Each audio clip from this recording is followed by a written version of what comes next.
Why? Let's go! This show fucking stinks, and the fact that you listen, we are very, very thankful for it. AJ, never cease to amaze me with your toxicity, pal. You got a couple of these? God damn it! What the fuck are you doing? Fuck Boston.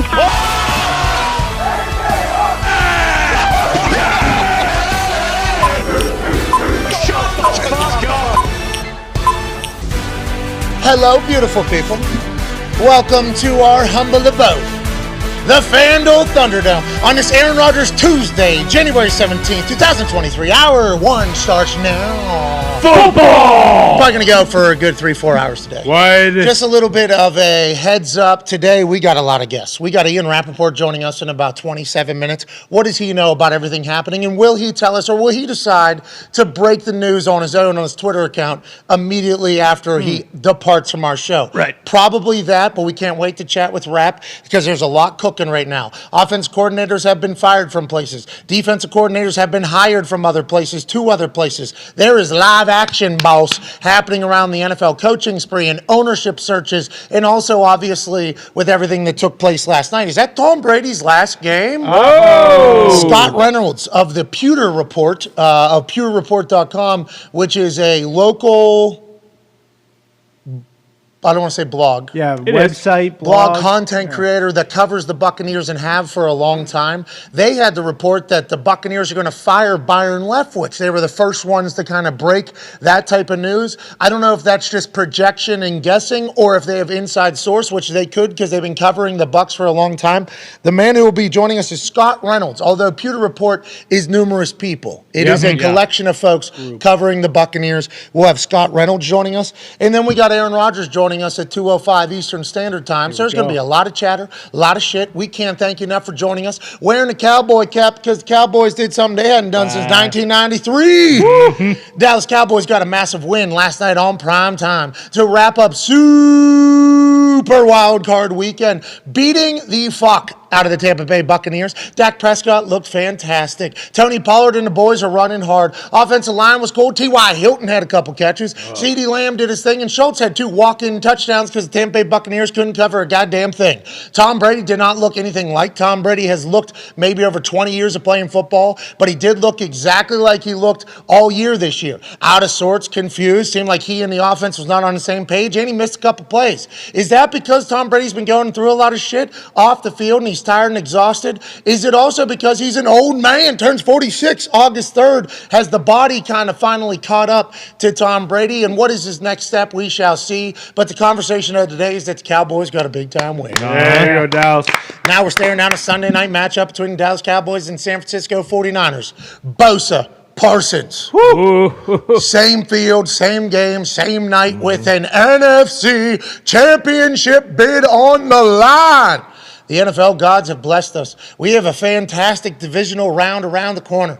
The Jaguars will take on the Chiefs, and everybody's assuming that the Chiefs will blow out the Jags, and that might be the case, especially with how that last game started for the Jaguars. Will the Kansas City Chiefs just let up after having a 27-zip lead? Probably not. It is the divisional round. Crazier shit has happened. Everybody's assuming that game might be a blowout, although we are a family and a show and a program that have massive amounts of respect for the Jacksonville Jaguars down there in Duval.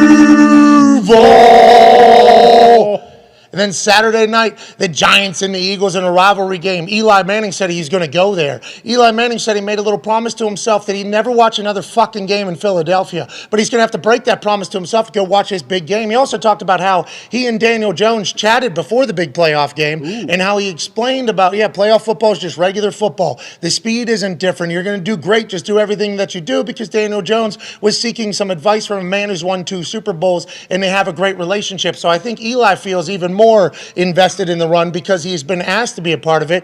Great shit out of Daniel Jones off the field, obviously leading to a lot of great shit happening on the field for Danny Dimes. And then the Bengals and the Bills, the rivalry that is quickly building between Joe Burrow and Josh Allen. And although that team visibly and obviously has a lot of respect for each other, this is going to be an incredible matchup. And then the Dallas Cowboys and the San Francisco 49ers. The divisional round should be fantastic. The cowboy hat fits perfectly. Will they ride in the championship? We shall see. The Toxic Table is here at Boston Connor, at Ty Schmidt. Ty, this is 2 different days. two different John Deere caps. Wear the green and the yellow one today. Is that because it's Aaron Rodgers Tuesday? Going to have some pack talk today in the playoffs? It kind of just happened that way, but also, anytime you can wear a nice original colored deer hat, you take that opportunity. I mean, we don't got the tractors out in the fields right now. We're still kind of in the dead of winter here. So I saw it in my my closet this morning. I just said, God damn, I wish I was on a tractor tilling the land right now. But I'm not. So because if you were, you take the tractor another round. I gotta say, I'll be out here all goddamn night if I have to. That's right. And I really do respect that. Shout out to John Deere. We do not have a deal with John Deere. We don't. But we do have a lot of respect. We do. And then to the other part, I was thinking, I don't know, maybe Rodgers will see the, kind of semblance of Packer green, and he'll say, fuck, I got to come back next year. You know what? Let's end all speculation right now. I'm looking at that John Deere cap. It looks very similar to Packer green and gold. I'll be back next year. Let's end this song or this pony show right now. Let's not worry about it. Yeah, song and dance you could have went with as well. I think you were thinking about it. You pump faked. You said, let's go the other way. Let's go with a pony show because that's what it has felt like because you do not know what's going to take place next year. I feel like there's some real question marks around what Aaron Rodgers wants to do. Can't wait to chat with him about it. Thank you for doing your part, though, as an owner of the Packers, saying, you know what, I will show up today and try to, move this man's thoughts a Subliminal little bit. messaging. Absolutely. What do we think he's going to be like today? I don't know because it's like, that's a shoot question. A week removed from the season. I mean, you guys would know a lot better, especially in a situation like that where they had everything to play for, win and get in. Like, are you removed enough, especially after you've watched playoff football? Like, are you removed enough to really even have a clear mind about the future and everything? I feel like it's probably still a little bit of, oh, shit, we could potentially be playing this upcoming weekend. We maybe would have won last weekend. I don't know. What do you guys think? One half of the Hammer, Dahn, Cowboys, Ton Diggs is here. Can't wait to hear your thoughts today. Obviously, big old brain. AQ, I think the question that Ty posed is a good one. This man was obviously a 12-year NFL vet, a Super Bowl champion, a coach and a player, a center, a fullback, and a special teams weapon. What? Former Remington Award winner from the Colt of Penn State, which is the best center in the country. Built like the Meineke car tired person. Yep. Ladies and gentlemen, AQ Shit. AQ. How we doing?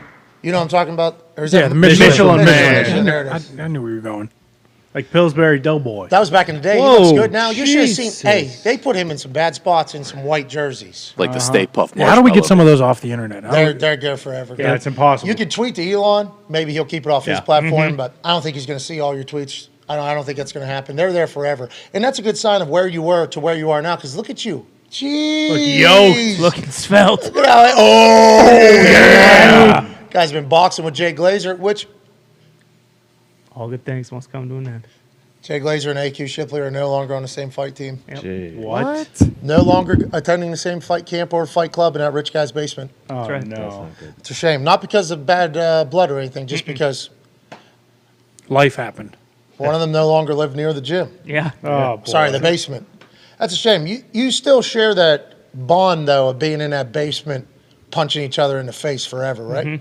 You still sure. view him as a teammate? Like, Yeah. you know, they say once a name of team, Buckeye. always a name of team. Is that what it's like for that basement? Once you get punched in the face in basement, you always have been punched in the face in the basement. Like, is that how you Yeah. and Jay will always view each other? Yeah, once he gave the fake straight Right? guard Right? hook around to the temple. Ooh. It's a bond forever. Did he ever hit you with the fucking... The back Bang. Oh, boy. I saw that on his Instagram. That looked Dude, that looked incredible. Do you see how much his head was? The amount of bobbing and moving. It's like, oh, this guy's a real fighter. He's Oh, yeah. incredibly explosive. This guy's shoot fighter. Yeah. You've never touched it. Yeah, No That's good. chance. That's a good call. No. You have never made contact with any No. glove with Jay Glazer. Nope. Any part of his body. Not even close. Probably he probably fucking No, I've hit the matrixes guard. Oh, yeah. I've hit the guard. I always throw like the 1-2 straight and hit the hook. He's always Yeah, exactly. Yeah. you. People need to remember that whenever you're talking about Jay Glazer. That's That right. would kill you. You can literally throw fucking 45 bullets at him and then pop, pop, pop, pop, pop, pop, pop, pop, pop. What else do you want me to Yeah. do? Big mistake. Yeah, exactly.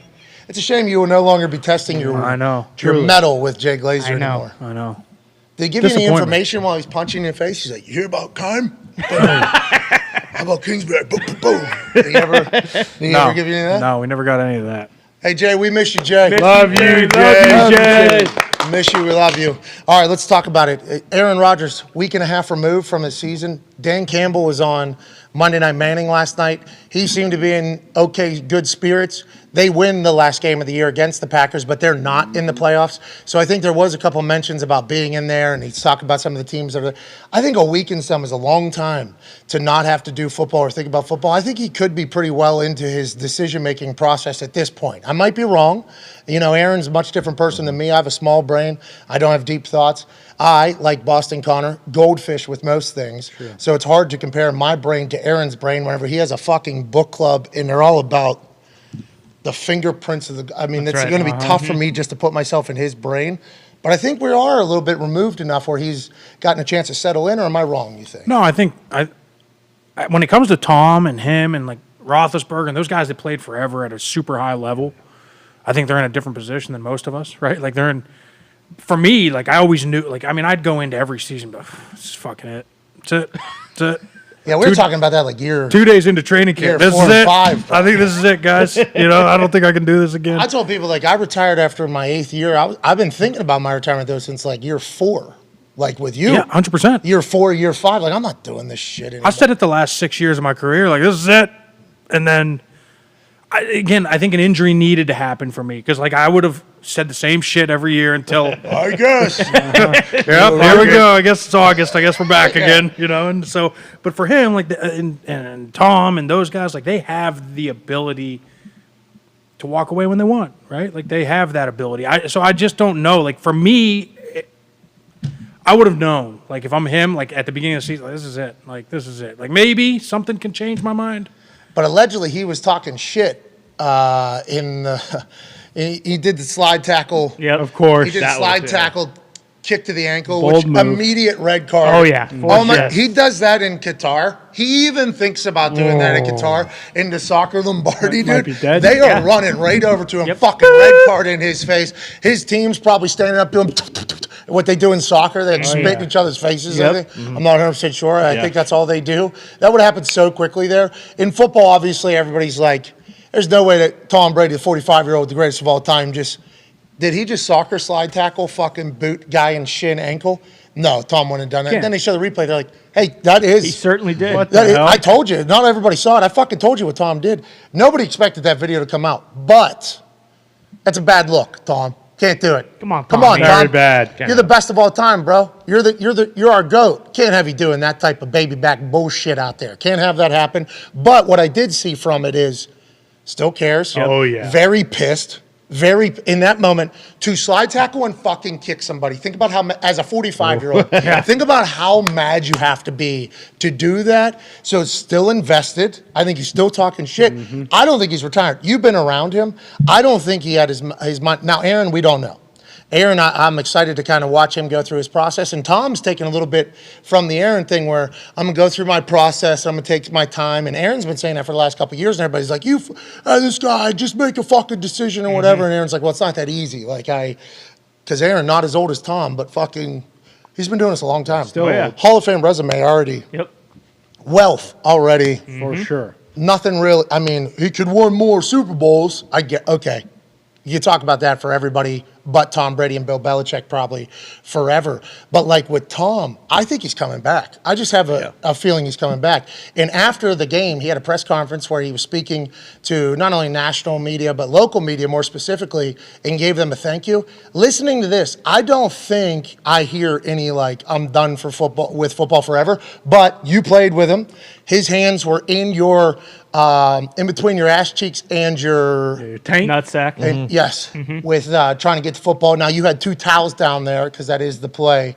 But you were a center for Tom Brady. You know him better than we do. Not saying you know him better than everybody else on earth. Listening to this, I didn't hear, oh, this guy's retiring. But you tell me. Go ahead, run this.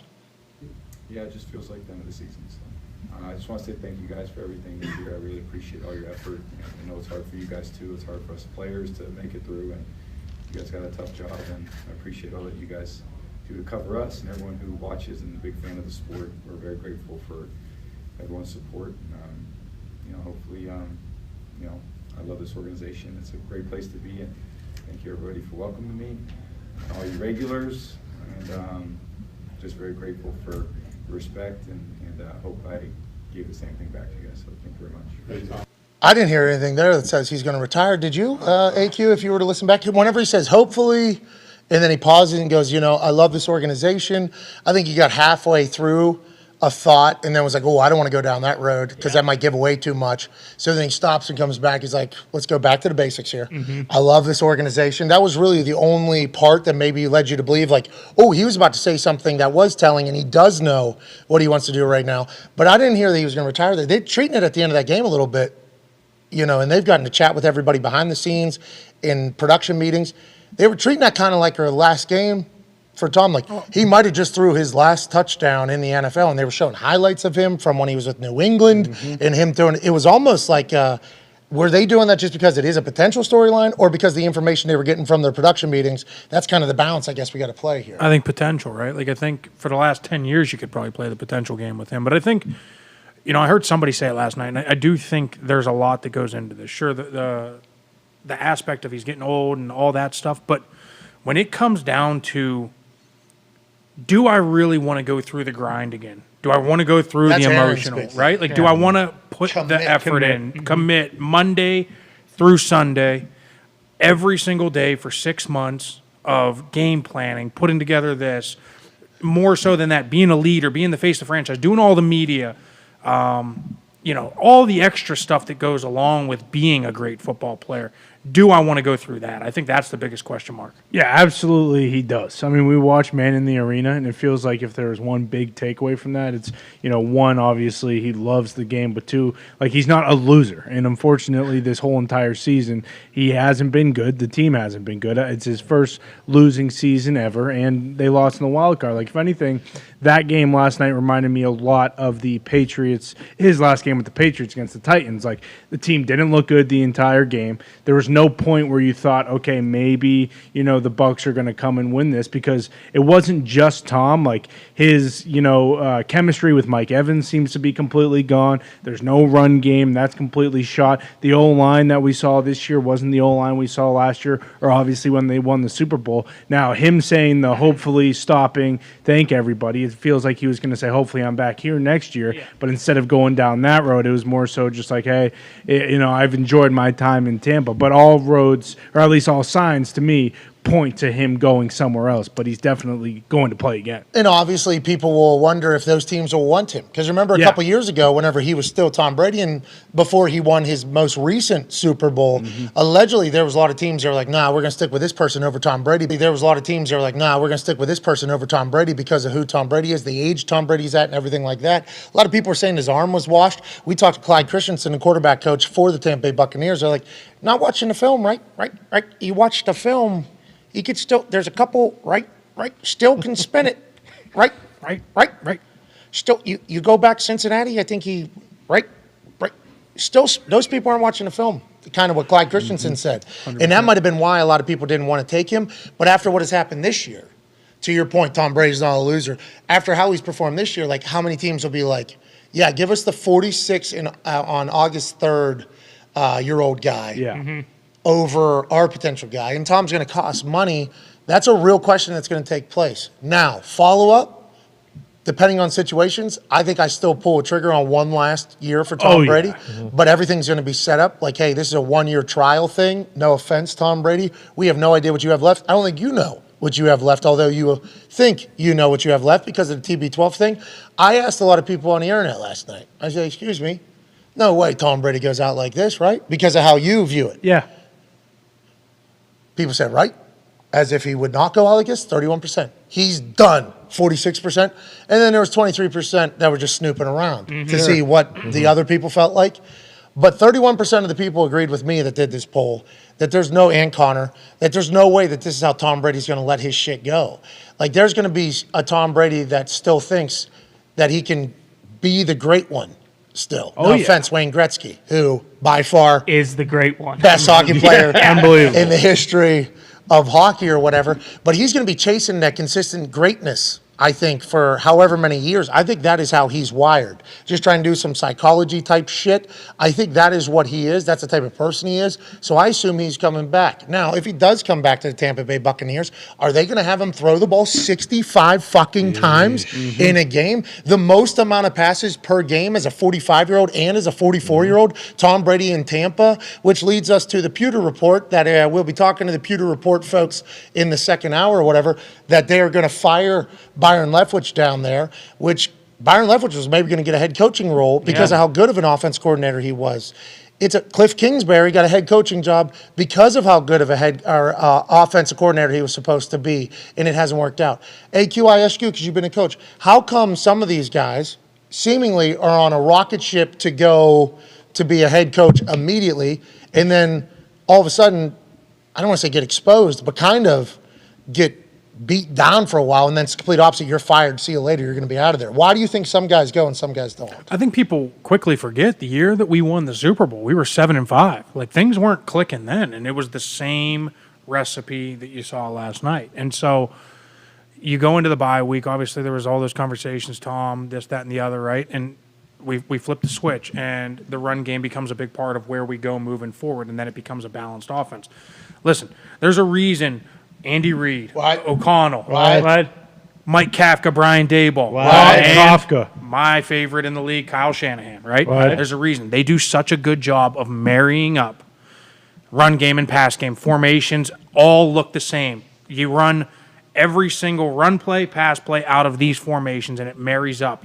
Everything builds off each other. We run the ball. We got play action. There's passing stuff out of it. Everything looks the same.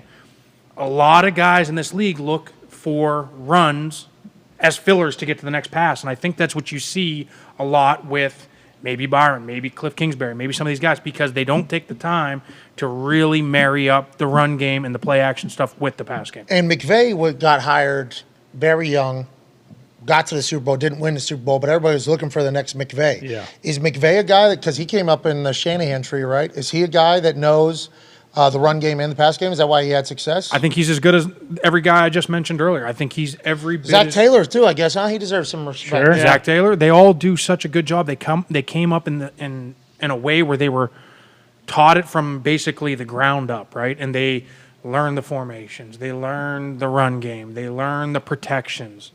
Cliff was in college. While he was in college, these dudes were interning in an offensive system that has the run game that is clever and helps utilize leverage and expose weaknesses on the defense. So then you have the defense expecting a run. You can take advantage of play action because guess what? Those boys getting sucked up. That's right. Like they're in Gibsonia.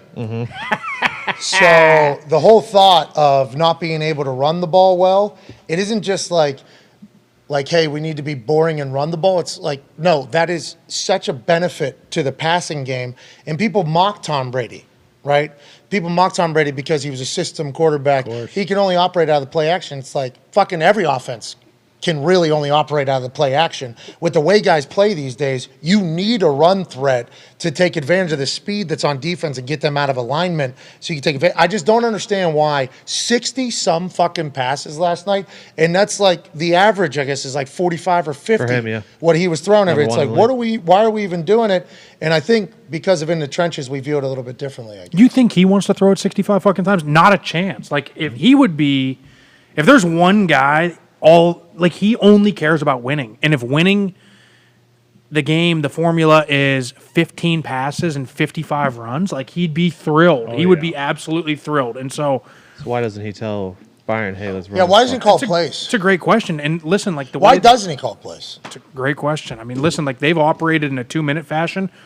Probably they've looked the best on offense all year when they've gone into the 2-minute stuff. Last night especially. He just doesn't want to add that into his thing. Did he ever do that for you guys? He didn't call plays, huh? No, he never did because there's Bill Bengals O.B. call plays. Yeah, exactly. And that's what it should be. And that's why it feels like the Raiders make sense because it feels as though McDaniels will give him that, like, freedom to Do you think the Raiders fans want him for another year? I don't know what the Raiders fans want because I would they're think dumb. so. But also, you look at the Raiders, like, in comparison to the Bucs right now, it's like their offensive line's not great.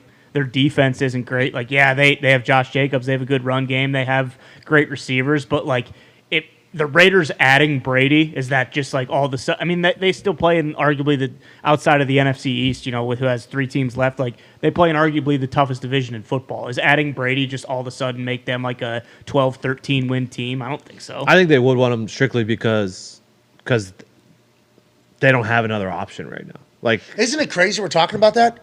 yeah. Would this team want Tom Brady? That is a question that I would never ask, but it was asked a few years back. Yeah.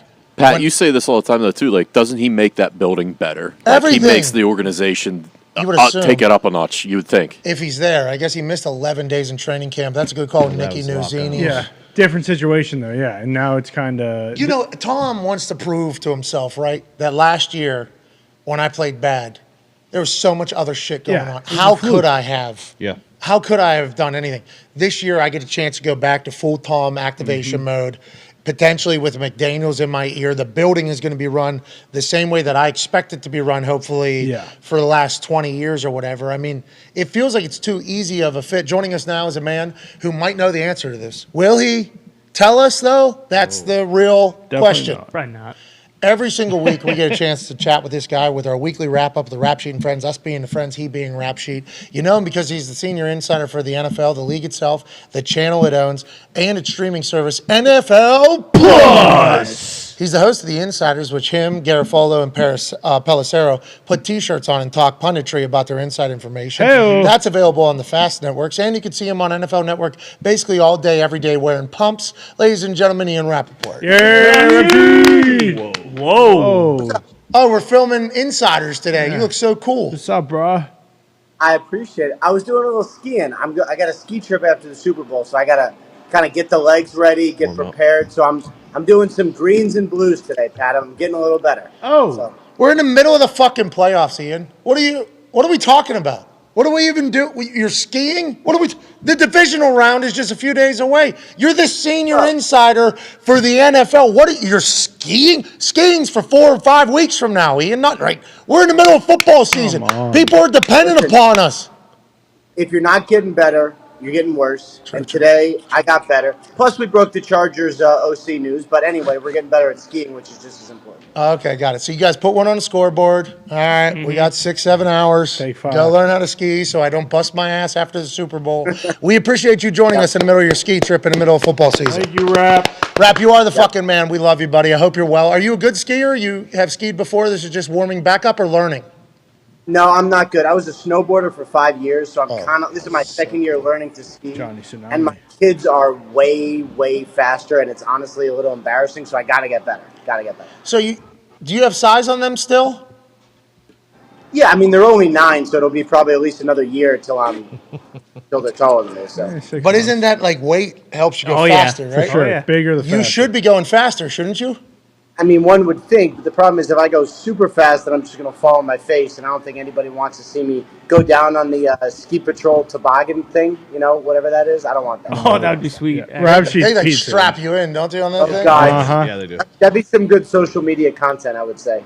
He's pizza in the whole way down the mountain. We know that. More French fry, pal. You snowboarder? Ski? Yeah, skiers stink. Skiing's awesome. Hey, Skiing's awesome. Tone worked at a ski resort. Oh, yeah. Tone worked at a ski and snowboard resort. Yeah, it was super cool. Of him to do. Ran the lift. It was an awesome job. Great job. Wow. Fastest guy in the mountain. I'll tell you what, when I go on the lift and I see those guys running it, I give a nod. Thanks, What's up, bro? Much appreciated. Yep. And they're like, this Mark just got on my fucking chairlift. What's up? We say that guy's got no chance. Wait for him to fall.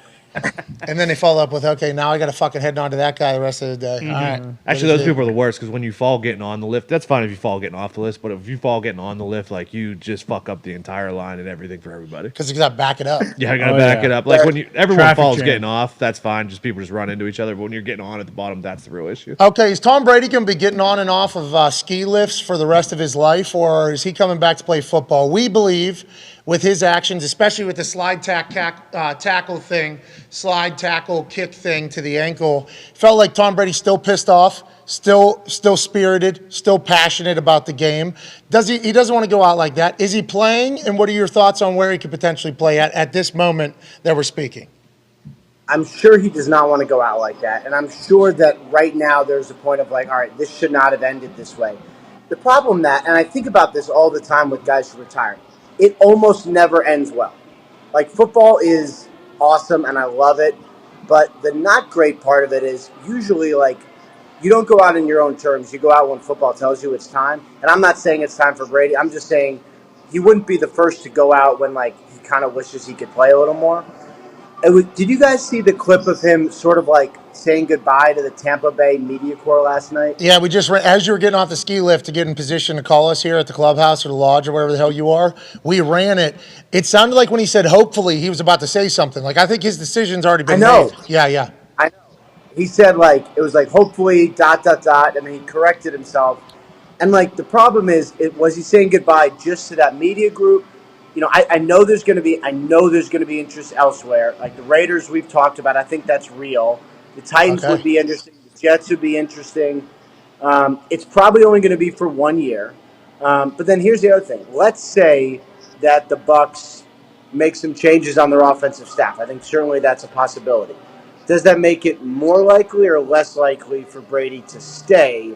I know cap-wise for the Bucs, it helps dramatically to keep him. Plus, then you can still get Tom Brady. So I know that they would like that. There's a lot of decisions that have to be made. Okay, so Pewter Report, and we're talking to them an hour from now, reported that they're expected to fire Byron Leftwich. Is that the same thing you're hearing? Yeah, I mean, I don't have it that strongly, but if that were to happen, that would not be a surprise. That's sort of been the kind of rumor mill over the last month or so. I don't have it that strongly. Yeah. Nobody directly from the situation told me they were firing him, but it does feel as if that is going to take place. That's what you said pretty much. Is that accurate? Yeah, well, I don't love to do this guy's going to be fired before he's been informed. You know what I mean? Like, it's bad form. So I think, plus the other thing is, like, those meetings, those, like, end-of-year meetings, it's tough to know what can come of them. You know, so like, I think there is a chance, yes, but I don't know that a final decision has been made. All right, let's talk about some other news around the NFL that has broken this morning. We'll talk about the one that you got on the scoreboard. Offense coordinator for the Chargers, Mr. Lombardi, and also quarterback coach over there have been fired. Is this Spanos telling Staley he's got to restart? Is this Telesco saying he's got to restart? Or is this Staley understanding the situation he's currently in? Yeah, I think it's Staley understanding the situation he's in. And, you know, this is another one that, like, this felt like it's been coming for the last month or so. And there's so much talent on the offense. I mean, there is so much talent. Line is good. Receivers are great. Quarterback obviously is, you know, I think one of the next great quarterbacks. And it never felt like it was week 13 or 14. I was talking to a coach, and I'm like, the Chargers' offense identity is what? And honestly, it was tough to figure out, right? I mean, like, it kind of shouldn't be, but it was tough to figure out. And like we talked about whenever that was, like, I never got the sense that Staley was in trouble, but I did get the sense that something had to change on offense because, like, this is a window that's amazing, and you do not want to waste this, like, young, awesome quarterback window. Agreed, and I think that's what their fans are saying too, so hopefully they'll be able to find somebody that's fantastic. Seemingly Chargers out of the running for Sean Payton then completely, we can say? Yeah, I don't. I mean, I'm sure he would like it, just like I'm sure he would have liked the Rams job. But you know, I don't think that's realistic. And it's interesting because, like, talking about Sean Payton, so he interviewed with the Texans last night. He's got the Broncos. Well, now I think Broncos right now, and then he's also got the Panthers. I don't know that the Cardinals one is scheduled yet, so it might just be 3, and I don't, you know, trading him in the division seems far-fetched anyway, so it might just be 2. DeMeco Ryans has 4 interviews this week while also preparing for Sunday Night Football against the Cowboys. How is this a thing? How is this a thing? You know, it's bad, but it's, like, I've thought about all the different options, and all the options are bad. The only option that would make sense, which it would be awful for me, which obviously is the most important thing, is to wait until after the Super Bowl and do these hires, but nobody would want to do that because you get behind. Because you got ski trips. But well, look, yes, you do have ski trips, yes. Yeah, but also, can't you do like a speed? We thought about this yesterday, and I don't know if you saw it because you were probably shredding some Powell, dude. Oh, yeah. You're probably shredding so much Powell. What's that? No, I was definitely watching.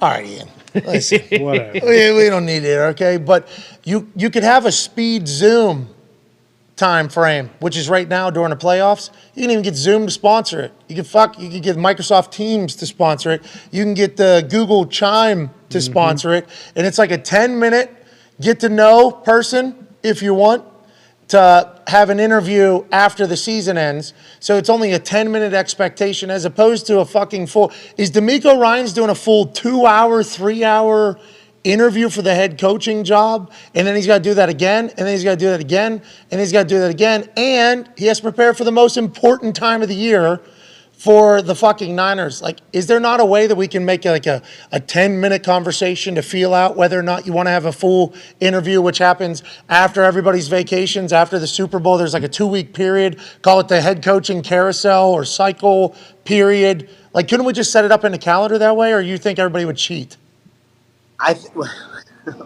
No, not NFL teams. I don't think they would do that. Yeah, never. The agents would cook. I understand the agents would cook. But at least there's no obligation for D'Amico Ryans to have fucking 9 hours of interviews in the same week that he's got to, you know what I mean? I definitely know what you mean. And that is the challenge every year. And it is, most guys don't deal with this. Problem with D'Amico Ryans is he's a very hot candidate. Yeah. Everybody wants to talk to him. And so, they want to talk to him.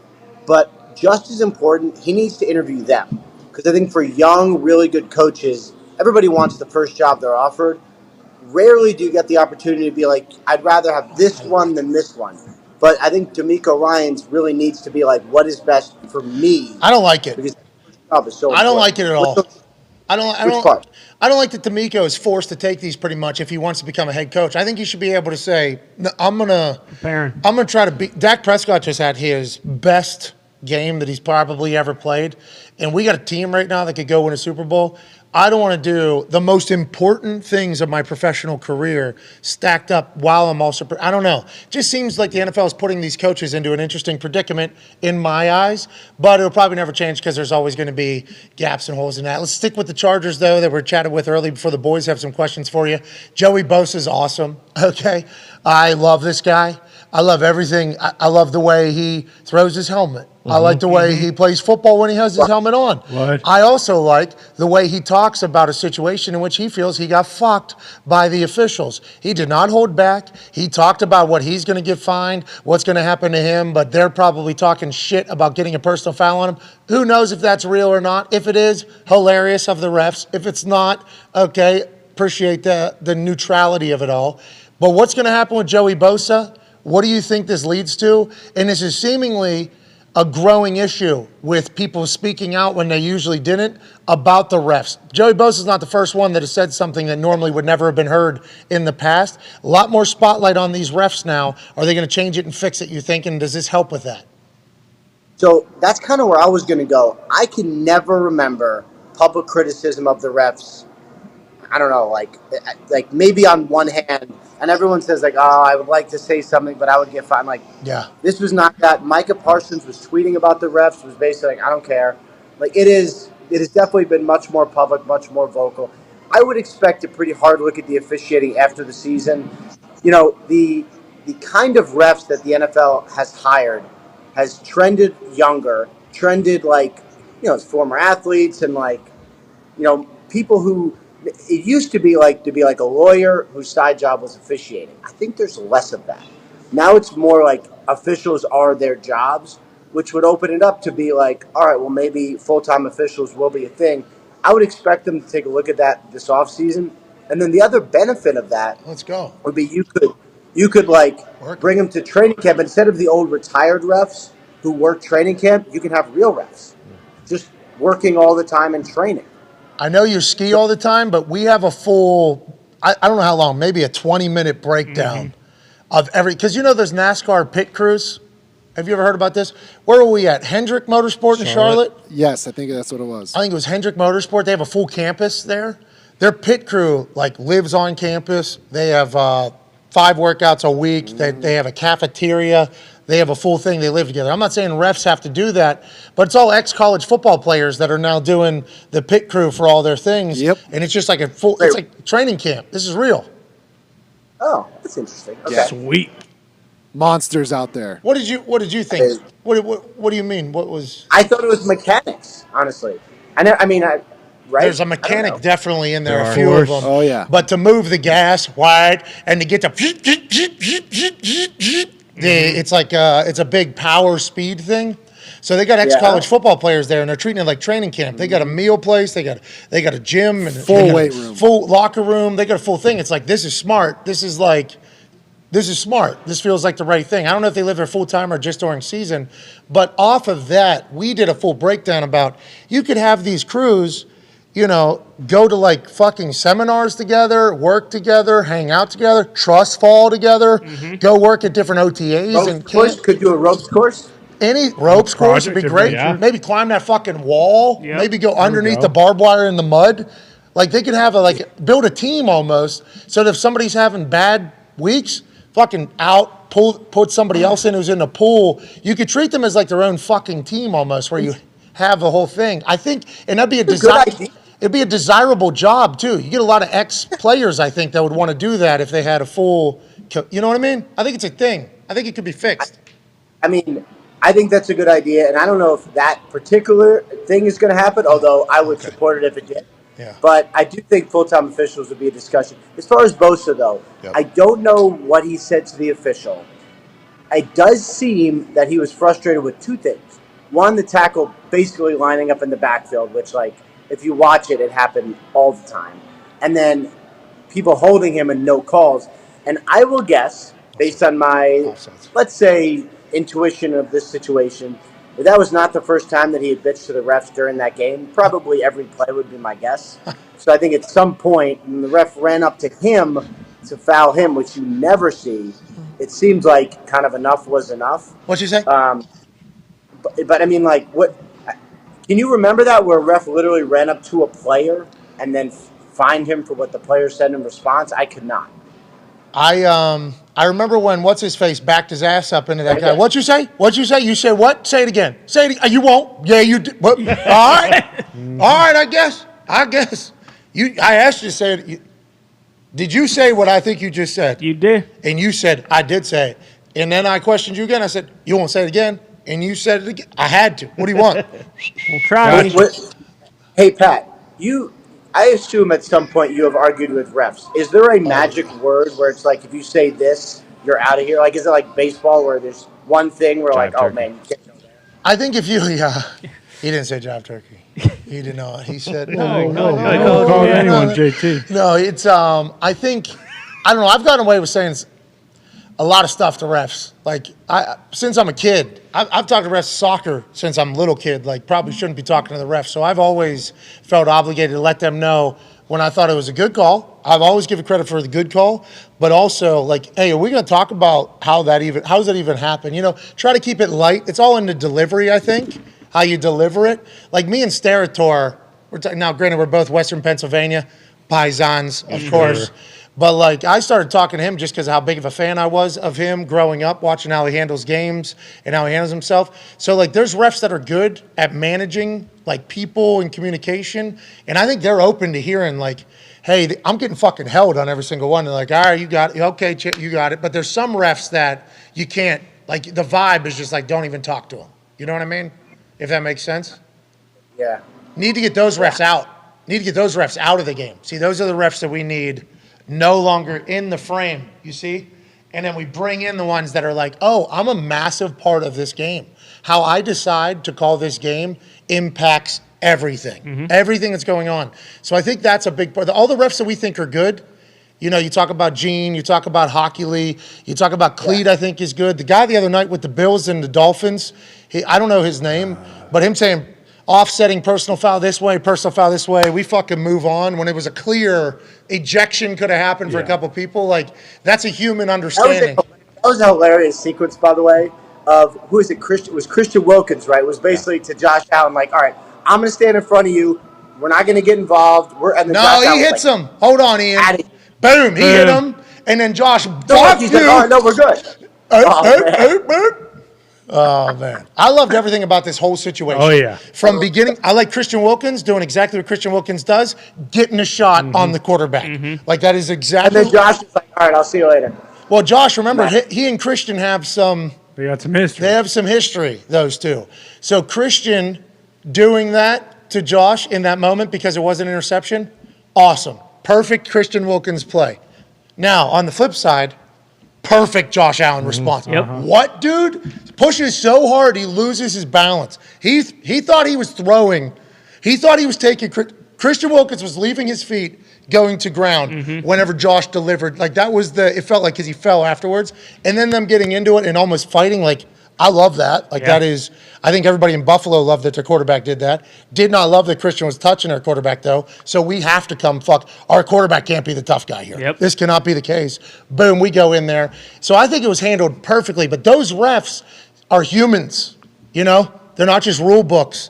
Like, they're humans. Like, hey, I can't give you that. I can't give you that. I can give you that. I hear you. You also did that. Like, that's how hockey refs are in the NHL. And I think, like, the NFL could get that if they have a full-time thing. But hopefully they'll be able to fix it. And Joey Bosa, I'm excited to hear what happens to him. I think that's going to be hefty. AQ has a question for you, Rap. Ian, let's go back to Arizona. So with the GM search, did you find that as big a surprise as I did? I was in that organization. I thought that they would stay within the organization with Adrian Wilson or Q. And also, where are they at on the head coaching search? Thailand. Okay.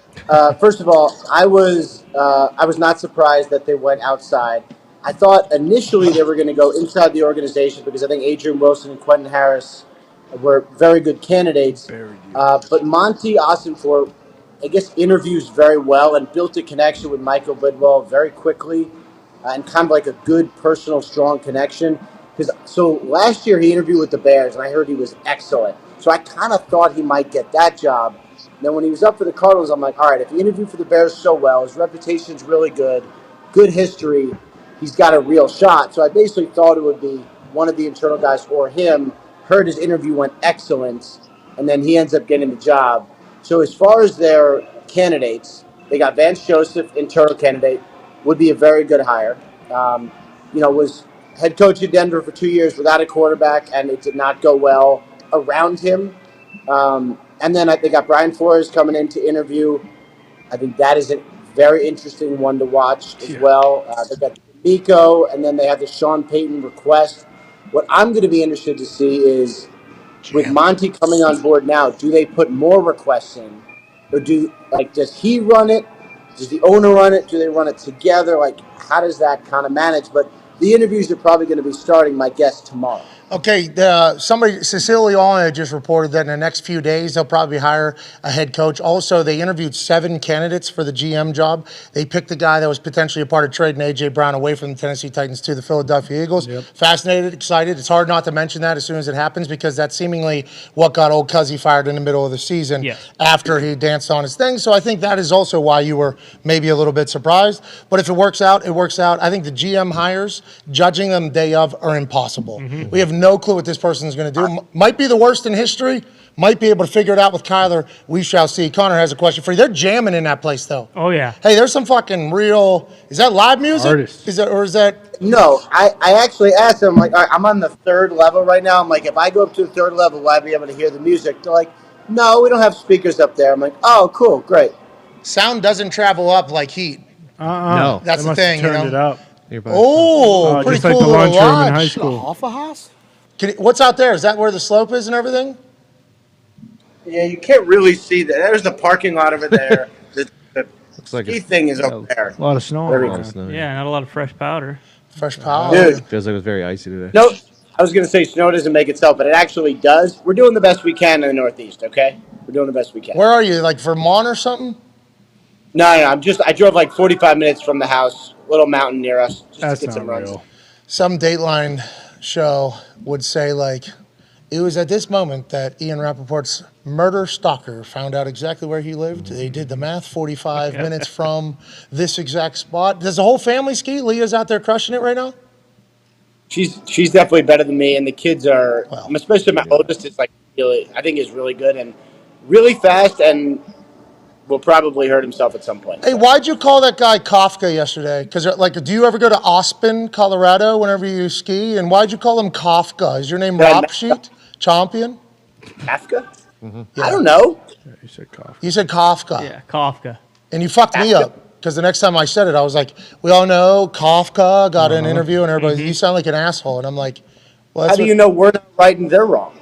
Because it sounds terrible. As soon as it came out of my mouth, it was like, there's no way that's the right answer. Kafka? Broadcast calls him Kafka. That's Yeah, all we it's not know. spelled Coughka, you know? Kafka. Connor has a question for you. Candidates, by the way. Oh, by the way, so you mentioned the interview process. So the Giants have Wink Martindale and Kafka have interviews. They're doing it Sunday after their game. Okay. Not before, after. So, but now, didn't Wink already interview with the Colts? Didn't Wink already interview with the Colts? No. Oh, that's at Sunday after the game. After the game. Back to back to back with other teams that want interviews? Yeah, I think that's usually the way it works. Although again, if they win, then it interrupts the next week. But it's like, what are you gonna do? Well, not only interrupts the next week, it's like you just won the biggest fucking game of the year. Going to the NFC Championship. You're the New York Giants. You just won another player. Or lost, by the way. So and then you have to gear up for a personal thing while knowing you lost. Yeah, dude. It's a fascinating thing. The NFL should make it right for the coaches. Couple more questions for you, and we appreciate you taking time away from your family and from falling down a mountain. Connor, your question. Yeah, Rob. Jay Finley reported this morning that the Commanders are likely to sell by March. Who is the front runner there, and how much is it going to go for? Because we saw the first round of bids. The number was $6.3 billion, and I believe nobody bid on it. Yeah, so I would agree with the timeline that the hope is by the March meetings. I think that would be probably pretty good. That would be what everybody hopes. I will be surprised if it is a number that starts with a 6. If there's multiple bidders, and I do not know who is the front runner right now, because basically I assume Dan Snyder is going to take the most money, and we don't know who's going to up their bid. I would expect it to be higher than 6.3, though. I would expect something with a 7, and if that's the case, then he has no choice but to. Who is it? Josh Harris, right? They're saying Josh Harris is the guy, the NBC Sports Washington reporter named JP Finley. JP Finley with an AY, not an EY. He reports that Bezos likely out, but door not completely closed. You know why? Because he has more money than every other human. Josh Harris might be top candidate. Josh Harris, currently owner of Philadelphia 76ers and the New Jersey Devils, and then Crystal Palace in the EPL. Sorry, not the Philadelphia team, the New Jersey Devils, and then also 5% of the Pittsburgh Steelers. Right, but he does own part of the 76ers as well. So he is $7.69 billion is allegedly his net worth. Allegedly, not 100% sure. Those internet numbers, we don't know what's true, what isn't true. He's been in the sports games. I didn't even know this guy exists. We should have known this guy existed. Hey, this guy's a fucking dog, bro. This guy's got some money, dude. Is he going to be the guy, or who do we think is potentially coming in? I mean, if he is the guy, I think that would make sense. It would be. I think the Commanders fans would appreciate someone who has experience running franchises before and kind of knows what they're doing. I guess I don't know if that's the nicest way of saying it, but I think Commanders fans would appreciate it. It is a sleeping giant. It is a great brand. It is a team that should be better. They got some infrastructure there. They need to be a lot better in a million different ways. And having an owner who can come in and shape it up and do everything better, tickets, marketing, stadium. A new stadium would probably help in DC. Who's paying for that? There. Does the new owner expected to pay for that? Because let's say I'm buying a house. But I'm going to have to do $250,000 worth of work on this thing before I can even move in. Well, it seems like your asking price all of a sudden, just naturally here, is getting deducted that much. Is that what's taking place, that the new owner knows that they're going to have to build a new stadium, and in that particular part of the country, going to be fucking real expensive to do basically anything? Is that why nobody maybe met the $6.3 billion bid, or is that why it might be lower than we expect? I actually think it's more valuable, because if you buy the land, and it's actually a complicated, I think the public, I'm going to screw this up, but I think the county owns the land that the original RFK site was on, which I think is the potential spot. So they'd have to figure that out, he would buy that back. But if a new owner paid enough to get the land and the team, then they would be able to build the Patriot Place, what the Bears wanted to, kind of like the mall. Everything. I mean, that's how, Stan Kroenke did. That's how you make some money. Yeah, not just some money. Well, Kroenke fucked up too because it can rain in there. Yeah, that he got kind of bamboozled. Those were epic. Those were real. Yeah, exists though. Yeah, right. It is possible. Was that Kroenke right there saying, "Tell him don't even bring up SoFi"? Is that what he said? Or did he send you an email that you didn't answer? Is that the ski instructor? Get your fucking ass back out here. Might have been. I was thinking of taking a lesson today, but instead I just rolled on out there and tried to do Yeah, dude. Learn yourself. I like that. Self-taught. Now, if you end up breaking your tailbone, that's on you, not on us. That's right. Ty has a question for you. Yeah, Rap Sheet. I don't know if it was you guys who reported or someone else that Frank Reich is probably going to interview for the Chargers OC job. Do you think that makes the sense. allure of coaching Justin Herbert makes that a more attractive job than some of these head coaching jobs? Or, like, are they going to attract a really big name to be their OC, or what do you think? Yeah, I think it's a really good job. I mean, now Frank Reich would make sense. He was there as QB coach, I think, and is a very quarterback friendly guy. Also a great guy. Not that matters. He is a good guy. He is a good guy. I think that would be a good hire. And I don't know if they want a quote big name or if they want a young name that we don't know. It's hard because sometimes like Arthur Smith, who was an awesome OC before he became head coach of the Falcons, was the tight ends coach for the Titans, who honestly I had not heard of before he interviewed. So it's hard for us to know who the best OC is. Sometimes we just know the most well-known. If they want a big-name OC like Frank Reich, they will definitely be able to attract it because, it's Justin Herbert. That is a great job. Justin Herbert is there. Parks Frazier, too, might be up there. Patricia. Last question. Maybe. Last question for you, Rap. We appreciate you. Go ahead, Tony. Sticking with the OCs, former NFL offense coordinator, current Georgia offense coordinator. Is Todd Monken getting any?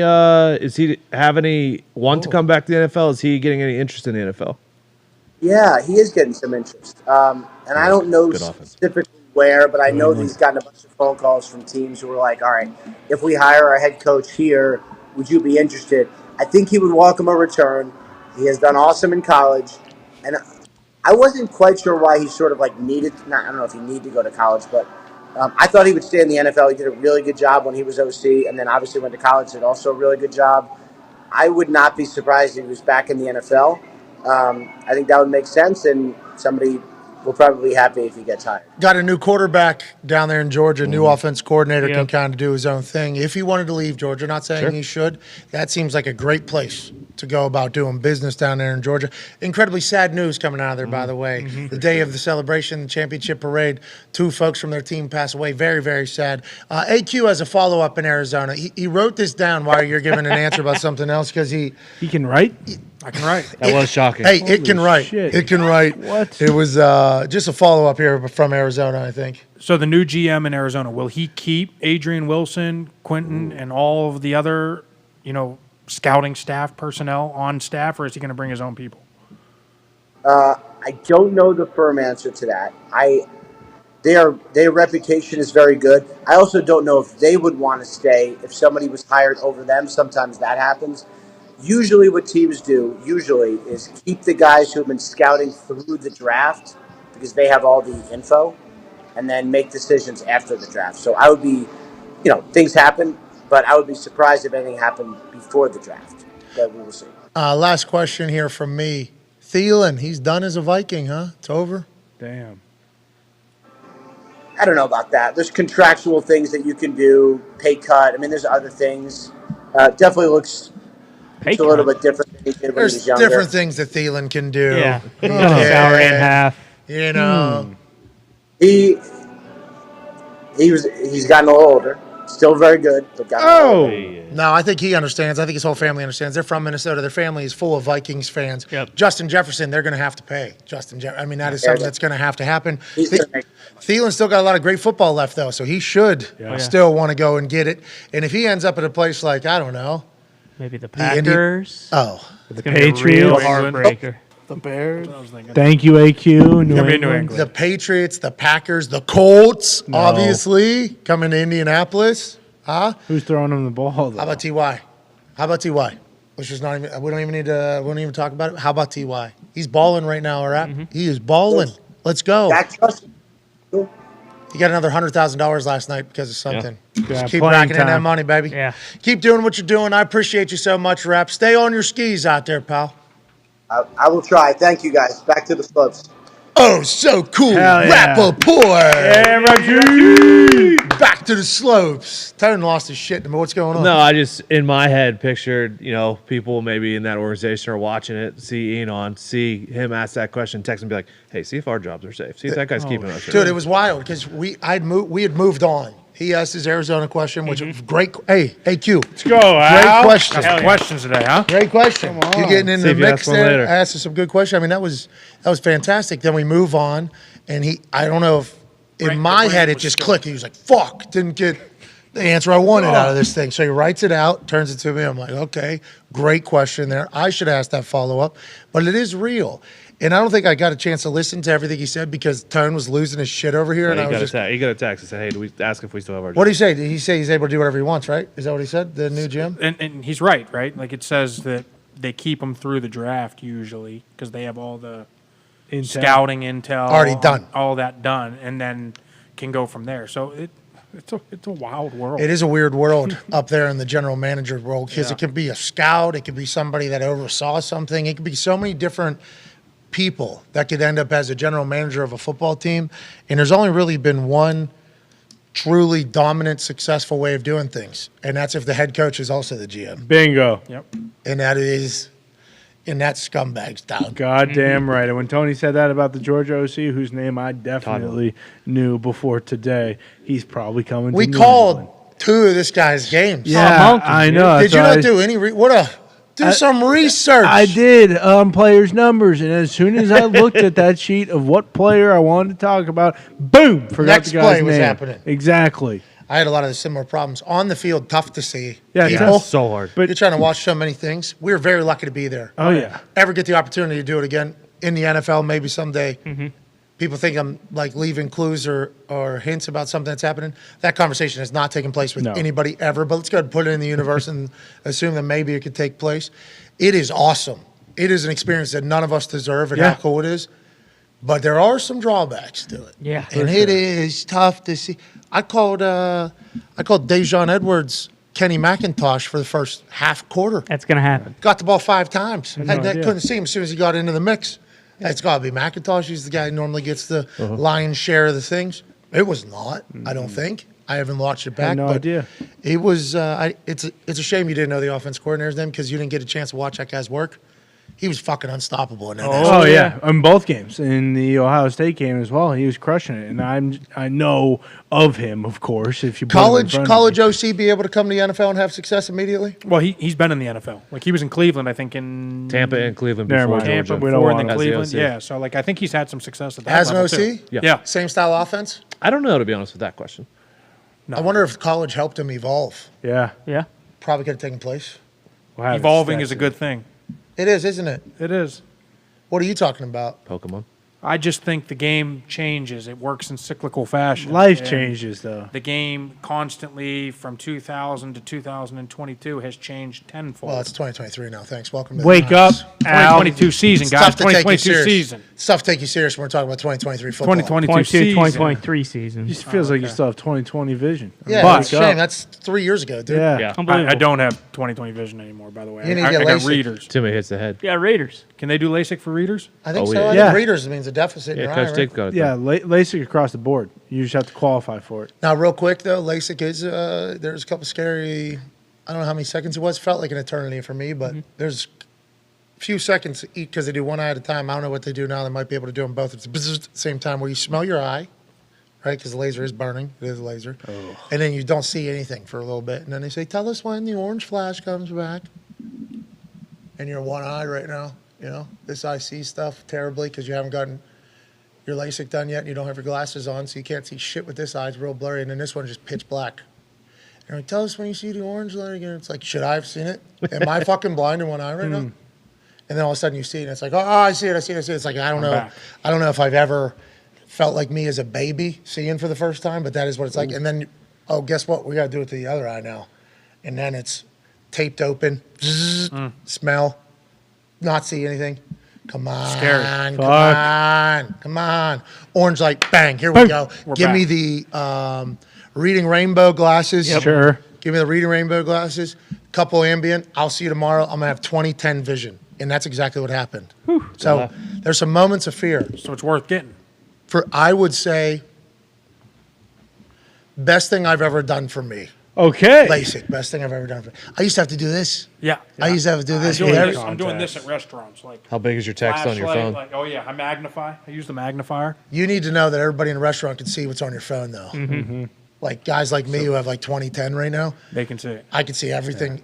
They're going to steal your browser's password. When Yeah, you're putting close it in. out of OnlyFans. Don't be doing that stuff on Safari anymore. This guy's got kids. Come on. Yeah. This guy's got kids. And they're not watching. I also travel to a hotel once a week right now. I mean, they know me. What's your Oh, so what do your kids get know to a you? break. Hey, Dad, have fun tonight. We know what you're doing. Dad, how come you only packed lotion? What's your go-to when you're in the hotel? AB Snapchat? All right, let's get to a break. Gibsonia. Let's get to a break. Gibsonia, nice town in Pittsburgh, Pennsylvania suburbs. Beautiful. Tanya Brown took tractor Another ride back in Pittsburgh. Is he signing back to the Steelers? Because he posted later one of his cheeks on a balcony in that Florida, too. so I don't know where One he's of at his today. cheeks. Both cheeks. While he was wearing snow boots on. Yeah. Yeah. It was Crushing awesome. it. That guy's the best. Okay. He's on a world tour right now. Like I said, if you have a 16-inch penis, Put it on the then internet. guess what? You're going to post that thing getting smooched on as often as you can. Because not many people have 16-inch penises. And AB does. Bro, there's a lot going on, man. He just carry that thing around the locker room, make you? Or? Let's go to the break. Threw it over his shoulder. Yeah. Yeah. Triple wrap. Let's get out of here, boys. Let's start 9X hour two. underwear. That's a weird thing to happen though, when you're on Twitter and Tanya Brown's trending, and you click on it, and literally you just see his dick. Yeah. Right, first thing you see. Yeah. Hey, hello, Yeah. Pat, is what his dick said to me. Yeah. Big old On dick Twitter. getting smooched on. Just Oh nibbled my on. God. I didn't know what had happened because there's a lot that has happened, obviously. One of the best replies was some guy saying, "Tell you what, he looks like he's still in football shape." Been following this guy. I've seen all his photos. Looks like he's still ready to play. Yeah, I agree. That is something at the Combine, at Senior Bowl. I didn't get to go to the Combine at Senior Bowl. You walk across the stage, Yeah. very short tights. Just in the compressions. All right, spread it. Okay, and you stand there like this in front of just a crowd of, I don't know, probably 100 and some people. You're the only thing on stage other than this guy that has like a fucking ruler almost. That guy really enjoys his power too. I think a little bit of a showman. He knows he's the only one up there other than the people. They're push your head down. 6,000. Whew, thank God. Get on a scale, fat ass. Okay, jeez Louise. And you stand there like this. 240.01 or something. You hear a couple groans in the back. This short, fat guy. Get your fucking ass off the stage. All right. And then they'll waddle off the stage. And then the next person comes up. 6'5",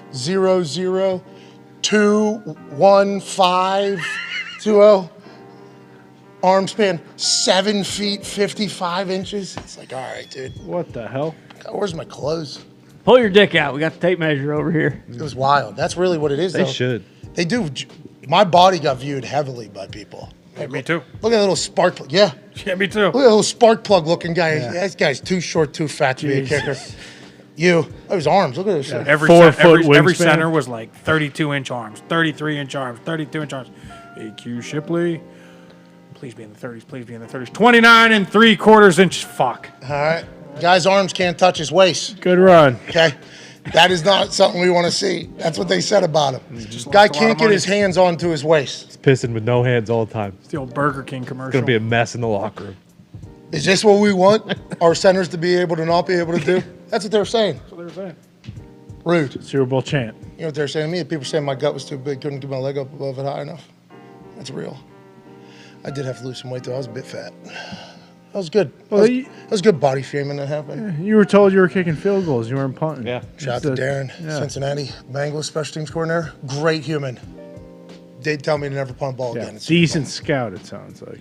I think I could have made it as a kicker. I think I would have learned at some point. I would have even cut a couple times.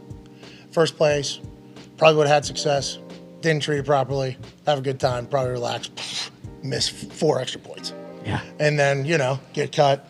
Got to go back to the workshop here. Figure it out. Probably another shot. Maybe figure it out then, or get cut again. third one, now we'll probably catch on, especially if it's a warm city. I probably would have. But with that being said, I did think I was going to be a kicker, so it didn't matter. Hey, this ball flying or not? That's all we need to ask question. Punter's a whole different ball game. You got to be a little bit leaner. I was the shortest punter in the league for a long time. They're fucking big dudes. Punters are very, very tall guys. Long legs, yeah. Me and Thomas Morstead standing next to each other. He had a big tackle the other night, obviously. His legs go up to like my fucking like boobs. Like that's where his hips are because he's like a super leggy guy. So if you're trying to, you know, like put a lever through, probably the longer leg, probably a lot. That's why you had to have the sawed-off shotgun approach. Bingo. I'm going as hard as I fucking can at everything. And I blew my knees out. But, you know, here we are saying dumb stuff in there. But we're talking about bodies being judged on Snapchat to see if they're in football shape. I think Antonio Brown would be able to play football for any team at any moment for probably the next 10 years if he wanted to. Oh, yeah. I just don't think any team's going to sign him. Once again, not all men are created equal. Second day in a row. Let's go to a break. On the other side, AJ Hawk will be here. We'll also be joined by Scott Reynolds, a Pewter Report. Here we go. What's he hearing about Byron Leftwich down there for the Tampa Bay Buccaneers? How about Tom Brady's future? What are the Buccaneers going to do if Tom moves on? Dallas Cowboys get a massive win. We'll talk more about that and the playoff picture as a whole. Then Aaron Rodgers joins us in about 48 minutes. That should be an incredible combo. Can't wait to chat with him after, you know, a 1 week hiatus while he was talking to the Green Bay Packers front office. Be a friend, tell a friend, take 5.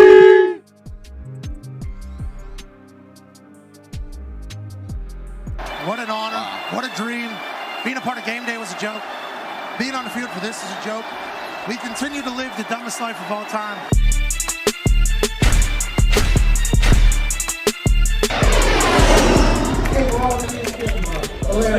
What a time to be alive. Let's enjoy the hell out of this weekend in 2023 as well. We are live from an empty Mercedes-Benz Stadium. All the off-season workouts, all the sickness, all the puking, all the commitment, all the dedication.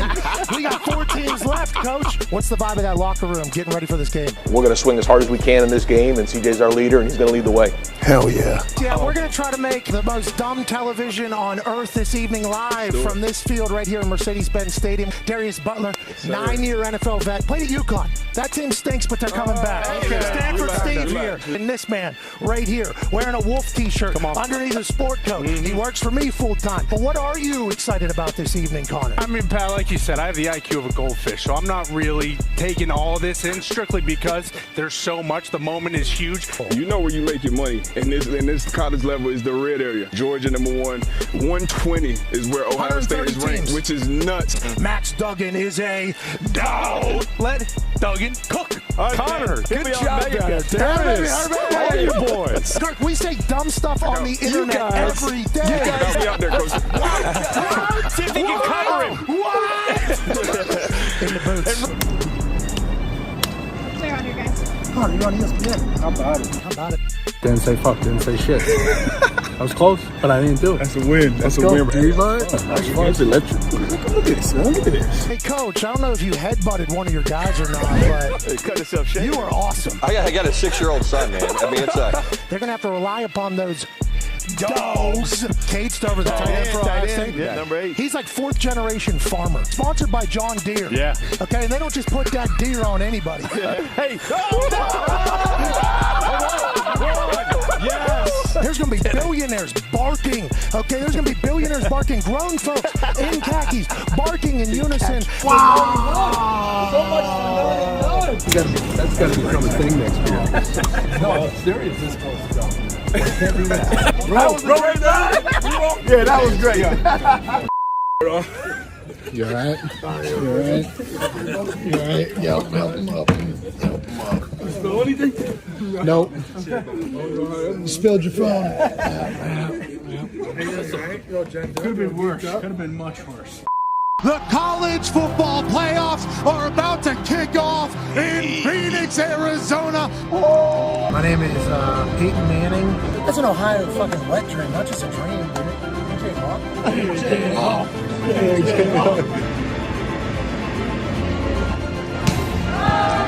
Did you see A.Q. Shipley stacked on top of Q, on top of Cole? I feel a shot coming. You sound like Taylor. Oh, I told you. I gotta go to the bathroom. Let's go, baby. Wait a minute. Congratulations. And the encore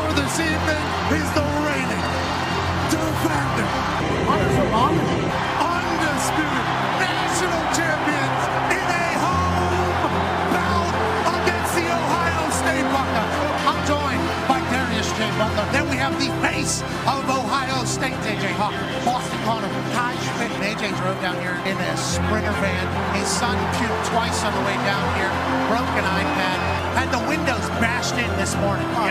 Just on the streets of Atlanta here. If Ohio State loses, would you jot this down as the worst trip of all time for you and your We family? love adversity, Pat. We love adversity in Ohio. In the end zone, Marvin! Oh, Marvin! It is so loud. You can't hear a thing. Marvin Harrison Jr. ran how many routes, Connor? I think he had a post, then he had a corner, then he had another post in the end zone. Tough to guard. Running. Nice to know everything. This guy is all about ball. He is all business. All ball, all the time. Tunnel screen.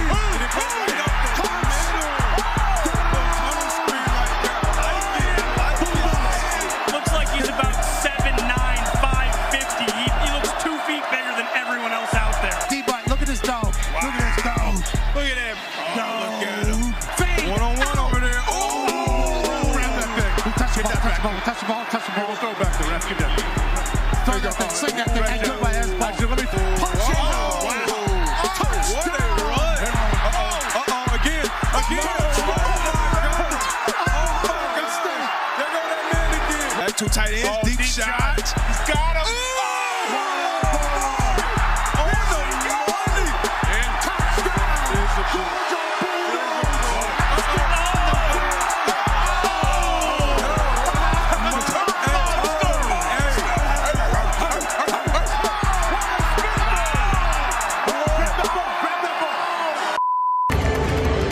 Are we live right now?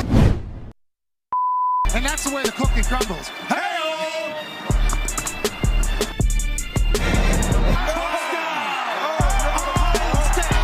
Fours up. Put your fours up.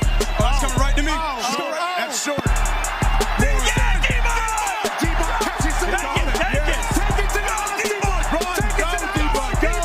Any thought of like a fake punt direct snap here, Pat? That would be awesome. There it is. There it is. They call timeout. What happened? The timeout on the fake punt in the fourth quarter is being described by a lot of people as maybe the greatest timeout in the history of college football. You know, we've had 2 punts faked on us this year. We are very aware and know that people are going to try to steal possessions. Connor, what quarter is it? I believe, Pat, if I check my left hand, it is the fourth quarter. Snap down, hold good. Kick is. Looks good. Get it, catch it. What a kick to put the Buckeyes up 6. Well, I would be remiss if I didn't acknowledge your great catch under the goalpost. I want you to know when I saw you make that, I thought for a second, is he going to return it? I had visions of kick 6 when you caught that ball, so don't do that to us anymore. But Jackson takes a shot to the corner.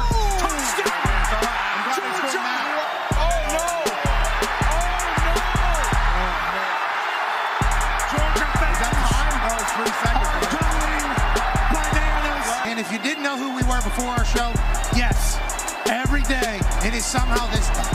Wow, what a game. Let's put on a great performance. It was a good time, man. From all of us to all of you, Happy New Year. Enjoy the hell out of your evening. Hey, Why? let's go. This show fucking stinks. And the fact that you listen, we are very, very thankful for it. AJ, you never cease to amaze me with your toxicity, pal. You got a couple of these? God damn it! What the fuck are you doing? Fuck Boston College.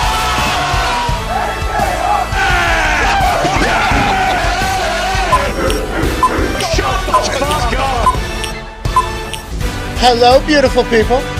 Welcome back to our humble abode, the FanDuel Thunderdome, on this Aaron Rodgers Tuesday, January 17, 2023. Hour 2 starts right now. Football is heading into its divisional round playoff weekend. This is a big deal because we got the divisional rounds, then we have the championship round, then we have the Pro Bowl, and then we have the Super Bowl. We have 4 weeks left of NFL football, and we got the best team standing. Who will be crowned king of the NFL 2022-2023 NFL season. The Toxic Table's here at Boston Connor, at Ty Schmidt. One half of the hammer, Dahn. Cowboys, Tone Diggs is here. A 12-year NFL vet, a Super Bowl champion, a man who most recently worked for the Tampa Bay Buccaneers as a coach and a player. Before that, he was on the Cardinals. Then the Colts, and the Ravens, and the Colts, and the Ravens, and the Steelers, and the Eagles, and the...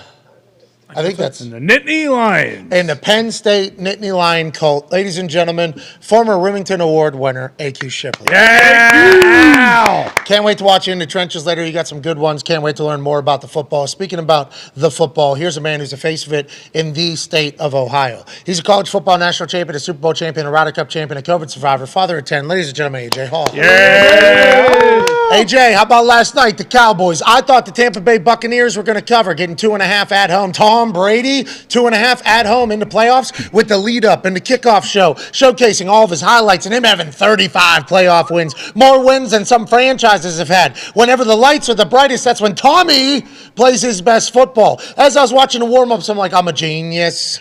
Of course, the Dallas Cowboys should beat the shit out of this Buccaneers team that snuck in the back door of the playoffs and have not played well all year. But as they were showing highlight after highlight after highlight of Tom in the playoffs and everything he's accomplished, I said, I'm a fucking genius. That game started. Dak didn't look great immediately, but I'll tell you what, he fucking poured it on. This Cowboys team, seemingly for real, beat the shit out of the Tampa Bay Buccaneers. You expected this, I believe. What did you see last night, A.J. Hawk?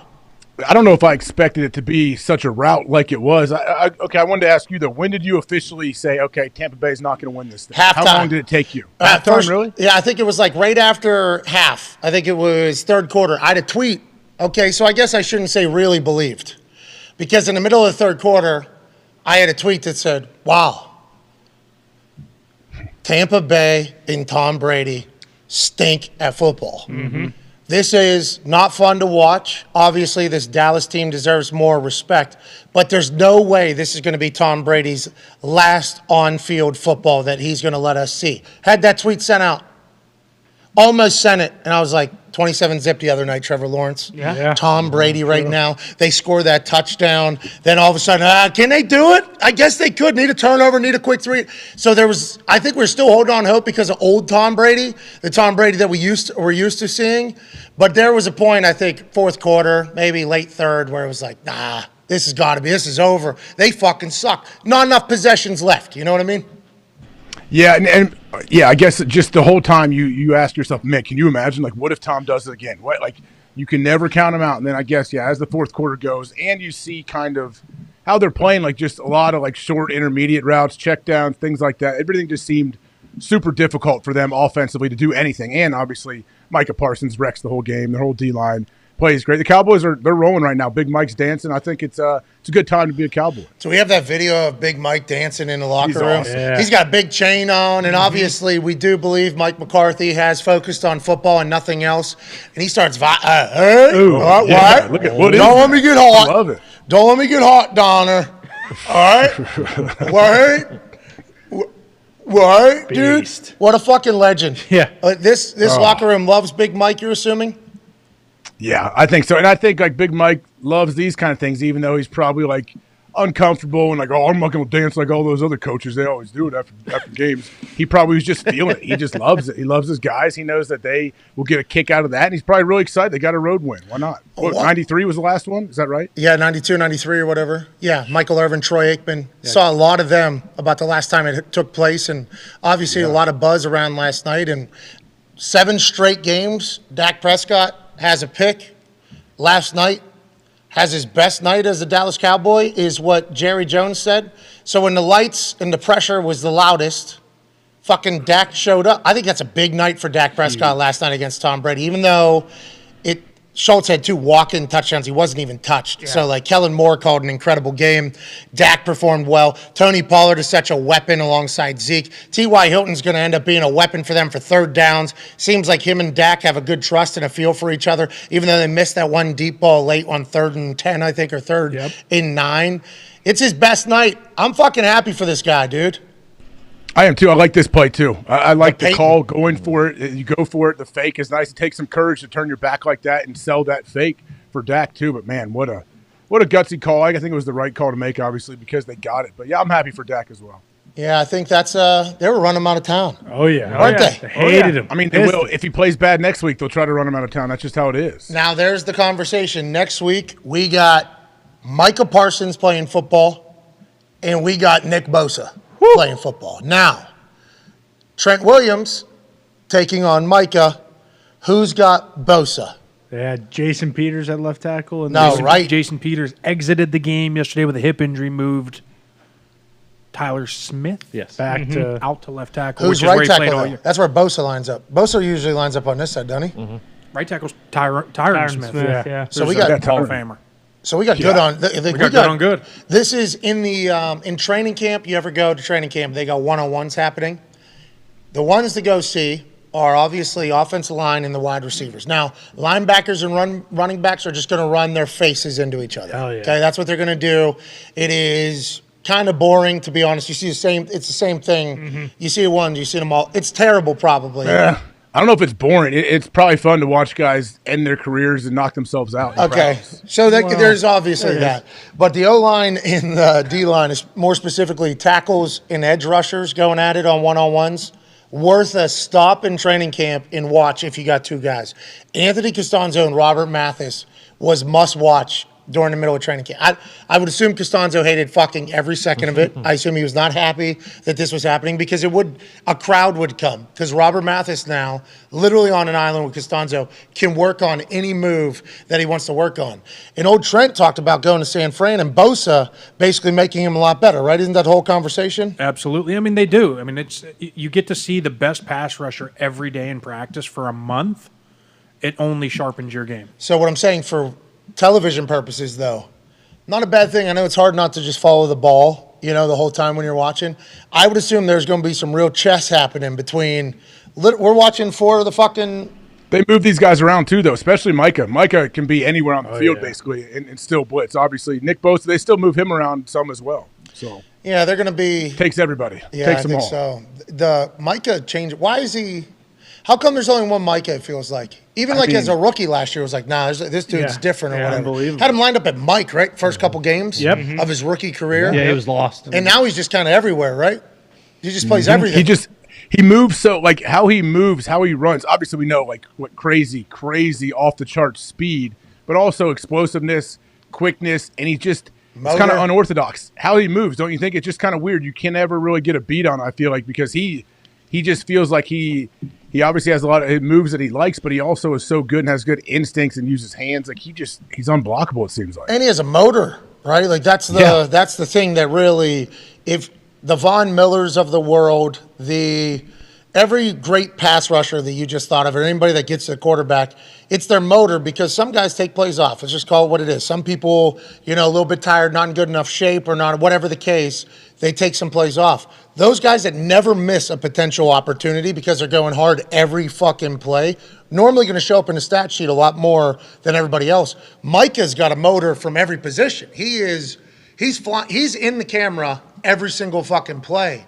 It is something, I don't know if you could teach it, and he's part of your cult, isn't he? Oh, yeah. Always been like that when he was playing in college? He had to kill kids in college. I remember whenever, he signed with Penn State, that was like a huge deal. And then, but he was coming out as a pass rusher, and then they played him at middle linebackers. Everybody's like, what did we just waste? Like, what? I mean, he had a great career, don't get me wrong, but like, I think pass rusher is where he needs to be, and that's been proven at this next level. Penn State put him at Mike? Oh, yeah, he played off the ball. Yeah. At Penn State, he was in the middle back. So that's why Dallas played him there. Yeah, that's why he started there. Yep. Oh, my God. College, you put him on the line. Yeah. Yeah, they missed an opportunity there. I'd say. I think so. I think they missed an opportunity there. All right, joining us now is a man who has covered the Buccaneers for 28 years. Jesus. Hey, that's real deal. There's some tough times. Sir. That's a long time. That's knowing a history. You're right, Tone. That's being through some shit with a team. Obviously getting to experience some highs, some lows, some stories, some what? And then all of a sudden we're back on top with Tom Brady, a man who's going to chat about the future, hopefully, and what we saw last night with Micah absolutely wrecking that game. Part of the Pewter Report revolution. In his 27th year covering the Bucs, appearances also on WFLA News Channel 8 and WDAE 95.3 FM. Ladies and gentlemen, Scott Reynolds. How we doing, guys? What's up, Pat? AJ. Scott, how you doing, man? I'm doing good. I'm doing better than the Buccaneers today. They did have quite the butt whipping last night in that playoff game, and I thought Tampa Bay might have a chance just because the last time we saw the starters, they finally hit that 30-point mark against the Carolina Panthers, winning the division. And I know they had to sit some starters out and rest them up in Week 18, but you just hope that Mike Evans and Tom Brady had rekindled that connection. We saw them connect for 3 touchdowns against the Panthers, and it didn't materialize last night. The Bucs offense reverted back to form, and as we reported on PewterReport.com, it's going to cost Byron Leftwich his job as the offensive coordinator. This offense has regressed from scoring 30 points per game pretty much the last 2 years to 18.4 this year, and we saw, at halftime they're down 18-0. They trailed 24-0 in the third quarter, and just not enough offense for the Buccaneers this year. This was amazing. Scott, fucking literally, how are you doing? That's what I asked. Better than the Bucs punchline. Bang!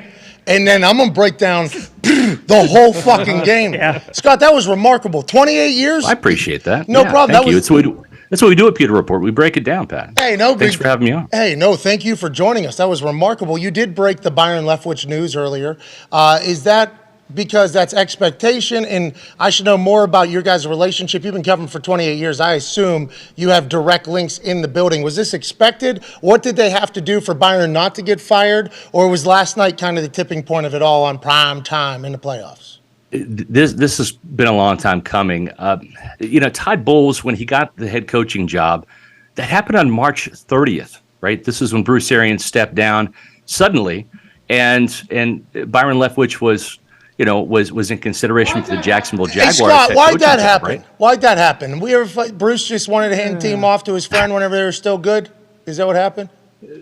That is a mystery I have yet to crack. Oh, we all know. Okay. You know what I'm saying? I mean, there's a lot of moving parts there for sure, right?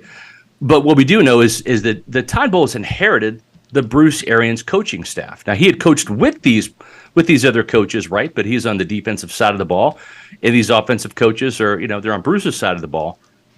So when you look at the timeline, March 30, that's 2 weeks after the start of free agency, right? So Todd Bowles didn't really have a hand in any free agent signings.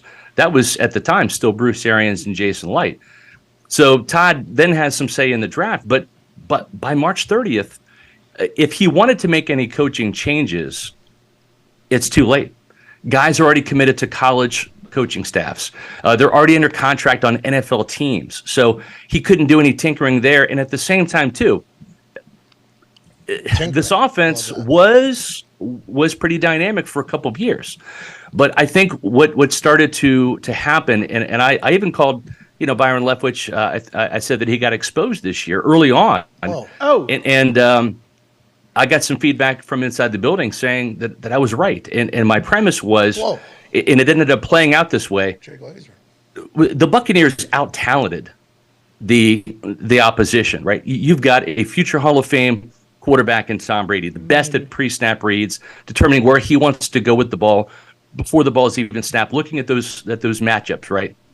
Mike Evans, future Hall of Fame wide receiver, 1,000-yard wide receiver in Chris Godwin, a future Hall of Fame, I should say a Hall of Fame credentialed receiver, a bit of a jackass in Antonio Brown. Oh! And then you've got a future Hall of Famer.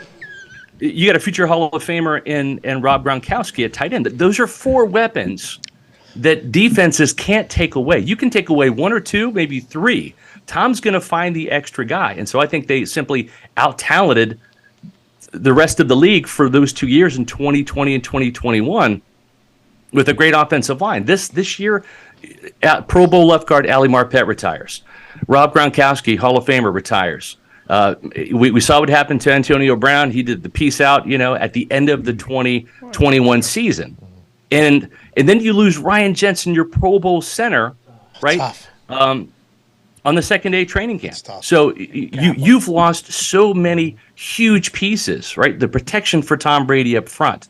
Then you look into the fact that I know I'm speaking AQ's language here, but Donovan Smith had a fantastic year in 2021, his best year. This year, it's been one of his worst. and it is kind of snowballed. And so what you need is an offensive coordinator that can figure things out, that can get creative, right? And it just didn't happen this year in Tampa. Go ahead, AJ. Scott, I don't even know this, but AB is actually back in the news a little bit. If you check your phone, you check the internet, he's out there, some non-football related stuff. But as far as Tom Brady goes, what's Tom's plan? Is there any chance Tom comes back to Tampa Bay? If not, where do you think he plays? Do you think he plays?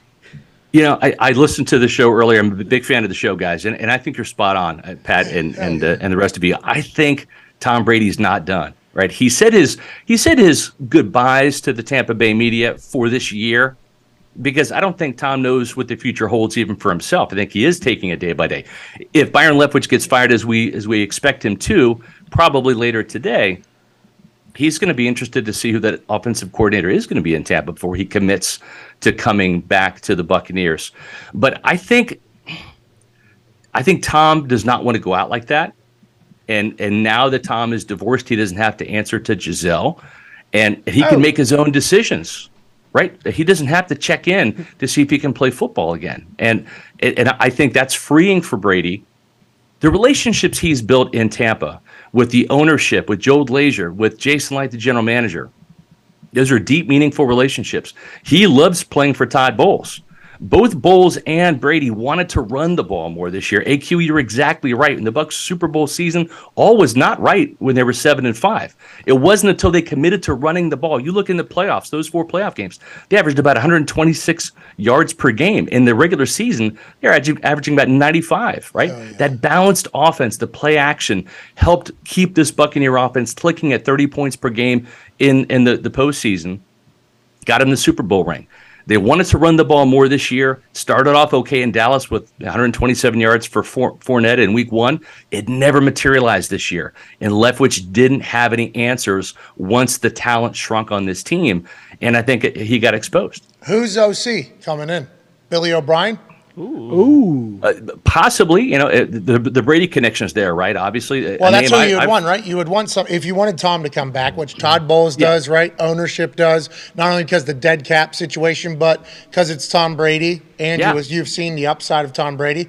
So you think Tom Brady maybe has a say in who's potentially, if Byron Leftwich is fired, which you are reporting, you've been covering the Bucs for 28 years. We assume you're 100% right. But is Brady a part of that hiring process? Is that a part of the free agency process, you think? How's that work? I don't think he's part of the hiring process. I think that will be Todd Bowles' call, with Jason Light getting involved in that decision too, because this is a big decision, right? I don't think Brady's going to have to sign off on the hire, but I think Brady will be curious about who that is for sure, right? Bill O'Brien's certainly a name because he's worked with Brady before in New England. Also, Jason Light was up there too as part of that Patriots organization. It makes a lot of sense if O'Brien does not go back to New England. A name that I've thrown out that I would love to see just for my own personal sake, Todd Monken. Todd Monken was the wide receivers coach here under Dirk Cutter, was the offensive coordinator for a couple of years. Remember that Ryan Fitzpatrick game, the season opener back in 2018? Oh, yeah. 48-41. Going toe-to-toe with Drew Brees. Monken was calling the plays. Matter of fact, Fitzpatrick opened that season with 3 400-yard passing games. It's an NFL record. So where I think Monken makes a lot of sense is he's got allies in the building. Todd Bowles' son, Troy, is going to be a linebacker at Georgia. So Todd Bowles knows Todd Monken.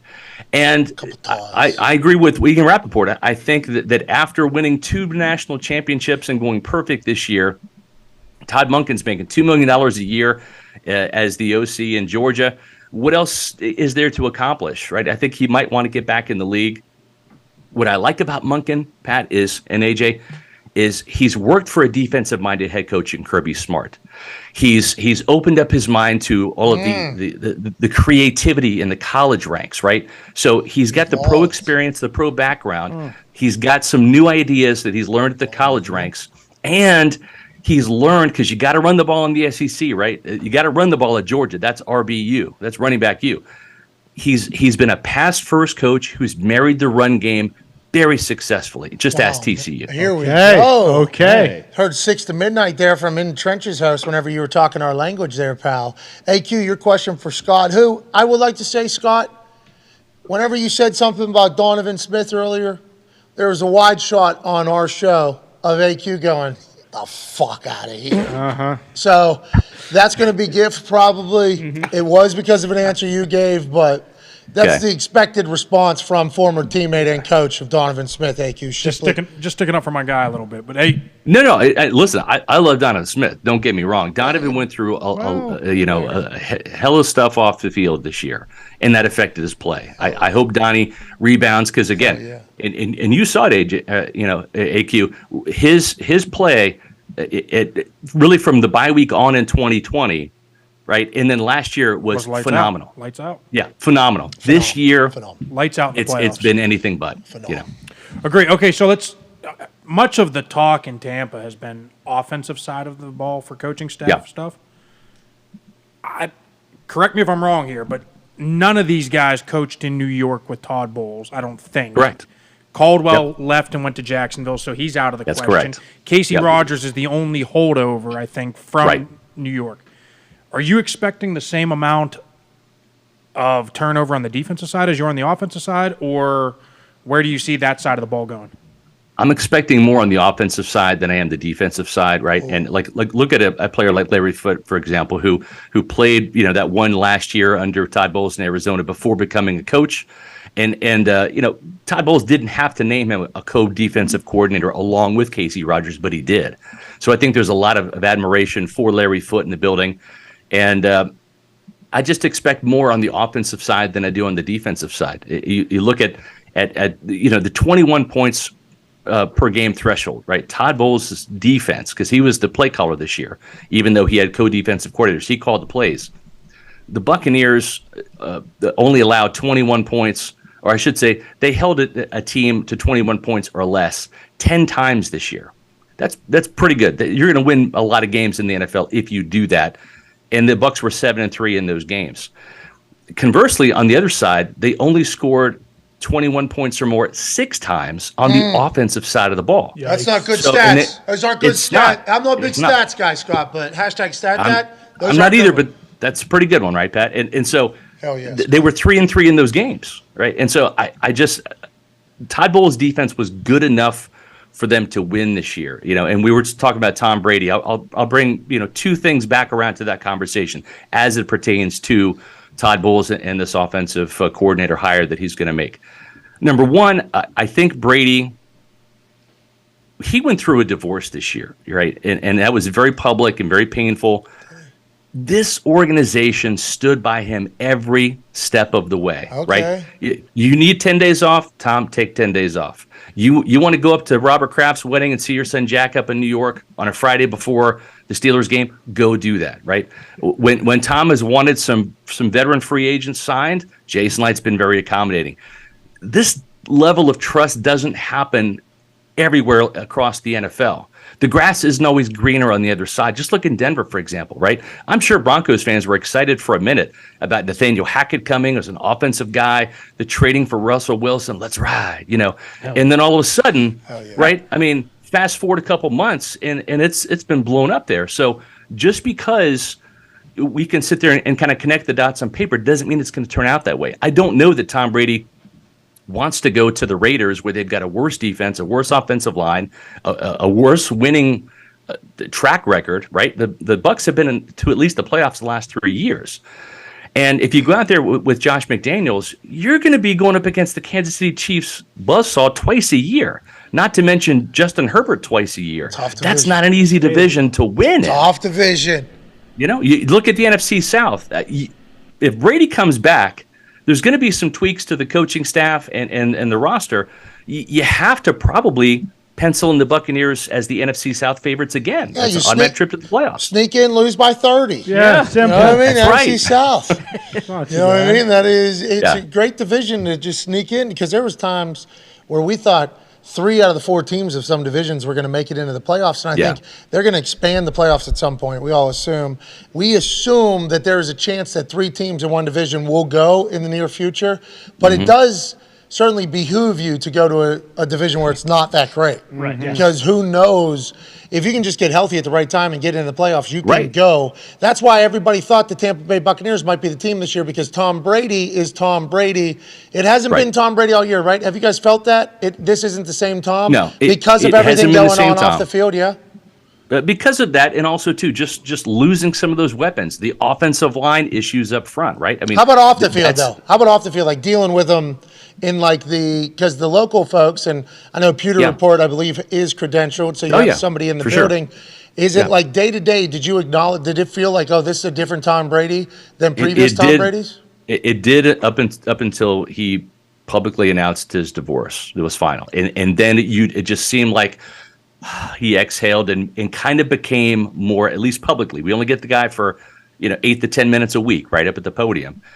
But it seemed like once that happened, right around after the Ravens game, the Seahawks game, that seemed to be old Tom in terms of his personality and his interactions with the media. He's playing still. Yeah. I think he is playing. I think he's playing, and I think there's a chance he comes back to Tampa. I really do. I look around the landscape, and he's talked about wanting to stay on the East Coast because that's where his kids are in that time zone.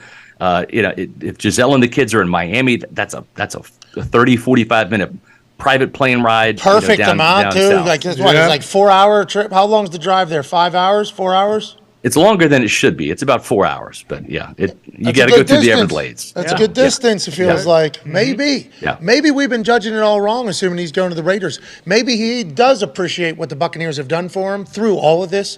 We shall see. We can't thank you enough for joining us, sir. We will continue to read the Pewter Report. PEWTERREPORT.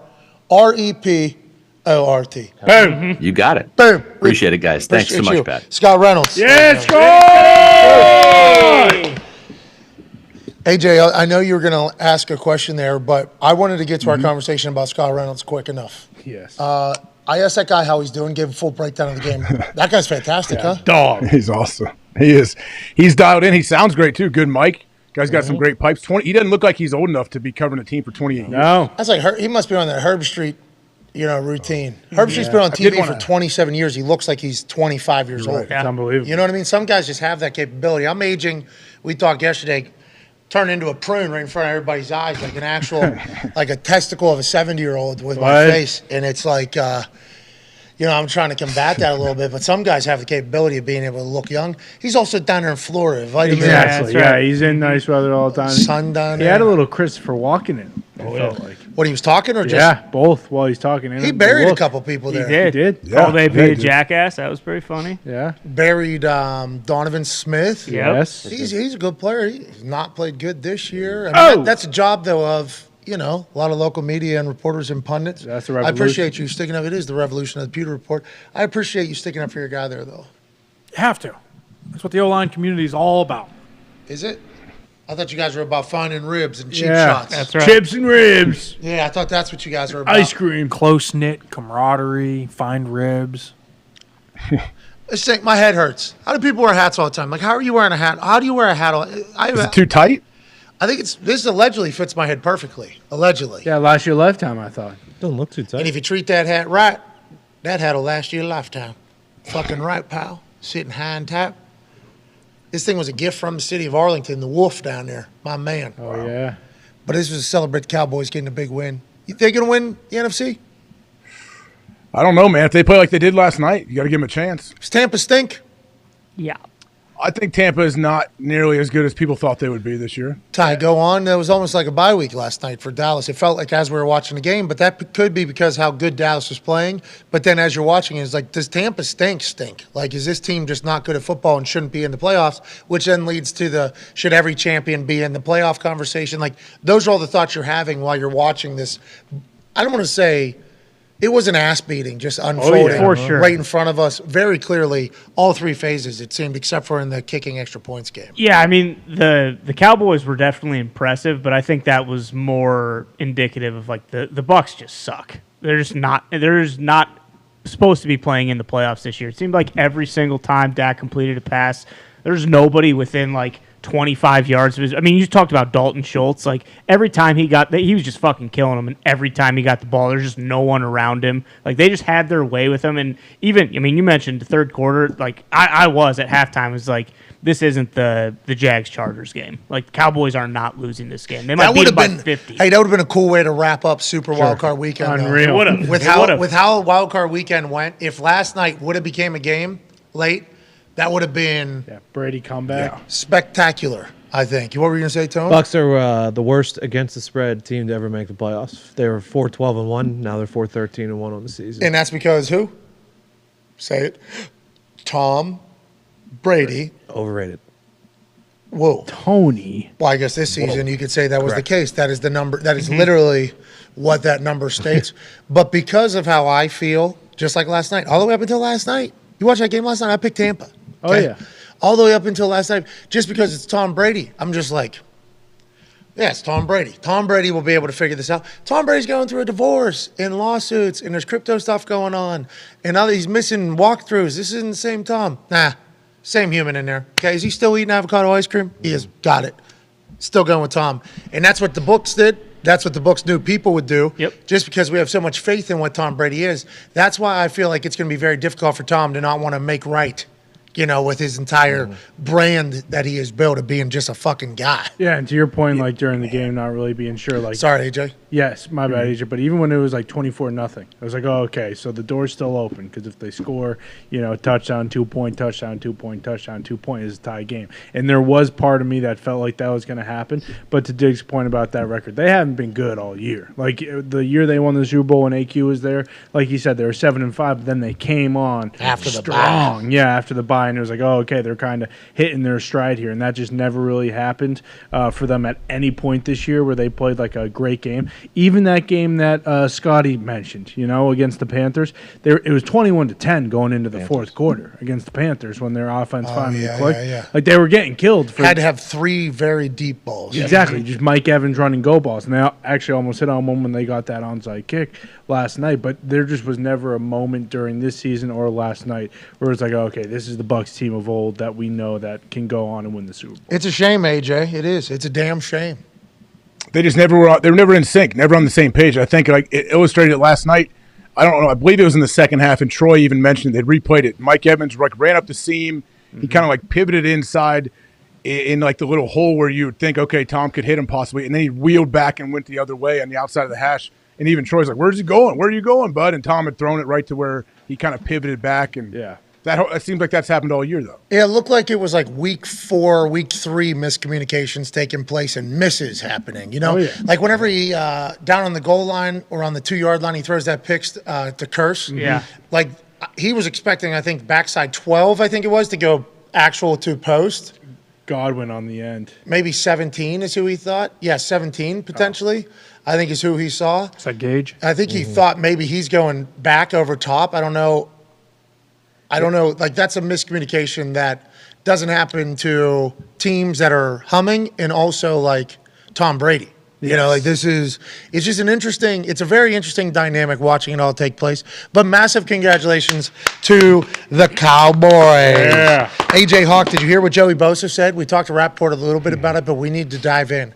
Let's run this clip of Joey Bosa chit-chatting about the call that he got pissed off about and inevitably a personal foul, which led to a 2-point conversion happening where Trevor Lawrence skies and then they hit the game-winning field goal. So massive point of the game was this personal foul that Joey Bosa got for saying something to the ref. But here's what Joey Bosa had to say about the overall situation in his postseason press briefing before he leaves for the offseason.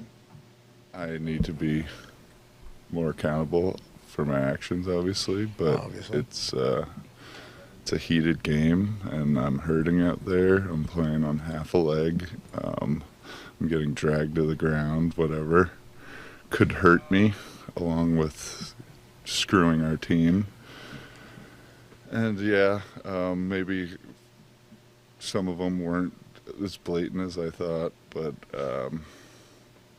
I don't know. It's I think there just needs to be more accountability on. If I say something to them, I get a $40,000 fine. But if they blow a call that ruins an entire team's season, they're probably back in the locker room after the game, like, got that. Oh yeah, got him. 15 yards, what a loser. I guarantee it. That's what they're talking like in the back. Whatever, power trip. I'm sick of those people, and I'm just about my 3rd F-bomb so far. Sorry, but man. Oof. This is awesome. Yeah. I mean, Joey Bosa feels personally attacked by these refs.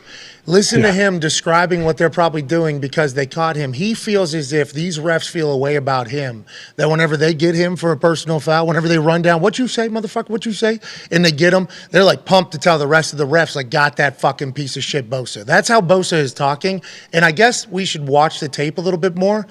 Is Bosa just always getting fucked over by the refs? Because that's what that feels like. Because to get to a point where he's like, I'm going to say it how it is.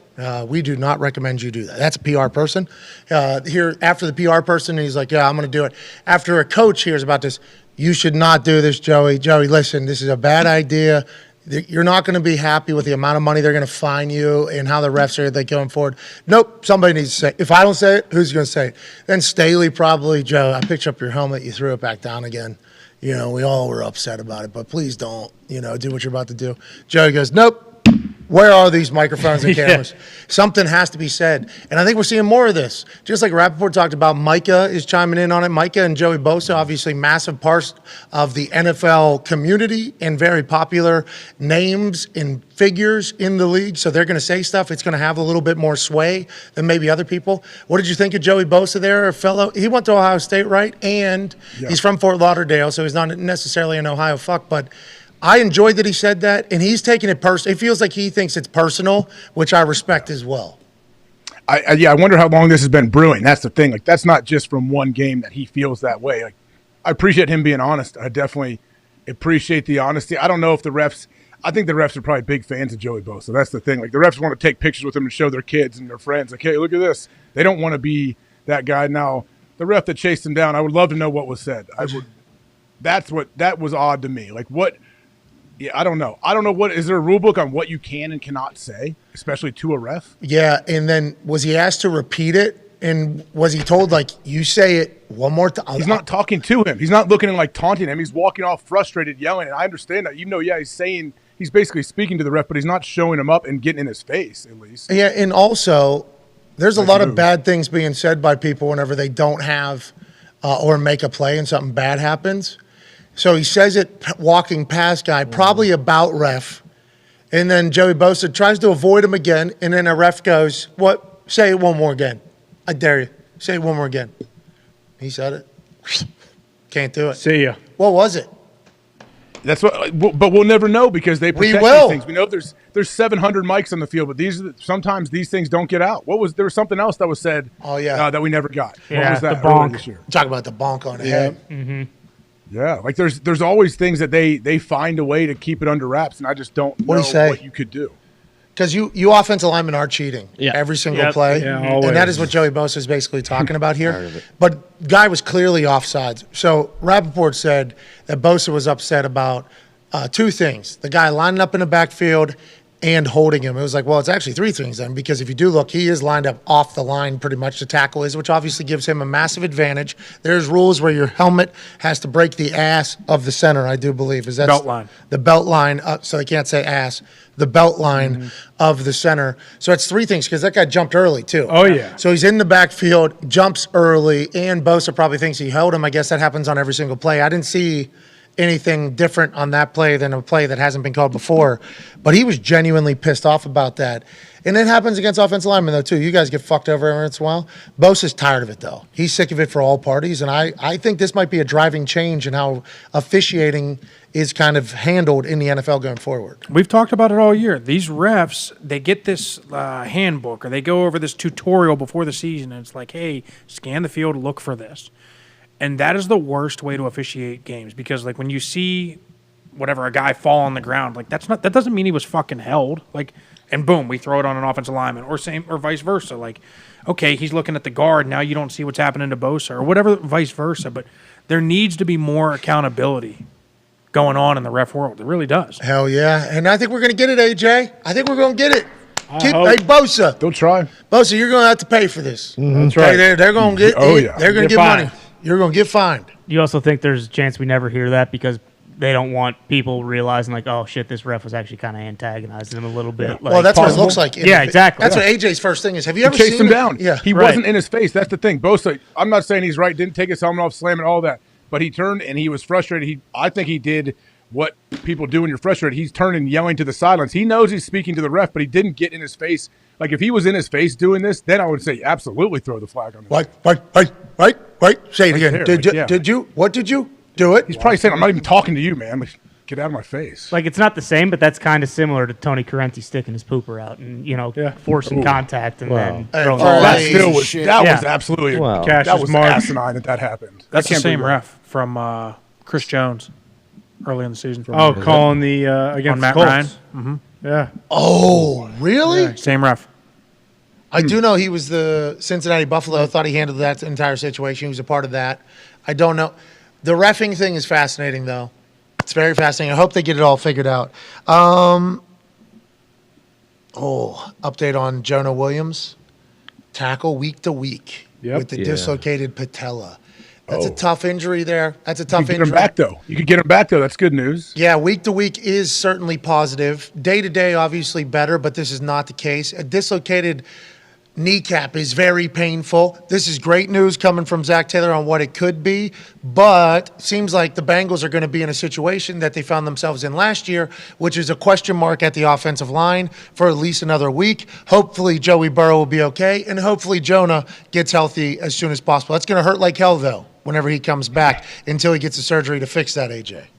Yeah, good news that there is a chance if they continue to win that he could get back in the lineup. That's all you want. You just want some hope that you'll be back out there if you're a player. All right, let's get to a break because on the other side we have the main event of the evening. Hell yeah. Afternoon. What? Aaron Rodgers Tuesday, man. What's he been up to since the season ended? Been about 10 days or so. Didn't get a chance to chat with him last week because he had meetings with the front office at the Packers. Mm-hmm. Are we going to chat about that? Are we going to chat about what he's got going on? Are we going to chat about what he thinks about the game? How about officials? All things. Cannot wait for it. And what's the book club book? Ooh. Hell yeah. Be a friend, tell a friend. Aaron Rodgers Tuesdays on the other side. Take 5.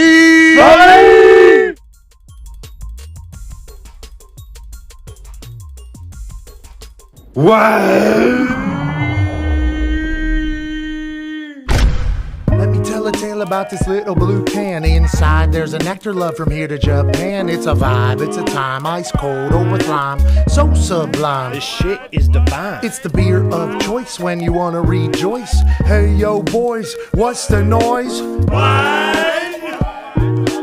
Hey yo boys, what's the noise? Well, us and Bud Light have made it a fish. We bring the stoogery, they bring delish. Feels like a genie just granted us a wish. Cause for all of us, it was love at first sip. Now be a bud, tell a bud to grab some Bud Lights. Going Drizzly Code is what? $5 off tonight.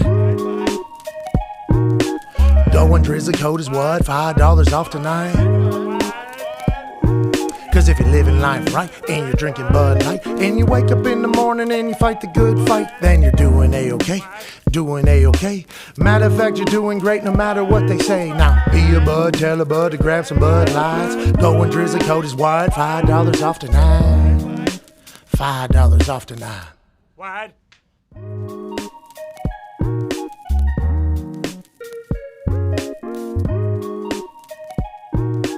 Daboll coming in there now, and you got an entire new operation. What are you looking forward to change the path here of how your career has gone thus far? I think everybody watching the Giants goes like, man, it'd be awesome to see him on a fully ready-to-go team because of how talented you are, how electrifying you are. Out of nowhere, the game can change with you. It's awesome. You and Jonathan Taylor, very similar style of running, two very different programs right now. Whenever you look ahead to the future versus what you've been through already in your early career, what are your thoughts and what are your projections? Well, I think you got to learn from what happened in the past. Obviously, we're going into our third head coach, but with Shermer, with Judge, obviously it was unfortunate that they got fired. But hey, that's not normal, by the way. You're very young. Yeah. That's not normal. Yeah. This is not a normal thing. So like you take what you take from that, you learn. They did some great things that we're going to have to be able to carry over, and we got to be able to keep the core. You know, we got some talented players. We have very talented players. We got to find a way to stay healthy. We got a whole new system, whole new coaching staff coming in. So it's new. The energy is going to be different. As players, we get a chance to prove ourselves again. Yeah. That's something big. That's something that I'm looking forward to prove myself and show there's different things I can do in my game to help this team win. And it's I know it's been rough, but like the past couple, we're not that far, and I truly believe that we're not that far. We have the talent. Now we bring in the right pieces, the right coaching staff. Obviously, we got to go in the draft well, bring some guys in free agency. Why is football the greatest sport on earth? And do you think football is the greatest sport on earth? And why do you like football? That's a really deep question there, Pat. I know. I think I'd get a good answer out of you, though. Like, I think you'd be able to talk about it in a way that I think a lot of people haven't, because you've been at the pinnacle of it for so damn long and inside of it, and your brain is a pretty fantastic one. We've learned here over the last few weeks, obviously. Last few weeks, that's it. That's all the time we've learned that.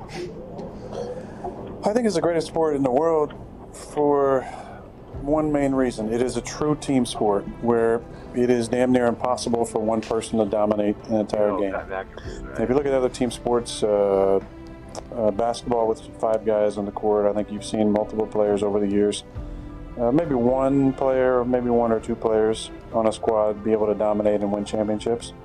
Baseball, you can have a dominant pitcher and win championships. Soccer, you can have a dominant forward and or goalie.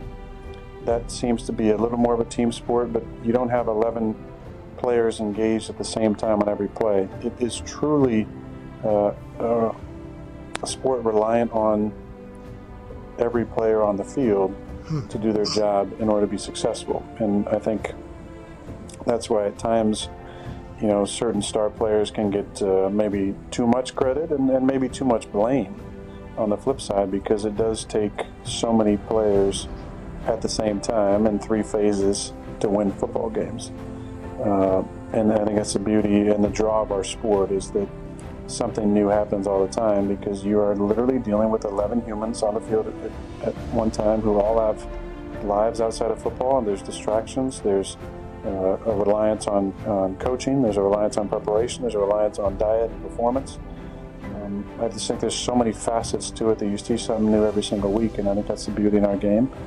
When it comes to the love that I have for it, it's rooted, and I think like any player who's played for a long time, the love is not just about our sport, it's about competition.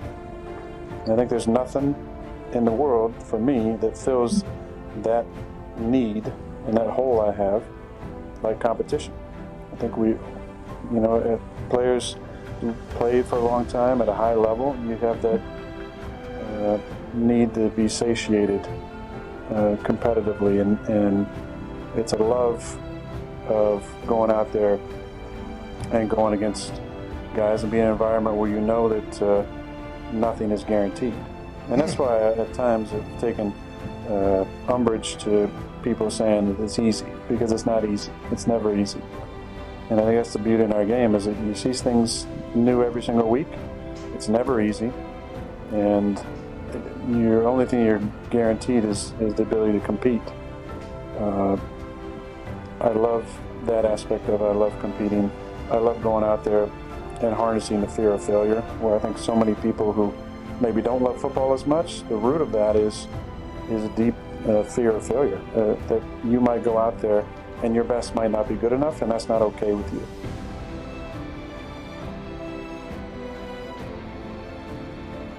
Since November of last year, the Chiefs are 20-2 against all other teams other than the Bengals. They're 0-3 against the Bengals. This team is beloved by that city for good reason. They're tough. They're explosive. Defensive side, they ripped the ball out of Travis Kelce's hands. Oh, yeah. There's some dogs out there running around. It's a fucking miracle that the Bengals have been able to do what they've been able to do. They just got an indoor bubble this past offseason. This is the first winter that they've been able to go in a bubble to practice. Just in case a fucking blizzard comes through Cincinnati, Ohio. This team didn't even have a fucking sponsor for their stadium until this year. They're running with P. Ryan right now. He's their second string running back. He's unbelievable. And yeah, you're T. Higgins. But they get Jamar back. They're getting Joe Mixon back. Hurst was on the sidelines, I think. So hopefully he comes back or whatever. You got a guy he is an Ohio fuck. Playing quarterback who's incredibly tough, confident, and talented. He is obviously the leader of that team and how they go. And they're going to prove to be able to win for the long haul here, because they got a guy at quarterback and they got multiple positions around them that are very, very tough. The offensive line seems to be figuring it out. Beginning of the year, we didn't know if this brand new offensive line where you got new security in town, ain't nobody gonna touch you anymore, if they were gonna be able to be worth a fuck this year. They seemingly are. P. Ryan coming together is huge for them. He has a different running style than Mixon.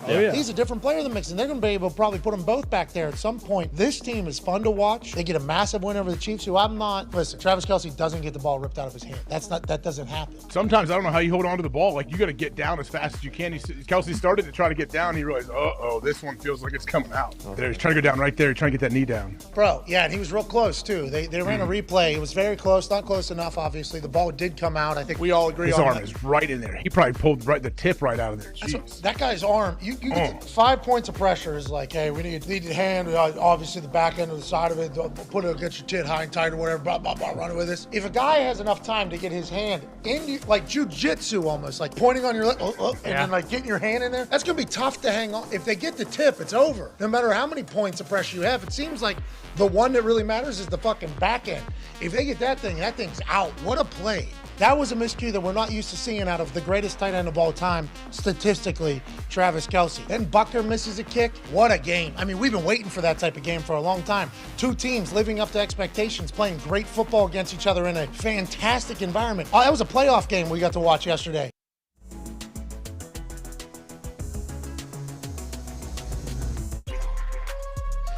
Welcome back to the program. Ladies and gentlemen, it is Aaron Rodgers Tuesday, January 17th, 2023. Already 17 days into the new year. Wow. We got 4 weeks of NFL football left. Let's enjoy it all. And let's have a conversation with a man who we haven't chatted with in a little bit. Last week, he had meetings with the front office of the team in which he plays for. That team is the Green Bay Packers. He is the quarterback for them. He is a 4-time NFL MVP winner and the host of Aaron Rodgers Tuesday, which is now currently on its season 3. Unprecedented shit. Yep. Unprecedented. Fresh haircut, ladies and gentlemen, Aaron Rodgers. Yay! Holy shit, dude. Wow. Did you just drop out of the handsome tree, bro? What the fuck? You look like you're in a cloud right now. What are you doing? Where are you at? You look great. Can you see me clearly? Oh, yeah. Yeah. Okay. I'm not skipping. No. I heard there was a little bit of a thing with the phone. Now you're on a laptop. This is a little bit more sturdy, I heard. It's the clearest I've seen you guys. I can almost see, the scars on AJ's face here. Whoa. Well, that's from the helmet, obviously, because he used to use his helmet as a weapon. And that thing busted down that nose, and we get to see the flatness of it right here. But when you get him in real life, there is some scar tissue built up right here. It's just like a cauliflower ear almost, but for football. It's like, oh, that fucking guy used his head as a weapon. And how could he not? Let's talk about a little bit of life. What have you been up to, man? Where have you been? How are meetings? Are you back at home? Are you traveling? What do you got going on? Yeah, I'm back on the West Coast for a couple of days. I was out in Green Bay finishing up everything I need to finish up out there. And then I had all the conversations I wanted to have. And then got a couple of days to relax. And then things get a little busy from here. What were your meetings like? Were these any different than your normal exit meetings? We know every player usually has an exit meeting with coordinators, coaches, and everything. Is that what you did? Yeah, as you probably remember, AJ, mine are a little bit longer than the standard. Mike used to a lot, like 15, maybe 30 at the most minutes. I think it was 15. And, the first couple of times you'd be in there, it's like an hour. You come out, you got all the other guys waiting, pissed off because they've been sitting in that office for 45 minutes or an hour and a half. And so I usually don't meet, the day after. I usually, go in, on the Tuesday and Wednesday and have some time with all the guys. And then there's other meetings to have and conversations with certain people you want to have before you get out of the city. And people you wanted to see, I had to make sure I went over and saw the Crosbys and their awesome kids. Shout out to Molly for occasionally being the hostess with the mostest. Yeah, Thanksgiving, I believe, or Christmas. Really nice Thanksgiving. Really nice little celebration for Mason and his 256th consecutive game. Oh, yeah, Iron Man. Iron Man. But I tell you, when I get over there, she just totally passes the kids off, man. She's like, all right, you take them. So I'm not sure if that's how she treats the men in her life, but that's awesome. You and her have a great relationship. I love those kids and love the Crosbys. Such a great family. And also want to spend some time with a couple of the coaches on the staff that I'm close with and see everybody before they got out. Randall and Dave left early in the week, so I want to spend some time with them. And just kind of everything, the worst part of the season is the day after the last game, and you just want to make sure you see all the people you love and care about. Yeah, and I think kind of put a bow on the entire season with a lot of people. Equipment room, I assume. Training room, I assume. Coaches, I assume. Gunther Kuntz. You talked to Gunther Kuntz. How'd it go? Are we talking about that right now, or are you still in the middle of a whole process? Because the whole world, as soon as we even said that Aaron's talking to the Packers today, it was breaking news that it was taking place. Obviously, our fault. Should have foreseen that. Was tired from Natty. Whole thing. That's on me for that whole thing. But it got blown. It's huge. That's a huge thing that got talked about. When you meet with them, is it good vibes? Is it future talk? Is it short? Like, what is the discussion, and how far into this process do you think you are at this moment? First of all, I love the cowboy hat. You're looking great today. Definitely want to give you a shout out for that. And your bling too. You're rocking a lot of gold. Yeah, dude, I wear the same thing every day, so you got to dress it up and dress it down. You know what I mean? But today, I just don't think Yeah, go I ahead. haven't been able to see you clearly. I think in weeks. So, maybe I should have done this the entire time. But on my computer, man, I can see everything really, really Season clearly. 4. So- Hell yeah. Season 4. Season 4. Yeah, Always yeah, getting better. That's crazy how that works, huh? Thank you. Though. Yeah, it's cool. It's real. Yeah, thank you. It was a gift. Yeah, I bet it is. I It was bet a it is. Christmas yeah. gift. First real one I've ever had in my life. So From who? from the wife. Yeah, normally I'm just middle of the mall. Hey, how much is that? Sweet, $27. Give me that thing. Big kiosk guy. Yeah, absolutely. Had to do it. You know, Claire's got those earrings in high school still. yeah. Those things are $5. Big blocks on those things. Still have the hole in my ear. Will forever. Bad decision, but look cool for a week or two.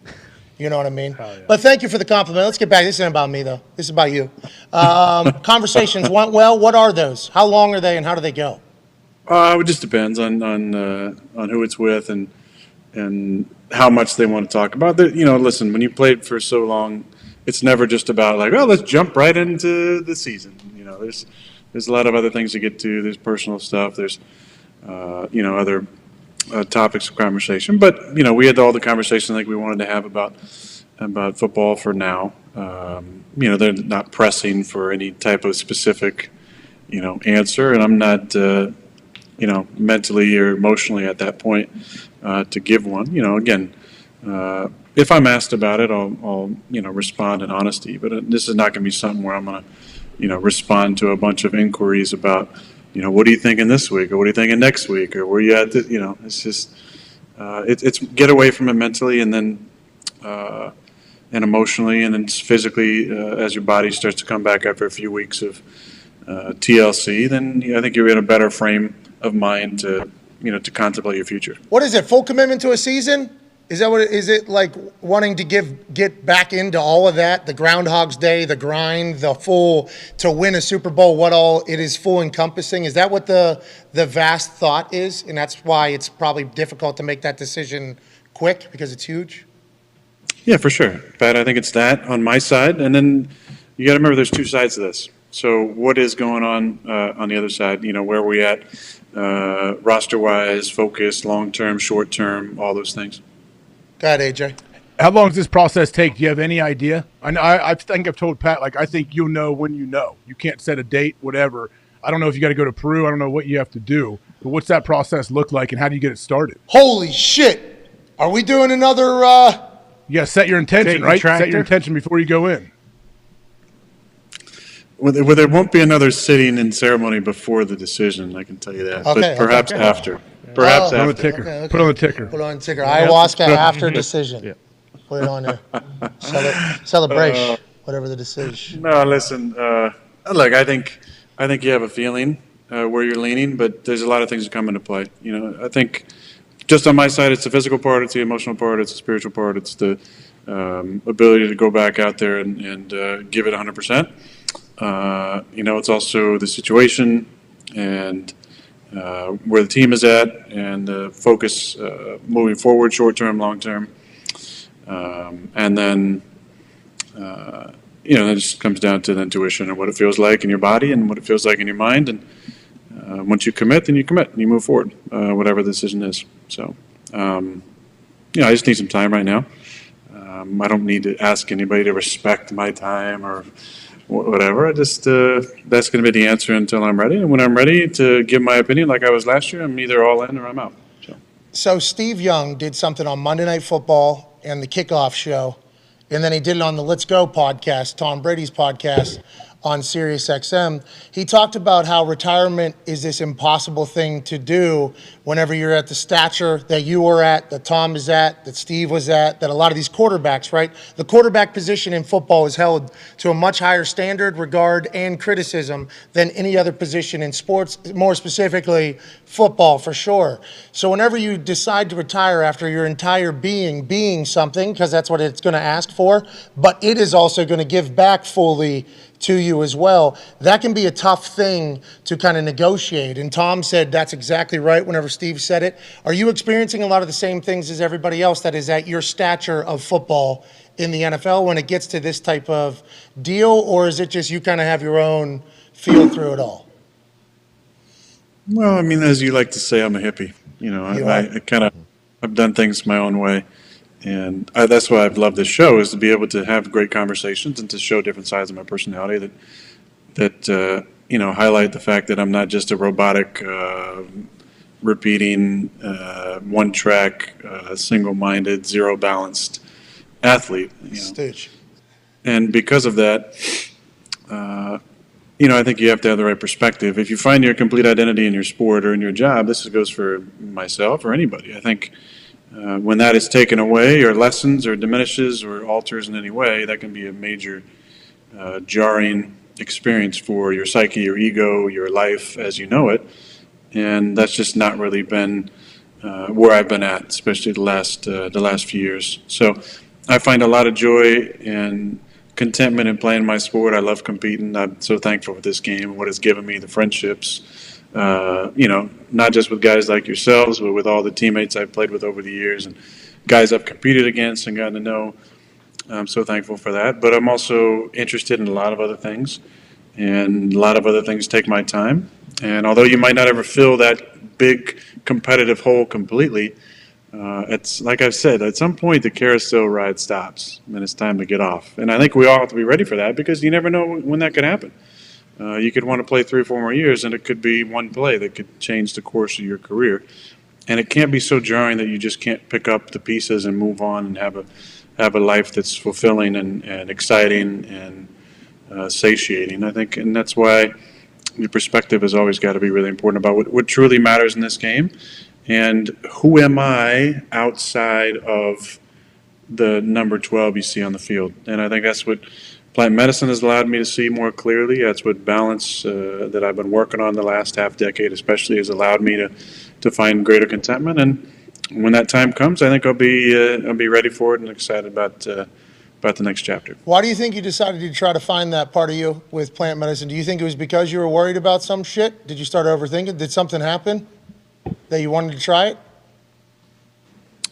What do you mean, Pat? What exactly are you asking, buddy? I don't know, because it feels like every time you chit-chat about the last 4 or 5 years or whatever, you talk about almost like a brand new you, like a whole new perspective on things. And we've only known that person because this is the 3rd season of Aaron Rodgers Tuesday, so we've only gotten a chance to chat with that. Did something happen that made you want to turn into that type of person, or were you always that person, just not as much? It kind of enlightened it a little bit more, or ignited it a little bit more, I apologize, or why did that happen, you think? Why did you turn to that? Well, I think there were a number of personal things that were going on in my life, but there were professional things that triggered some responses that were necessary. In 2017, I broke my collarbone. It was the most severe injury of my career and left me on the shelf. Actually started my love for Malibu because I came out to the West Coast and rented a house for a couple weeks as I got surgery from the amazing Neil Elitrosh. And Neil. Yeah, shout out to Neil. Shout out. And his right-hand shoulder man. And then stayed out in Malibu and really started to feel the separation from the team. And not being around the guys, knowing I was on a major course of recovery in order to get back. And there was some deep contemplation that went on during that time period about who am I without football? Who am I without this game? Can I function the way I want to function? Can I exist the way I want to exist? 2018, another injury to start the season, and a tumultuous year with our team and Mike getting fired. And then 2019 was when I first felt the call to do some plant medicine. So there were a lot of different events that triggered kind of this mindset to look at the world a little bit differently and to find that balance and contentment without football being the identity of our lives. And I think that's what we all can struggle with. If we don't find that love for ourselves or that other passion or that other transition, or really just in general the balance of life, without our main thing or the thing that is our calling card or the thing that people know us as, I think we're going to be setting ourselves up for some depression, some struggles. And look, I'm not saying it's going to be when the time comes to walk away, whether that's this year, next year, 3 years down the road, it won't be hard. It will be hard. But I've done a lot of work to make that transition probably a little bit easier. And I'm thankful for those lessons, those really hard times of adversity, but also, learning more about myself and who I am outside of just number 12 for the Green Bay Packers. Yeah, you prepared for the moment. That's smart to do. Seems like that is a good decision, even though, you got called to do it and a lot of things triggered it to happen. Feels like you've landed in a much happier place. Do you think physically you're good? Did you feel anything this year that you maybe, whenever you were younger, is there anything that you think physically you couldn't do that you maybe were able to do a few years back? Because there would be Aaron Rodgers throws all over every single game. Even when things might not have been clicking, there would have been a bucket drop or a fucking window hit that doesn't normally happen anywhere else. Physically, you feel good? Body-wise, good? Yeah, I dealt with obviously the stuff that we talked about on the show. I avoided some of the major injuries like COVID toe and some other stuff. I don't know how you avoided that one. That one seemed like it was eyeing you down for a bit. It had you in the sights, and you didn't get. That's incredible. It's incredible. Listen, after I went through the winter of death and survived, everything since then has been easy. So I'm really, really thankful. Who can say that they won MVP of COVID? And thank you. We had 2 years of COVID, and that's the years I was MVP. Back to back. So, and I dealt with COVID toe. And COVID. And I'm a COVID survivor. Yeah. Hell yeah. Holy shit, dude. I guess it pays to be immunized, right? Whoa. Amen. Hell yeah. Hey, we didn't have that whole promo on the checklist going into the show, but we certainly knew winner or death was going to be popping up today at some point. And hell yeah, I guess it goes down in the history books. The only COVID MVP. Aaron Rodgers. Congrats on that. Yeah. Congrats on that, Aaron. Especially because, you were probably a face of COVID too at the time. Yeah. So for you to be was AQ? I feel like we just showed a quick shot. AQ is making kind of weird face. Did he have something you wanted to jump in there? No, he's probably got a cramp in his gut. Yeah. I loved that promo you just cut. It was awesome. I loved everything about it. I think if you know me, you know that I love you. This is amazing. See, I can actually see AQ now. I don't know what I've been missing. This shot right here, when I'm sitting, on my white couch in Green Bay, I can't see shit. I can't see anybody in this shot. Now, I'm looking at this right now. I can see all of you just totally clear. I can see Ty looking amazing, rocking the is that a John Deere hat? You know it. That's incredible. Yeah. Connor with his smirk on his face. Hell yeah. Hell yeah. That other smirking Cowboy fan there is probably really happy today. No. That's after the files that came out yesterday. That's a tone day. He's a COVID cowboy. Why don't we put the whole thing back up? Hey, take a screenshot right now on your phone if you're watching.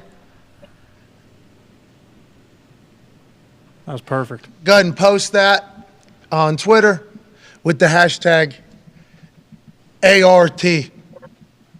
And say something nice to somebody. You could potentially be one of 10 winners of $500. Put your cash tag in there as well so that, we can pay you officially on Cash App. We've given away over like $3 million in the last year via our Twitter giveaways, Aaron. It's absolutely... All Bitcoin or...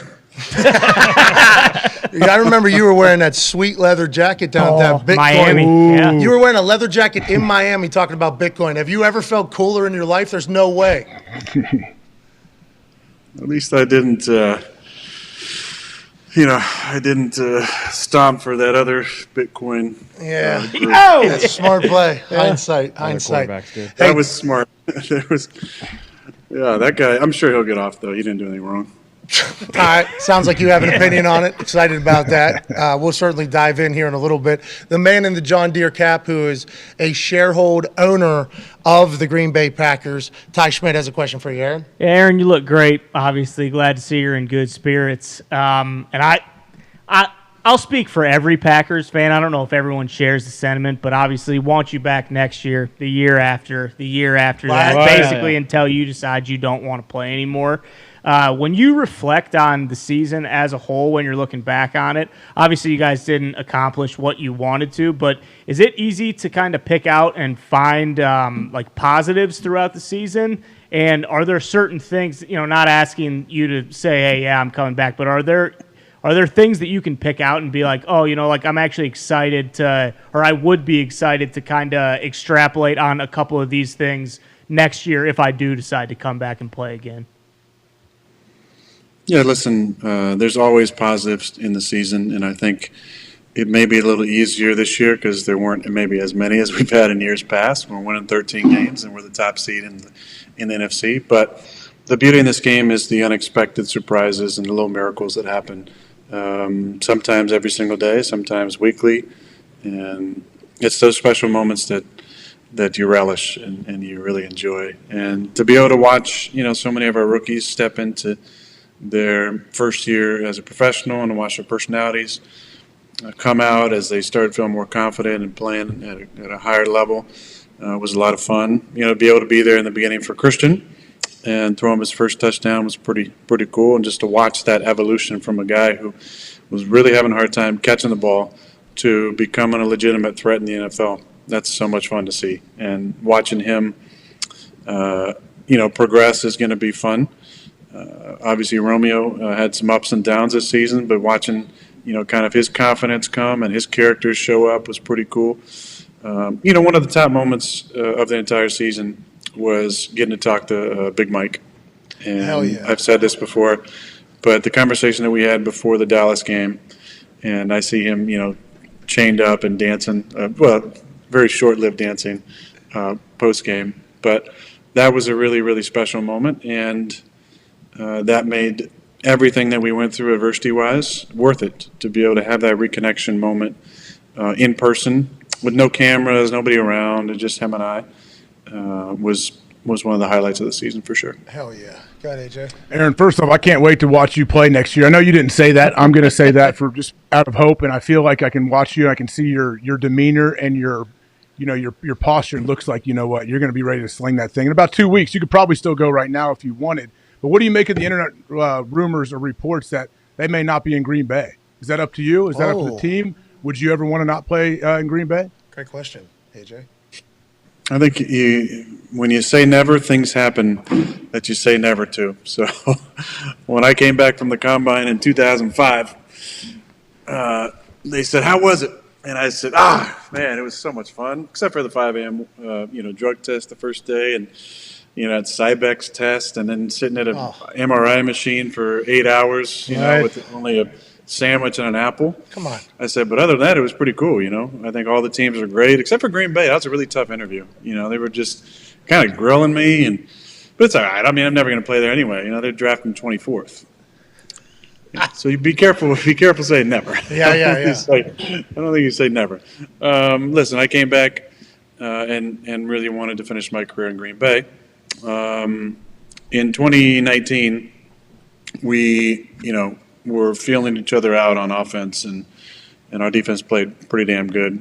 And a lot of people said I was, what did I say, washed, couldn't really play anymore. Washed, yeah. Wasn't the same.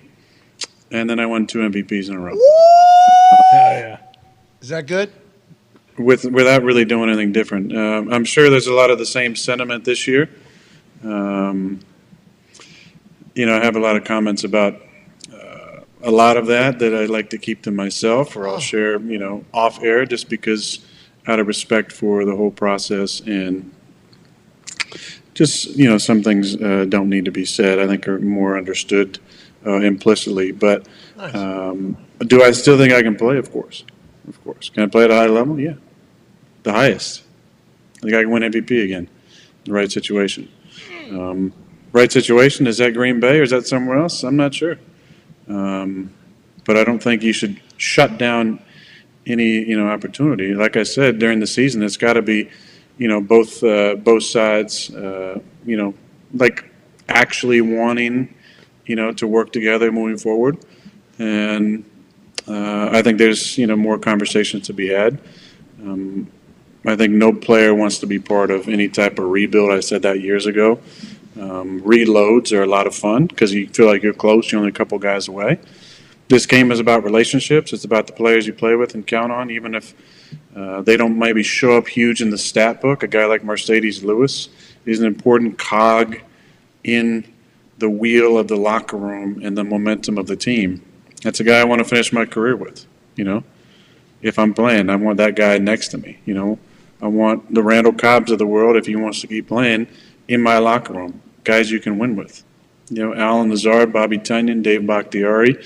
There's a lot of interesting names that we'll see, their, desire to re-sign these certain guys who are glue guys in the locker room will be an interesting conversation to be had. Take all that away, I still, need to mentally get to a point where I feel 100% locked in and ready to play a 19th season. And if I do, then we'll rock and roll and figure that out. If I don't, then we'll go into the jungles for a while. Oh, yeah. Can't wait to hear about those someday. I assume the trips to the jungles will be hysterical. But let's get back to what you just said a lot right there. Okay? AJ. Hysterical? Yeah. That's a good thing, not a bad thing. That's not. That's okay. Yeah, Usually hysterical refers to like laughing. I mean, there might be some laughing about things that happen that might be so ridiculous to your mind you can't possibly imagine they're real. But no, I agree. Yeah, that's what I'm talking about. Like, oh, great. Okay. I view life like a movie. Like it's awesome. Your life is amazing. Are you going to have a reality show yet? What are we doing here? What are we working on? No, we're just talking sports. It's just being a dumb guy talking sports. And I'm going to the jungles with you one day. I cannot wait to do that. I mean, I can't either, man. We're going to have a blast. Oh, I heard there's some stories. They were hysterical. They were hysterical. You know what I'm talking about? But anyways, you said a lot right there, dude. You did, honestly, because obviously you've thought about that. When you talk about Mercedes Lewis and Cobb, this goes back a few years back where the conversation between you and the Packers was at a standpoint where I couldn't really fathom because I was very fortunate enough to come into the NFL with a team that had Peyton Manning on it. And Peyton Manning, he wasn't like, if Peyton Manning wanted something, like, he's going to get it. I just assumed, like, that makes sense, by the way. Best player, been around the longest, in the locker room, the one that has to get it done. We all know that the quarterback's the most important position, so why wouldn't we treat it as such? And that's kind of just how I saw things go, and there was a lot of success that way. So whenever I was hearing things about the Green Bay Packers organization where you were saying something like, hey, I'd like this, and then that person, like, getting cut almost, like, in spite of you, it's like, that doesn't make sense business-wise, either off the field or on the field. Now it kind of sounds like whenever you say something like rebuild instead of reload, are you getting the sense that in Green Bay right now, around that young core, that they're trying to kind of start a new era? And does that weigh into your thoughts on whether you want to play for or not play again, maybe somewhere else? Because there's a lot that you said there, like a lot. You said a fucking lot there. That was awesome. Thank you for that. You're welcome, Pat. I think the answer, the question, it just answered itself, right? If there's a rebuild going on, I won't be a part of that. So they have to figure that out. And do they have to figure that out before you decide that you're coming back? Because then there is kind of a timeline, right? Isn't there? Well, listen. I don't think any team outside of maybe the Texans this year or some. There's a couple of teams maybe who might say, yeah, we're rebuilding. We finished down at the bottom of the league, and we're obviously we're going to start over. These teams who have new GM or head coach and they're drafting pretty high, they might admit that they're in some sort of rebuild, but not. Most teams in the middle of the pack aren't going to say, hey, we're going to rebuild. Unless we have a crazy cap situation. So. No GM or president's ever going to say, hey, we're rebuilding. Got it. So that won't, I'm sure that'll trigger somebody asking them, are you guys rebuilding? And the answer would be, of course not. We got this and we got that. But it's a mindset. If they want to go younger and think Jordan's ready to go, then that might be the way they want to go. And if that's the case and I still want to play, then there's only one option, right? That's to play somewhere else. If it's not, and they, like, no, we still want you to play, and this and that, then it'd have to be, the right situation with the roster. It looks like we can win it all, because there's no point coming back if you don't think you can win it all. And this is all if mentally you want to commit to an entire year, obviously. Which is a huge you have a lot to figure out, dude. Good luck, bro. Good luck with figuring that all out. How do you plan on doing it? Well, The Arts of Contemplation. That's of course. Is a great book that you may have read. It's a short one, Pat. Yeah, it was awesome. Very short one. It's in there somewhere. It's not one of those long ones, by Graham Hancock. It's a nice short one. Gods. The fingerprint of the gods. Honestly. Yeah, that's a great one. It's The a subtle long art book. of not giving a fuck. But The Art of Contemplation, little black book, which I know you used to have in college as well. Hi-yo! Somebody else did too. Maybe. All right. Who's that? And what is your process going to be, though? Honestly, what is it? It's just taking some time, pausing, letting kind of all the emotions kind of run through you, and then starting to see how it feels day after day, and what's coming to mind. You missing it, not missing it? You excited about the next season, new challenge, whatever it might be, and then going kind of lean into that feeling, and whatever feels right in your body is probably what it's going to be. I think it's got to be a full fuck yes. It's got to be like yes, 100% I'm in. And if it's not that, then you're out. You on dry race board, pros, cons? Are we maybe sitting out overlooking the Pacific Ocean? Maybe some music on in the background. Who knows what you're drinking? Wine. Probably a scotch. Wine. Having a time. Is that all part of what are we doing? Well, I know that I know you're a big fan of this mammal. Might even be your spirit animal, but this is the humpback whale season. Hell yeah! And a lot of humpbacks are going through the old southern Pacific here. So, sitting back with maybe a cigar, right, and perhaps some scotch, right, and the binoculars, right, and the humpback whales, right. It's a good start to the contemplation. I think so. We're pulling for you, man. Hope you find happiness through it all, which it seems like you will. I do have happiness. I have happiness. Jump in the contentment. water. Get in the water with those things if you really want to make a decision. That's right. I will. I'm going to be like Spock in The Search for Spock, Star Trek 4. No, not Search for Spock. The Voyage Home. We all know Sorry. that one. Hell yeah. Voyage Yeah, Home, that was Star Trek 4. Have you seen the newest Avatar? I have not yet. No. Put it in that movie theater you got in that house. Put it in. Make sure it can. Do you got one of them Rumble movie theaters though? Because we saw it in 3D. Yeah, Dolby. And the fucking seats were moving. Oh, I was going through the water over there on Pandora, dude. It was wild. Even though this might influence me, how would you score it out of 10? Well, here's the deal. I only watched the first 2 hours because I had things to do. I couldn't stay for the full 310, but I heard the. Wow. Aaron, this was decided. It's not the movie's The fault. weekday. It was decided before we even got access to the movie. If we get access to it, there's no way I'm going to be able to stay for the whole thing. I got something going on the next day. It was a Wednesday. Who's got 3 hours in 10 minutes on a Wednesday night in the middle of football season? It would seem like an impossible task. But first 2 hours, pretty sweet. Pretty. Hey, the fact that you put 2 hours in the public. I was out and about. I never go. I'm here, home, work, home, here, home. We went out. Had a night. Ooh, having a time. Watching Avatar, feeling the seat vibrate. Yeah. It was a good time. I think you should watch it. I think you should. And then you just walked out of the movies. See, I think the only movie I've ever walked out of in the movie theaters was Deuce Bigalow, European Gigolo. What? You didn't like it? Too much hype? Too much hype? What's the problem? I had something going on. Hour one into it. It was a weekend. I get it. Just couldn't stay. Actually, I walked out of a Benjamin Button too. Oh, What? It's a great film. Why? What about Sherlock? Did you see Sherlock? Sherlock Holmes with Downey Jr.? No. No, Holmes and Watson. Yeah. With Will Ferrell. Will Ferrell, that one. No, I didn't. That's probably the right play. Yeah, great. I watched out of there. Well, the worst We're on ESPN movie right now. maybe ever is Hacksaw Ridge. So I would, if I'd seen that in theaters, I Is that would the one with Harry Styles? No, it's Andrew Garfield. it's about Vince truth. I Vaughn. never said that about Harry. The truth. The guy saved a bunch of lives. Yeah. What's this? It sounds like you're anti-American right now. Is that about America? What happened? I don't think. Goddamn right. He was a medic. Some of the worst acting. Oh! Really? Vince Vaughn, who I love, not his best movie. No, definitely Sam not. Worthington from Avatar, really poor performance. Jacob Sully? Yeah. He doesn't do poor performances. Sorry, I'm going to have to question this. Jacob Sully. But the guy that plays the main character in that, poof, that's a bad movie. That's the old Spider-Man. Yeah, Andrew Garfield. There it is. You a big movie guy, big movie buff, love them? I am, yeah. Really? You watch like small independent movies too, or just basically anything that's out there? Anything that's going to pass the time on a cold and lonely Green Bay night. That's a song. You writing a song about that? I think you do that as well. You play the guitar rather. Yeah, the guitar's not in range. So. It's up on the deck. It's up on the deck. He's singing to the whales that are boning. Mm-hmm. That's amazing. Can't wait for The whales, yeah, they like the songs for sure.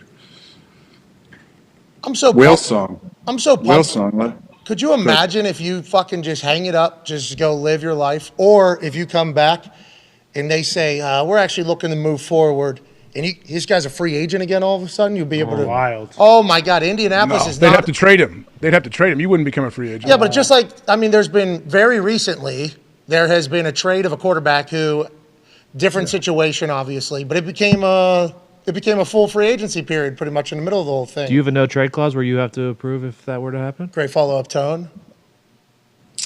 I think that I would. Doesn't know. God doesn't know. No, I don't have a no trade, but I don't think we get in a situation in that imaginary world where there would be a trade to a team I don't want to go to. I just don't think that's. That would be awesome. That'd be even better. Could you imagine just how the spectacle that it would be? No, thank you. We're sending them to fucking some team in the CFL. All right. Fucking Stampeders. See you later. Seattle Dragons. Can't wait to watch it all unfold, bud. They're already talking about you right now. Herm Edwards is cutting a promo. They're showing a highlight. Oh, you just threw a fucking. No, it was incompletion. It looked like pass interference. So probably a bad call. These refs. Oh, let's talk about these refs. Since we have you on, and Connor will have a question as well. Joey Bosa cut a promo. That was, I don't know if you've seen it. I know you kind of see some things, you're off the grid but some other times and all that. Joey Bosa said, basically, there's no accountability from these refs who suck pretty much. Mm-hmm. And he just spoke about it. Doesn't normally happen. Micah Parsons, obviously, another superstar, young superstar in the league, he kind of retweeted it and said, this is an issue. Do you think they ever get it fixed from being on the inside? I know it's a hard job. We all know it's a hard job. Is it fixable, and do you think the NFL will ever get it fixed? Listen, I think that there's a number of different types of calls that are hard to ref. Offensive holding, because it happens on a lot of plays. Yes, Chief. It's just kind of the extent. There's some flopping that goes on as well. The NBA tried to police flopping by $5,000 fines. It didn't really work. The NFL might need to police some of the flopping because there is some ridiculous flopping that goes on. But offensive holding is hard. Not that hard, though. Some of the ones, I felt like Thibodeau had one in the game where it was pretty obvious he got held and was not called. Roughing the passer, though. Got to talk about this. It's bad for the game, Aaron. And people say that you're a part of it, like you and Tom and the superstar quarterbacks are the reason why these are happening. But you and Tom, I feel like, come out against it a lot. Why is it? It's an interesting. Well, I don't, I had, I think, one call this year roughing the passer, and it was a soft one. It wasn't one, if I get hit in the face and it's forceful, you kind of expect the penalty. Didn't get any, I don't believe. Maybe, I think I only got one, maybe two at the most. The one I got seemed to be very soft, and it's not one that I'm campaigning for. I was actually shaking my head, like, I don't really want that call. It's not. Pick it up. Do you have the video of it? No, I was telling you were telling the ref, pick it up. I mean, make me look bad. The one that 97 had in the Vikings Giants game. I mean, I think he does exactly what they've asked him to do. You tackle him, you're starting to turn him. I mean, listen, the guy is 330 pounds. He's one of the best D tackles in the league. He's one of the strongest D tackles in the league. If he's 330 and he's wrapping up a 220-pound quarterback. Listen, watch what he does. Okay, he lets him go. He doesn't even forcibly. He watch his hands. He pulls his hands away. They say his forearm hit him in the face, though. Remember in that super slut right here? Boom! Shot to the face with a forearm. They say. I don't know. That doesn't. That to me is. I wouldn't be asking for that penalty. Now, if you get you get one of these right to the face, yeah, that's a penalty. That's not a penalty, and that's just one of a number of calls that it's hard because what do? Do you go back and review those in slow time? I think. Listen, the best reps that we've had in the league are on TV now. Yeah. Right? They're not working in the league office. Right? They're on TV. Gene Steratore, my favorite ref of all time. I think one of the best guys at understanding how to interact with guys, how to communicate with them, and then how to control a game without being the main, without being a part of it, And Gene was incredible at that. But Gene's on TV now. Why? Because they pay more. Yeah. Right? We all miss Gene, man. How about Terry McCauley, also fantastic referee. Right? He's not working as the head of refs for the league office. He's on TV. John Perry, another great referee. Right? What's he doing? He's working on TV. All these guys who were fantastic whitecaps, and many of them who left in the last, I don't know how long Gene's been out, but it's probably the last 5 years. You've had like 8 or 9 really good whitecap, long-time referees. Are any of them working at the league office? No, and it's the people that normally not good relationship with players in there because they're not good refs running shit too, because they'll take that level of a job at that stage of life, Yeah, I mean, look, Mike Pereira, on TV, he was a great ref. Like, who was the other guy? Dean Blandino, right? Another good one. These guys are all on TV because they pay more, and they can also, but they can do it. If the league was smart, they would go grab one of those guys, pay them whatever the hell they want, and make this a little easier for the refs because they have a tough job to do. But there's some things to be simplified. We know throughout the season there'll be less calls, right? So they emphasize something early in the season that we've called, whether it's roughing the passer, taunting, illegal contact, which they said was going to be a big thing. You get to the end of the year, there's no penalties called. There's 3 or 4 per team per game. That's the way it goes. Now, if you have 3 or 4 penalties a game for the whole season, right, you're going to be number 1 in the league, right? We averaged like 6.5 for most of the year. We were in the top 7. I think we were 6th or 7th, 5th, 6th, 7th the entire year. In the playoffs, it was 3 or 4 penalties every single game, right? They just don't want to. They don't want to be a part of it. I get it, right? But there has to be some consistency throughout the year, so we're not reffing the games like that late in the season. But early in the season, we're going to flag everything. I just think it needs to be more consistent throughout the year. What's illegal contact in week 1 should be illegal contact in week 18. Two different sports. It's a couple different sports there whenever it's being ref differently. They have a lot of power, Aaron. They got to get it figured out, especially with obviously the sports gambling industry growing the way it is. Refs are a massive impact. And I think anytime you talk to former players or former coaches, they always talk about the refs. Media people don't as much, but I think players and coaches understand more than anybody. Like, hey, that person, the white cap as you call, a lot of power right there and changing the entire game and changing the entire. If a team is a pass happy team, they throw a lot, they're very efficient, and they want to call it tight with pass interference or something like that, they could change the whole. You can change the whole game if you want to, just because you're that crew. They got to get it figured out. We have faith that they will. Connor has a question for you, Aaron. Yeah, Aaron, Avatar, I'd probably say 8.5. And also, I want to be the first one to congratulate you on the article from yesterday. I know you and your immunized brothers and sisters probably took a victory lap, as you should. You said earlier, after your West Coast trip, you're going to be busy from here, quote. What are you doing? You going to Thailand to hang out with Cliff Kingsbury, or are you doing a little traveling? What's the plan here? I think Cliff has all the companionship he needs. Hell yeah. Yes, he does. Hell yeah. What a move. Just go. I think more people should do that. I heard this interesting idea that in order to allow for the proper time, interview process, what if they put a freeze on all hiring still after the Super Bowl? I think it's an interesting idea to kick around. Right now, you have so much craziness going on with anybody that fired their head coach is trying to get people. Anybody that made adjustments to their staff is trying to get people. You have 8 teams now still left in the playoffs with people getting interviewed, but maybe don't have the same type of advantage or opportunity because they're focusing on the game plan. Maybe put a moratorium on all that until after the Super Bowl might be an interesting idea to do for all those guys. Then you can then you can let Cliff go and do his thing and have time to breathe. I think we all do. I think everybody needs time to decompress and take the emotion out of it. And good for Cliff taking care of himself. Obviously, he's got. It wasn't just him on a solo trip, doing a walkabout somewhere, doing some sort of journey that I'd be doing. He's definitely living well over there. But there's some events that I haven't done the past few years that I'd be interested in doing. I've played in the Pebble Beach Pro-Am a number of times and may end up doing that.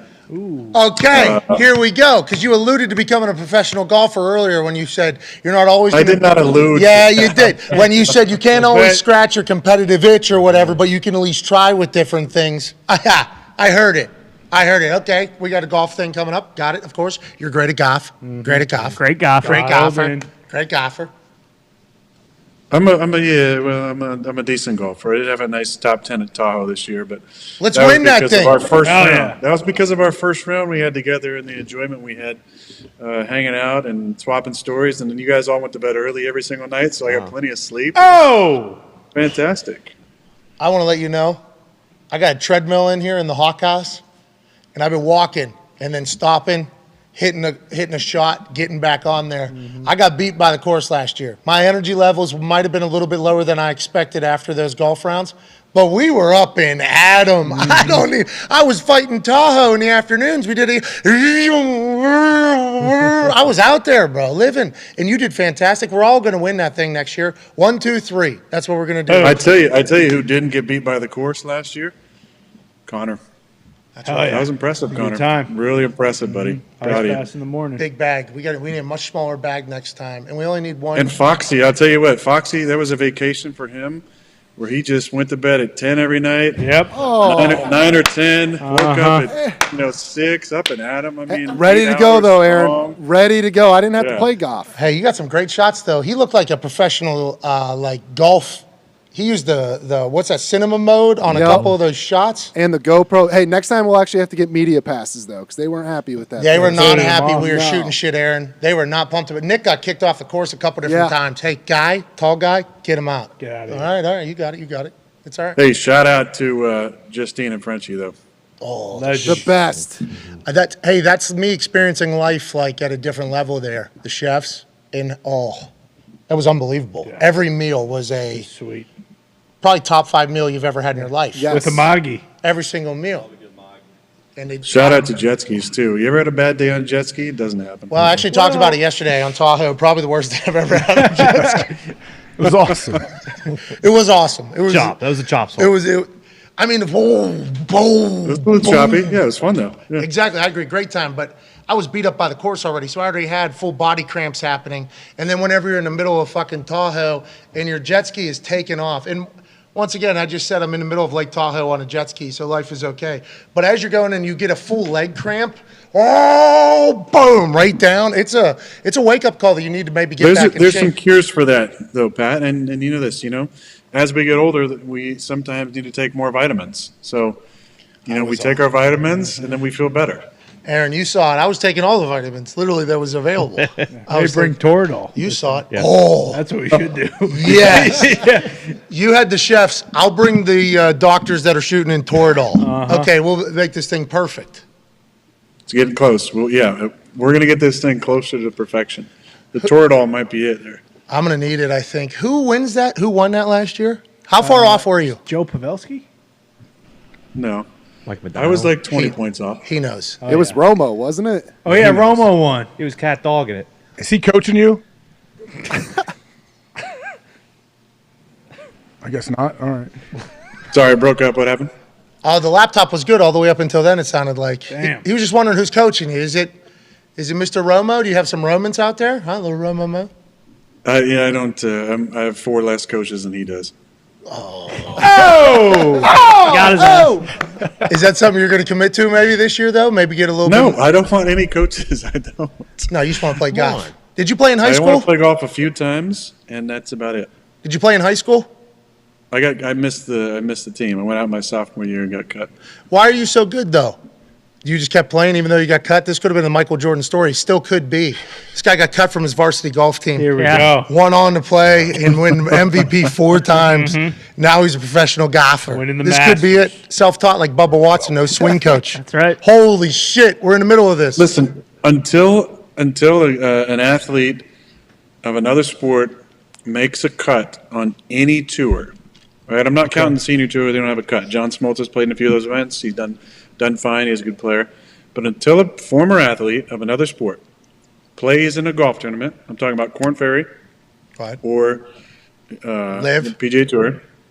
Or live. There's no cut on live, so that doesn't count. No, yeah, it does. You get invited. How much you're have good. they offered you? Have they offered you a big old check to come over there? Not a bad time to become a professional golfer. No, I haven't seen anything with a B behind it yet, so I'm probably going to avoid that.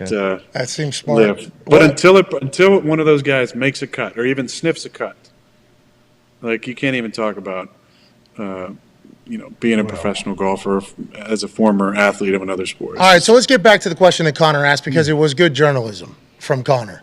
You got the Pebble Beach Pro-Am coming. You said it's about to get real busy. Is that for football? Is that for life? Is it going to be a little mix with both? What do you got? Yeah, the Pebble Beach Pro-Am is something that I'm considering. Obviously, the Super Bowl is in Scottsdale. Phoenix, whatever you want to call it. You coming out? We'll be out there. We'll have a night. I definitely won't be doing Radio Row if you're there. No, we have We have a house. We have two houses. What are you doing then? Well, they have the waste management, so I may, if I'm out there, end up doing that Pro-Am, which is a lot of fun. They're trying to get a bunch of football players, I heard. Hell yeah. So if I decide to go out to Super Bowl, that's an option. And if I do, then I'll definitely come by the house and see you guys. Maybe pop in for a little show. Here we go. Miss seeing you guys in person. But then there's some other things that I'm interested in. There's a couple different kind of spiritual things that on the horizon that are possible. Yes. And then a couple trips, but I'm just gonna relax for the next couple of weeks, and then start back with some workouts and see how my body's feeling. Derby. You travel everywhere, right? You're a big world traveler. Good question. Derby on the horizon this year? We back? You guys back? I think Derby's going to be back this year. Wow! Big deal. AJ's going to have his sandwich bag with his handing of cigars, just doing his thing. Can't wait for it. AJ's going to be there singing with his buddy Travis Tritt, hanging out with Bobby. Big Travis Tritt. All right. Yeah. Big fan. Big fan. Aaron's a big fan as well. I'm glad we bond over that. Travis Tritt, something happened. Sounds like neither of them are factually famous. Travis is awesome. He sings up there. It's amazing. He sings up there. Yeah, he's a musician, obviously. What happened? I'm pretty excited to hear what happened. I guess this will be off air. Shout out to Travis Tritt that you're fucking doing it. You're doing it. There's nothing that happened. We love Travis. He's awesome. Okay. Oh, dog. Yeah. Okay. Yep. We all love Travis. Okay. All right, I get it. Thank you, Travis. I get it. You're a world traveler, though, right? What was it? Peru a couple years ago. And then obviously you got to go to the jungles to do Hungary. Things that have been Hungary. You were spotted Switzerland. in. Is there any? Have you ever been to Antarctica, or has there been anywhere you haven't been that you will Yes, definitely? there's a lot of places. I haven't been to Antarctica. Haven't been to Patagonia, Iceland, Spain. What? Ibiza, Barcelona. Take a pill. Ibiza, Barcelona. Barcelona. There's a lot of places I'd like to go, but it's pretty nice here. So if I'm not in Green Bay, then probably sitting here looking at the humpbacks. That's smart. Hell yeah. We saw your house on the internet. Pretty Pretty nice. cool. Oh my yeah. I sold that one. I bought a couple miles down.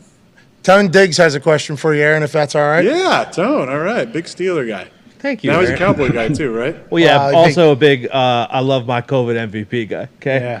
Yeah. Last night for I don't know, let's say hypothetically it was Tom's last game. He had Tom Cruise there, Hulk Hogan, and John Daly. Let's say hypothetically you have a last game. Is there a crew you could come up with that competes with that potentially you'd like to have in stadium to have you watch the last game? Yeah. Okay. Keanu Reeves. Oh, That was so good. That was a good. good one. Yes. So good. at Kid acting. Rock. The Undertaker. Yeah. Boom. What did you say? You said Tom Cruise, Hulk Hogan, and who? John Daly. You can have more. There's a lot of sweets. Well, I mean, AJ would probably say Phil Mick because he's a big fan, but I'm going to say. I was going to say Tiger. I thought Tiger for sure. Tiger?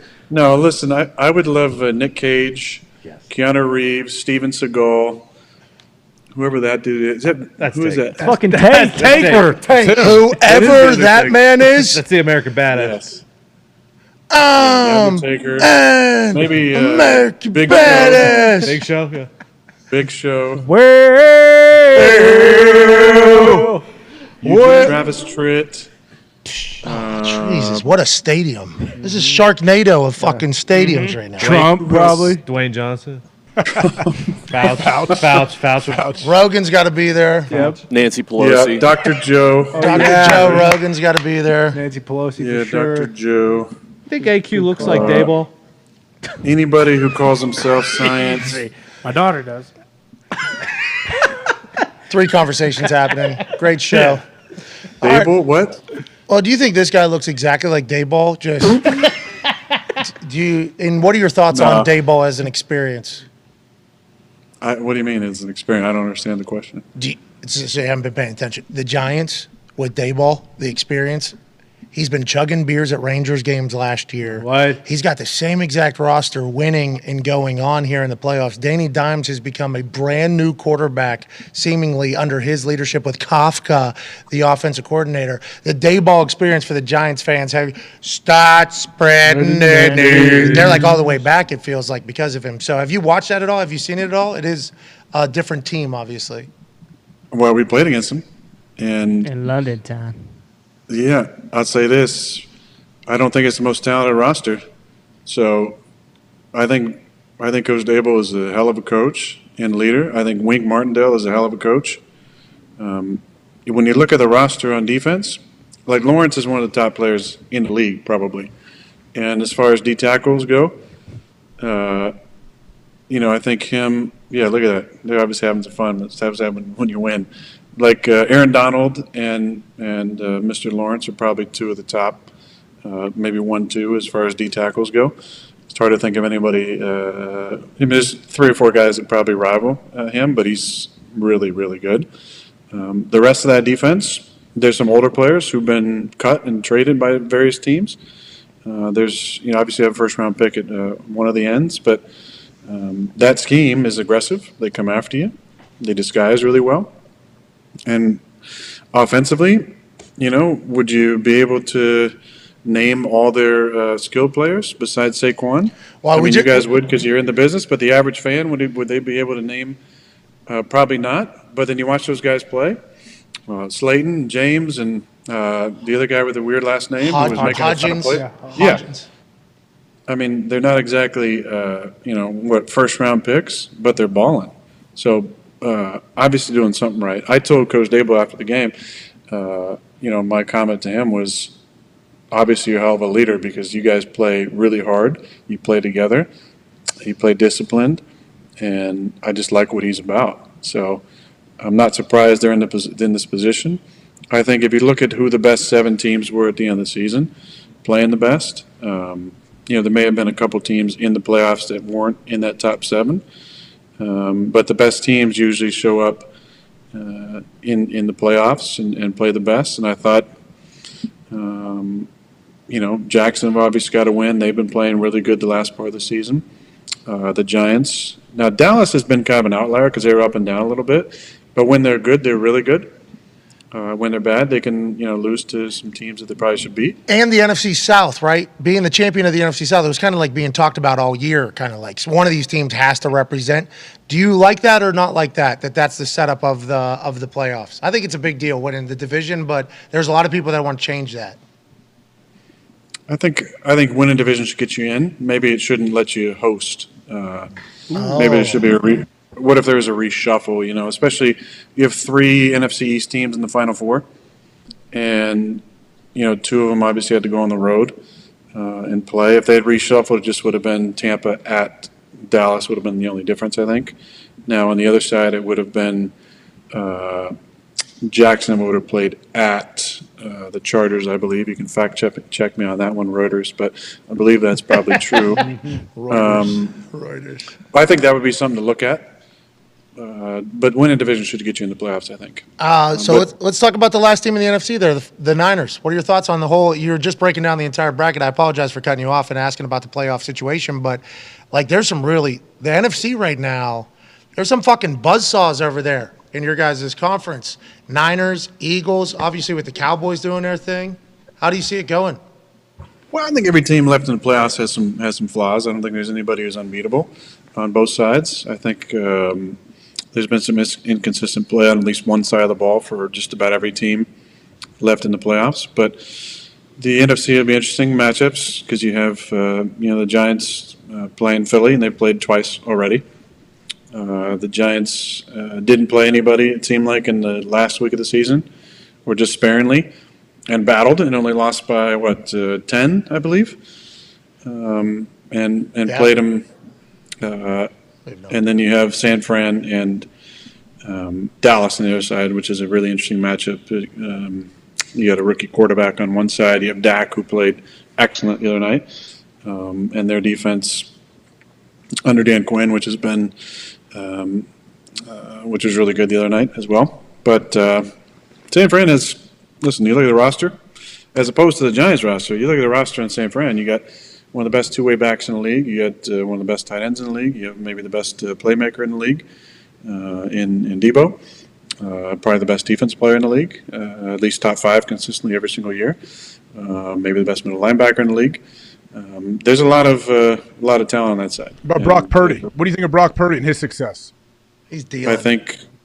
I think he's done a nice job taking care of the football and making plays. I think Kyle has definitely shown he can call plays with a number of different quarterbacks, different styles. But I watched Brock. He came in the preseason in our game and moved him right down the field and threw a touchdown pass. And I was like, man, that was a nice drive. Preseason, but to show when you're I think he was the third guy at that point, to show that you can come in and move the football effectively and go up and down the field, that was impressive. And then obviously when you're playing with confidence compared to when you're playing with no experience and kind of winging it, it's a whole different ball game. And he's playing with a lot of confidence right now.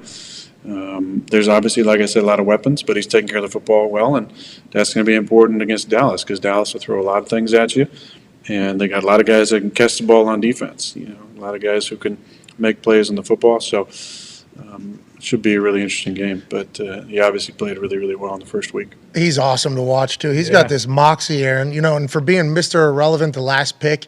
And allegedly, the story coming out of high school is that Saban, he had an offer for Alabama out of Scottsdale, I think. Is that where he's from? Yeah, Gilbert. He's from Gilbert. Arizona? Yeah, Gilbert, Arizona. Gilbert, Arizona. Gets an offer to Alabama. Goes and meets with Saban. Saban says, all right, we'll be able to get you better. All right, we think your accuracy needs to get a little better. You need to beard a little bit. And allegedly, he came back and told Iowa State, that guy doesn't know ball. Accuracy is literally the thing that I am the best at. That seems to be a trait that the great quarterbacks have, and then if you don't have, the NFL can expose you. Is that an accurate depiction, you think? And is that why you think Purdy's having the success that he's having, and why some guys don't have the same success as others? Listen, for as many blue chippers who've had success in the league, there's been as many and often more who were not that. We're not the number one prospect coming out of their high school. We're not the number one guy coming out of college and the first pick in the draft. Obviously, about Tom. He was 198 different options to take him. Joe Montana was the same way. Was passed up by a ton of people.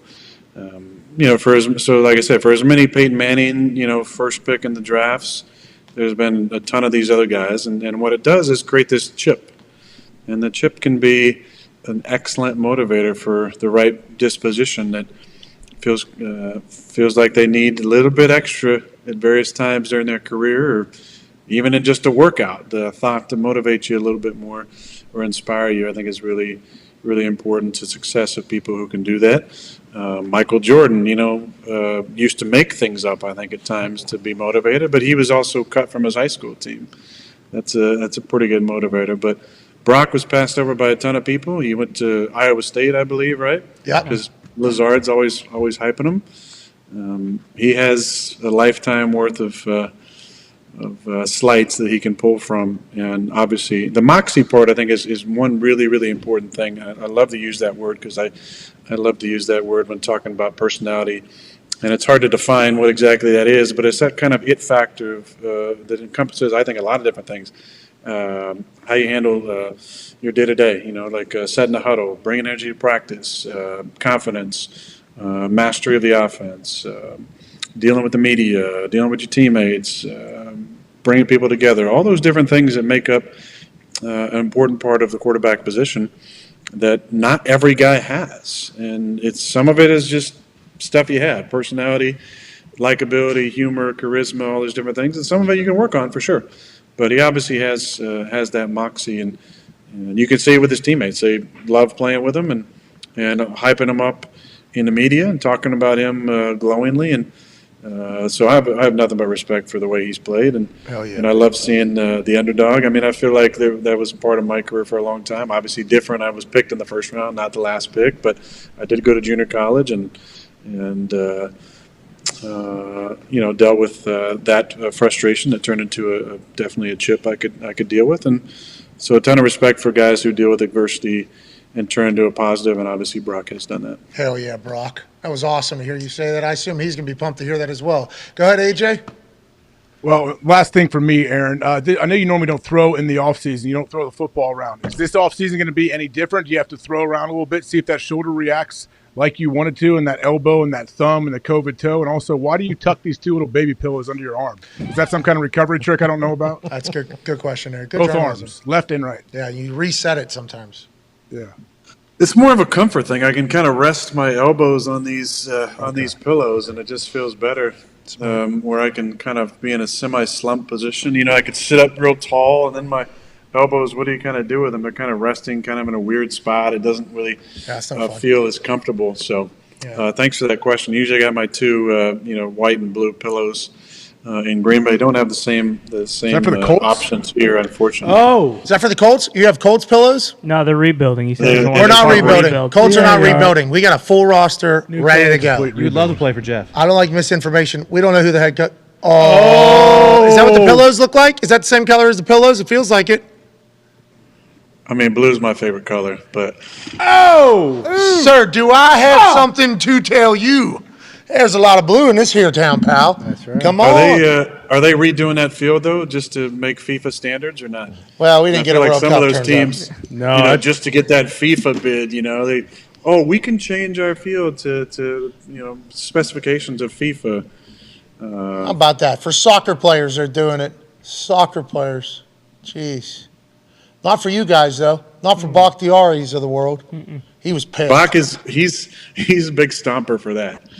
Not a big stomper for draconian vax mandates and different things. But if you start talking about what the field conditions should be, he's going to be right at the front lines. Interesting. Yeah. But lack of informed consent and zero tested vaccines.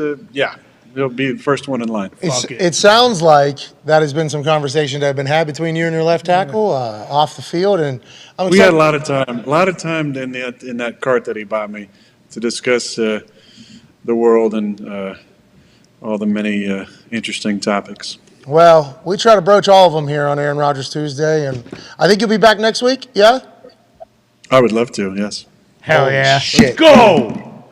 All right, so we won't do a book today because we've kept you long enough. Let's do a book next week, though, to wrap up season 3 here of Aaron Rodgers. Well, let's not say wrap up. We might do one more after this, okay? But we'll do a book next week for sure. Oh shit! Let's go. That'll give me a lot of time to watch whales to get through a couple books. I got like 10 in the stack right now, and it's hard to choose just one. But I'll have some books ready to finish this thing up. Hey, the ball is here. And I'm pumped for that. You throw like a dart, right? Is that what you're doing when you throw the ball? You seem to have a different throwing motion than everybody else. Is that what you're doing? Or do you even think? You don't even think? I don't think. I don't really think about it a whole lot. I think about trajectory and speed and those things, but it just comes kind of comes out. Listen, there's a lot of great throwers, or there's not. There's a few really great throwers of the football, and I just want to plug this one just because I love this kid so much. But I enjoy watching Josh Allen play football. That's fun to watch. How about that? The way he How about plays. that Dawson Knox touchdown over the shoulder of that guy? That was a great one, but to me, it's the flat foot in the pocket throwing the ball to big game. What's his name?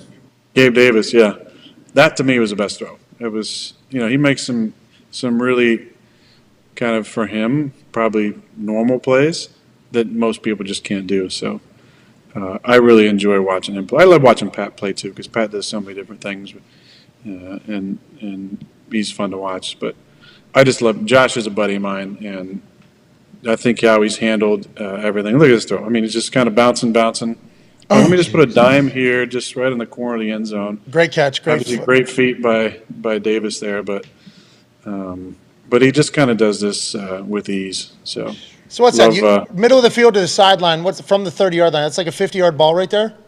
I don't know about that. Let's do Pythagorean theorem. We're talking about like 26 squared plus 30 squared. 99,000 equals what? Then do the square root of that. So it's like 40-some yards. 43 and a half. 40-some repeating. yards. But anyways, off the back foot, is there any throws? Is there guys that, and you don't have to name them, obviously, but there's guys that you have a different respect for, obviously, with their arm. Do you tell them personally, and do they tell you? Do you guys have yep, we know. You can sling that thing. Yep, we know. Is there that type of group text situation going on with a few of you guys? That's just understood. Yeah, it's just implicitly understood. I don't think you need to do that. And it's implicitly understood the other way as well. Yeah, I know, yeah. Yeah, that's right. Yeah, this guy we're talking to, definitely quarterback in the NFL. Also. Child, please. Yeah, not like us. Yeah, I can't. You play darts? You good at darts? Yes, I do enjoy darts. Dude, we got to get you one of those European things. Could you fucking fathom? Triple the ball. 180! And ball. Some of those guys, I mean, it's a little ridiculous. That triple 20, 12-20, which reminds me of that great, awesome quote that I'll leave you with today. Here we go. Darts, right? Be curious, not judgmental. From Ted Lasso. If you want a little pick me up today, go and watch that. And that's great life advice for all of us to go through life and to be curious about things, not judgmental. To be interested in opinions that aren't necessarily jive with you right away, and maybe don't jive with the mainstream narrative that was, crammed down our throat for so long. Let's be curious about people, about things that are new to us, about things that we might not agree with right off the bat, and not judgmental, because that's how we're going to become a society of better people, and not just jump right to canceling and ousting people who don't look like us, talk like us, or believe exactly the same thing that we believe. And be curious, not judgmental world, and the world will be a little bit better place, I think. Hell yeah, Aaron. Thank you, Ted. Also, you're allowed to disagree forever, too, and just move on. It's crazy. That's great. It's awesome, right? Hell yeah. Thank you so much for your time. Good luck whale watching, and good luck with the decision that is obviously massive for you, for the football world, and for the Packers. We appreciate the hell out of you, buddy. Please come back. Yeah. Let me just.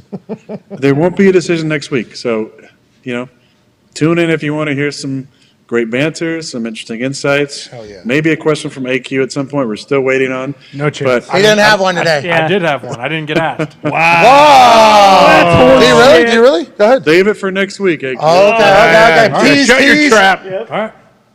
But it's not real. But there won't be, some massive decision next week that happens. I'm going to enjoy this week and take care of myself and do some reading and some relaxing and check in with some of my teammates and then can't wait to talk next week and see you all again. Hell yeah. We appreciate you. Ladies and gentlemen, Aaron Rodgers. Thank you, buddy.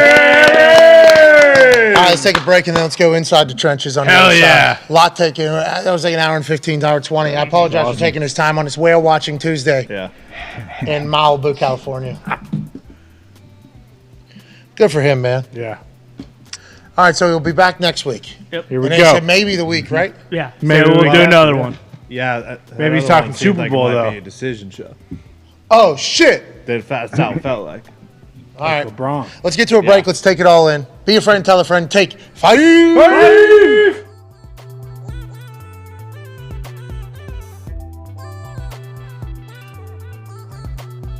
Yesterday was, a day that I've been waiting for my entire life, preparing for my entire life, dreaming of my entire life.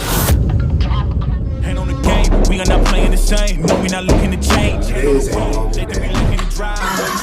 Obviously, we had the Daily Show for 3 hours, about 15 minutes here. You send Josh Allen to the Colts? I would trade myself before I trade Josh. Immediately following doing this show, I went to the Indianapolis Motor Speedway and filmed an episode of Peyton's Places with Payton Manning and Jeff Saturday. Best one yet. Hey, I didn't memorize some lines. Oh, really? I was up in the crow's nest where you wave the green flag and then the checkered flag. The ladder to get up to that thing was literally this thick. And then you're standing on top of the track. I'm just hanging out there for a couple hours. I guess that episode's coming out in the fall. Got to see Jeff Saturday again. Love chatting with Jeff. Got to see Peyton again. Love chatting with Peyton. It was amazing. I was very thankful to be a part of that. And then immediately after that wrapped, hopped on a plane, flew to beautiful Chicago, Illinois. Can't stop now, I'ma grind till I'm boast. I thank God how he held me down the most. Can't stop now, gotta grind till I'm boast. Gotta thank God how he held me down the most. Got the whole team on my back. And I can't thank the people of Chicago enough for the love they gave me whenever I walked out into that arena last night.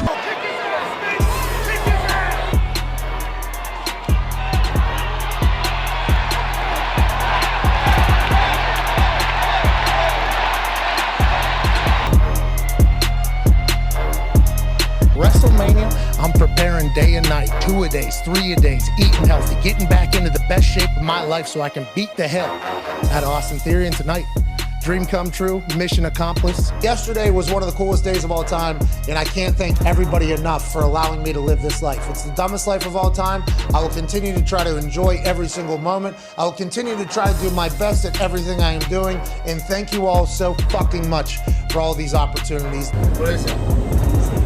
Why is that thing up? Why is there a light in the sky? Is that an alien? What up, alien? My name's Pat. This is Foxy. Let's chat. This city UFO. That was a hell of a Monday, wasn't it? Show, Peyton's Places, Monday Night Raw debut. Now we're back home. Got a meeting in the morning. Back at it. Let's go. Let's go.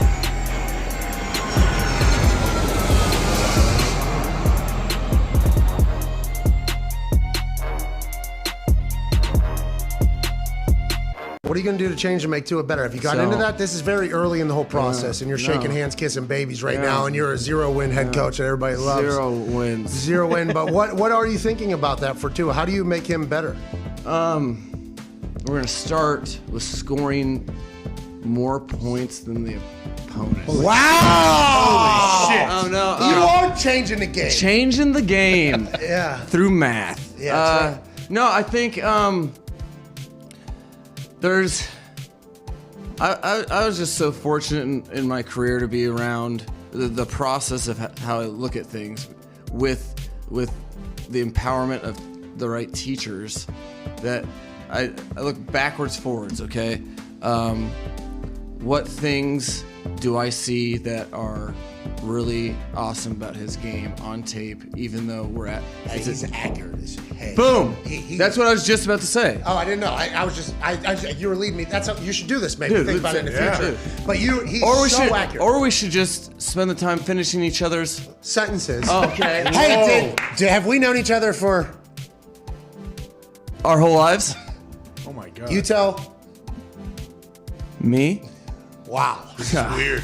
Dude. Whoa, Seems like you guys just became. Dude. Wow, this is fucking weird, AJ. Bro. Hey, this is... Did we swap skins? Wow, we learned a lot about yours, by the way. I mean, yeah.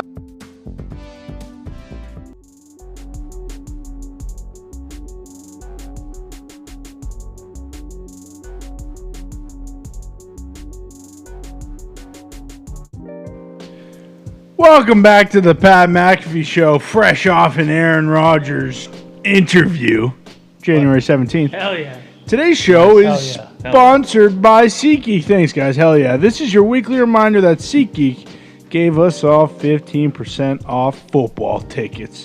And that's whether you're a first-time buyer or not. How about that? I felt like the generous part of the ad read you kind of no-sold there. No, I was going to come back to it and actually say, if you're looking at prices right now, you can get both the tickets to the AFC games for less than the price of the Cowboys-Niners game. Really? Cowboys-Niners game tickets, I think $480 is the minimum. Cheapest, yeah. Cheapest. So, I mean, you're going to need that 15% off bad. Hell yeah, and go to the game. Go to the game for sure. You might as well. Why not? You're going to be there. It's the playoffs. If you're a Cowboys fan, you'll probably never be here again. Whoa! Haven't been here a long time, at least. Jeez. That's what I mean. Go Cowboys. Big win last night.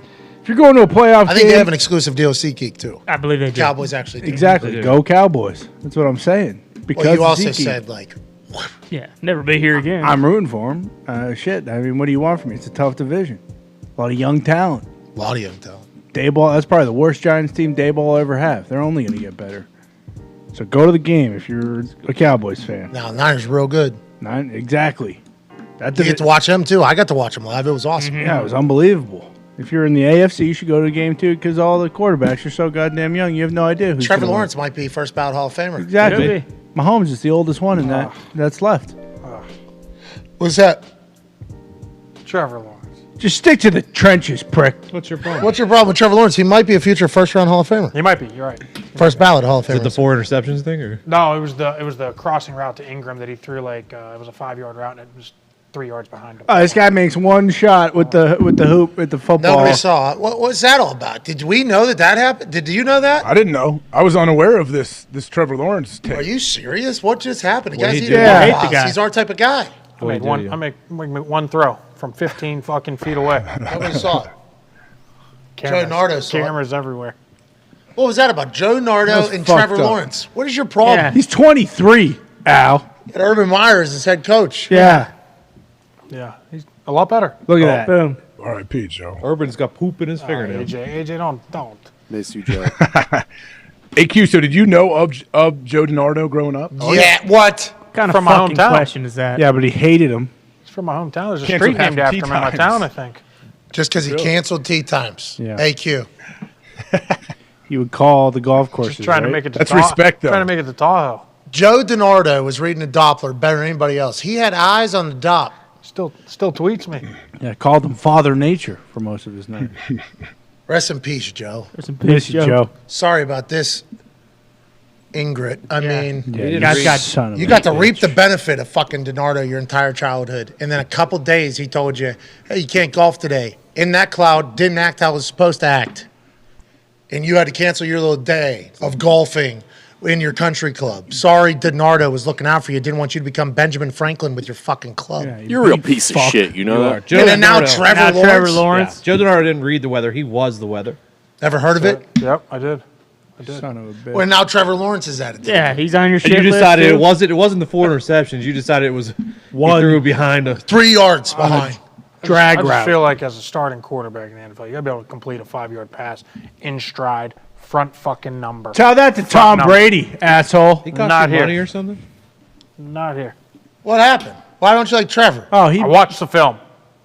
That's what happened. Oh, not the highlights. He's a player. The guy's a player. 27-0. Led the whole Yeah. team back. It's the Jags. They just won a playoff game. And if you get a chance to see the Jags play and Trevor Lawrence, who might be a future first ballot Hall of Famer, SeatGeek's got you covered. Just click the link in the description, and the 15% off code will be auto-applied to your account, and there is no code needed. shout to SeatGeek. Love you, SeatGeek. I'm about sick of your shit, though. Yeah? Trevor Lawrence is a guy we like. Oh, yeah. Yeah, He battled. He had to come back. Cool hair. Great hair. Handsome. Eats a Waffle House. Yeah. No, I like that too. That was good. Loves God. I like the Got waffle. Moxie now. Yeah, he has personality. He's a human. Always had that. Well, Did he? I don't know. Honestly, I don't know. Remember that He's pregame got speech? his own form. His own form of it. I think it has evolved, though. I think it has evolved. Why don't you like I it? remember specifically you saying what you remember when the personality happened. You saw him get pissed off about something, wasn't it? What Yes. game was that? I don't remember. It was this year, though. Slammed his I remember helmet. that. It was during that win streak. Actually. Slammed his helmet. That's what yeah, it was. they were losing to the Cowboys. Actually, I think it was against the Cowboys because they came back when it was like 30 or 34-10 or something like that, and he threw a pick, came off the sideline, slammed his helmet. Yeah, and then they got the ball back, and he went out and led them back to win. That's what we're talking about. You We're talking fuck. about evolving. Guy's a rookie. Yeah. Becoming himself. He's a rookie. Last year wasn't Yeah. real. Yeah, he's a rookie. His coach was boinking co-ed. Yeah, answering questions about his coach having his arm up, buttholes up to Yeah. his elbow, okay? What do you want from Not the about guy? X's and O's. His first year in the league, and he had to deal with that. AQ, why? Still can't. Why did you force us to have that conversation? Yeah. There's no reason. Well, I mean, AJ that was perfect. I AJ live leaked for the those photos, moments. So What's that? I still can't believe AJ leaked those photos. Were you at the Chop House that night?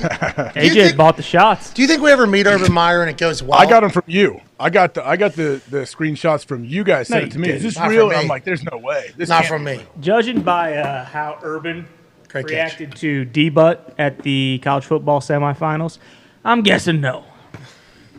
Did you hear about this, AJ? Yeah, I did. I did hear about it. I didn't hear about it until afterwards. What happened? It's all right. Darius introduced himself to Urban Meyer, allegedly.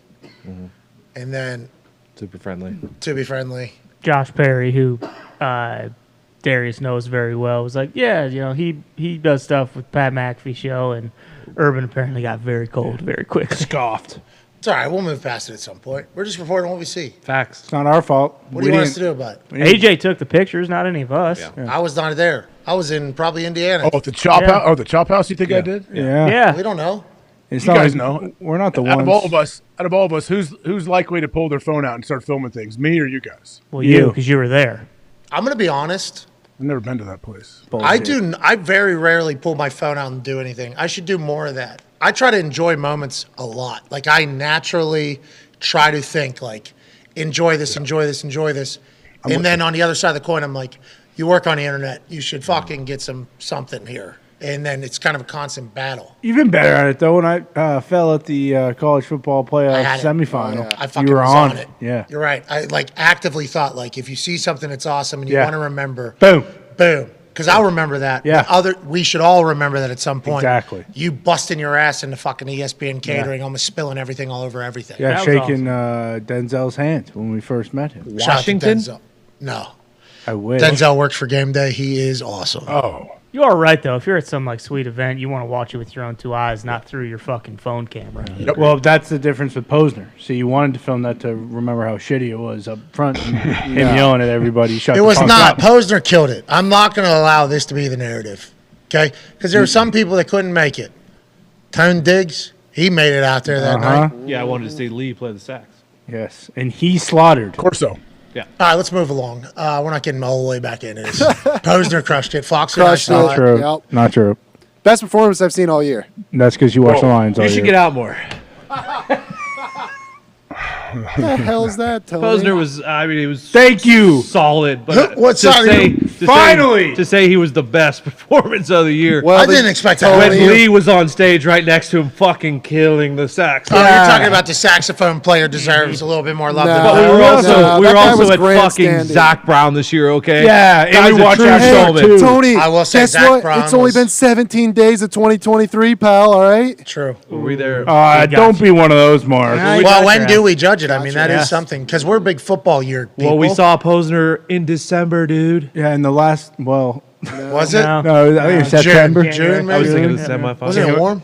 Yeah, it was warm January out. 7th. But we were in California. Oh, you're talking about Zach Brown? That Yeah. was in the summer. Oh, yeah, that was in summer. June? Yeah, it was June. So that's, August, I believe. I think it was August, actually. that was after this football season had started. So it is this year. We had seen Zach Brown Yeah, this year. exactly. March, right? March 1 is the new. My New Year's is. Are we talking about the- football season? League Yeah. season? Yeah, my New Year's I believe it is is March. training camp. That's when it starts. Yeah, I agree. actually do agree with that. And then our year ends. Our at year- Super Bowl? Yeah. Draft. Year ends at the draft. So we did. I don't think we put out like a 2022 video. No, we No, didn't. because No, we missed it completely because hasn't we didn't finished even. We didn't even until it was. Our year's training Eve. camp. That's what we too. did last year, right? With the draft. Don't we put we do the whole recap video At the draft. Yeah. Yeah, that's become our thing. Yeah. Because that's the year. Mhm. Draft the draft. So draft is New Year's and December 31st. Oh, see, I thought it was training camp to draft, and then from draft to training camp, that's not even a thing. The Twilight Zone. Oh, we're just in it. Yeah. Yeah. Maybe. I mean, we should start figuring that out. I though. thought draft was New Year. Draft is New Year. Draft night spectacular. When's AJ's party that? January 6th. Yes. Well, that's his birthday party. That was quick. The call party that. With the carnival You- that we only didn't get you- invited only to. you've ever been invited to. Yeah. That's everybody's been invited. I told them Summertime. Phil No, went, we didn't didn't get he? invited. Phil got invited and Phil you got got invited, cool. invited. Yep. Summertime and the cold is leaving. Zach Brown was July 28th. Boom. So good. He Unbelievable. killed it, didn't he? Yes. Unreal Killed on the it. guitar. That is an understatement. The whole back. crew. The whole crew is incredibly Everybody, yeah. talented. Devil went down to Georgia. It sounds, anytime you play that anywhere, it crushes. Or it doesn't. I've been at a place, I guess, where the person missed. Oh. Somebody grabs fiddle, okay, violin, whatever you want to call it, stands on one of the dueling pianos and goes, "Bah, bah, bah," and everybody knows what's coming. Yeah. Oh, And yeah. this is an all eyes on fiddle situation. Missed it.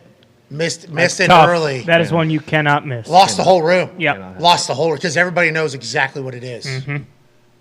Anyway, Zach Brown did it fucking crushed. Yeah, they slaughtered it. Yeah. And then that guy on the side thing, that was the opener. Metal Yeah, whatever that thing's called. steel guitar thing. right? Yes. That thing. Yeah, that was sweet with like a little cup. You do a lot of live shows, AJ? No, but I actually want to. I want to do more. Me I too. really do. I want to have him in here, I think. I think we should have him in here. That'd be sweet. I think we could. Like a little, what's that called? Unplugged. type feel? Yep. Yeah. Good acoustics in Little acoustic show. It'd be sweet. I think so. Very intimate. We could have 100 people in here. So we could Yeah. actually have 250 people in here, but we'll probably only have 100 Yeah. people in here. Have Oh Goody come in, do the Commander song. Oh my Hell yeah. God. That'd be awesome. Imagine him right here with good lighting. Mm-hmm. Yeah. Maybe a picture of that statue that they made. Yes. Sean of course. Taylor. Put your left Hand hand up. Who are we? The Commanders. Boom. Right Hologram of Joe Gibbs on the stage Yeah. with him. When you got Joe Gibbs, you got a good chance. Let me tell you something about some good friends. They're going to change that name, I think, the new owner. Oh, yeah. I do fear. They're going to go under another rebrand, another rebuild. And we're going to sit here wondering for the next 10 years of this show, if we run it for 10 years. Good for this Washington team being able to turn it all around. Remember some low times. Remember those exposés if poop pipes were bursting. And now look at them. That's like a 10-year, 15-year thing probably, right? I mean, that's going to take a long time to do all that. For sure. You brought up Shark Tank. They could be the Washington Sharks if Shark Tank as a team That'd be buys sweet. the team, and then just change the colors. What if Bank of America is on the next episode of Shark Tank and they go in there and they're like, we actually have an NFL team we'd like to sell. Think about this. We're looking at 100%, and it is $5.8 billion. We will take on multiple sharks if we feel like it is right. Here's our upside. We've been running a little bit of a scheme here to hide the ticketing prices. That's really been quite a benefit for us. And then they're like, yeah, we're in. Barbara probably a little bit late on the draw. Yeah. Probably. Not necessarily her thing, but anything she gets in has success, so you got to know that. She has a high hit rate, but she doesn't dabble a lot in the batter's box. I love that show, AJ. I'm a big fan of that show. Do you consistently watch it? I'll go through binges of it. Like, for instance, whenever we go on vacation after the Super Bowl, I'll go to a place that is like 6 hours behind, really far away. So you only get to watch on TV when you're trying to sleep over there. The late night stuff, other places. And MSNBC. Yep. MSNBC has it on just year round, like basically 24/7, like Diggs ridiculousness. usually watches that all the time. Yeah. Is it MSNBC? No, that's definitely on CNBC. That was ABC. It might be on all fucking ABC. three of them. I bet MSNBC. Originally or something. Is it on there? I think it was on CM. Whatever it is, it's on something. And it's just on like 24 hours pretty much at late night or whatever. So I'll just watch like 2 seasons when I can't sleep. Nothing better. I love it. Mark, whenever he's in a bad mood, always fantastic. Yeah, I need an answer right now. Okay, my whole life has led up to this. I need an answer right now. I'm like, oh, that's a nice little business move. Yeah. AJ, what's Wexner do? He just buys up everything over there in Ohio? That's what you guys do? He's pretty old now. I don't know. Honestly, I don't know what's going on or what he does. Hey, did you see that video Cincinnati Bengals posted on their Twitter account of Sam Hubbard and Joey Burrow just saying a couple of Ohio fucks? Is that what they tweeted? Ohio boys. Ohio guys. Ohio fucks. Ohio it is. I did. Let's go, dude. What if the Bengals go on a run and it's Ohio guys leading the charge? Wow. What a moment for all of Ohio, right? Yeah. What do you mean? I mean, we've talked about it. The fact that Joe Burrow was in the position, all of a sudden the Bengals were there to draft him. It's gone the way it has this early. Like, yeah, it's like a movie. You don't believe that would ever happen.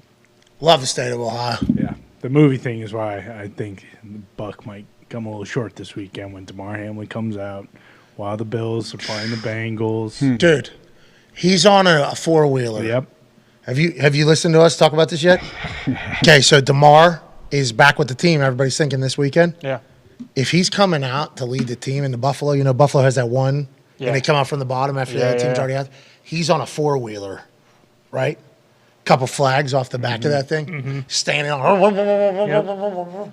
That'd be incredible. Would it not be? That'd be incredible. And I don't know if they How do you rotate. win if you're the Bengals after that happens? With I an don't. already electric atmosphere. Yeah. And they rotate. So they just did offense, and I don't know if they rotate. I'm assuming they do. They go offense, defense, like the Packers does when they're introducing. Oh, I think they come out as a team, right? I think that's Yeah, I It think doesn't that's matter who. It doesn't matter offense, Super Bowl defense. style. Bring DeMar out last or first. That's what I mean. You I think thought- last? I was Lead thinking. him out. I was thinking right in front of the whole team. Yeah. Like out of the that Super tunnel. Bowl. Lead him out. Have him first, and then the team comes like 20 yards behind him almost. Yeah, the whole thing. I think that would be sweet. And then if McDermott could do his Dabo too, in between four-wheeler and rest of the team, McDermott's got to be full. Yeah, He's full racing sprint. the four-wheeler. What He's if he- racing DeMar. He catches up to DeMar, he gets $1 million. What if he has like rollerblades on and they give him like one of the ropes that you use for water skiing? Yes. And DeMar's pulling him. What if they all are? What if it's like a big triangle? And It's a he's- pyramid. No, they stack it like Yeah. a pyramid. Haven't you seen what they do? Oh, the professional water skiers or whatever. Flying V. Yep. Yeah. Work on. A lot to work on going into this playoff game, but they can do it. It's a big game, too. It's a big game. Let's not lose focus, but also there's a chance here. There's a chance here to have a moment and have this game be over before it even starts. Can't fuck it up.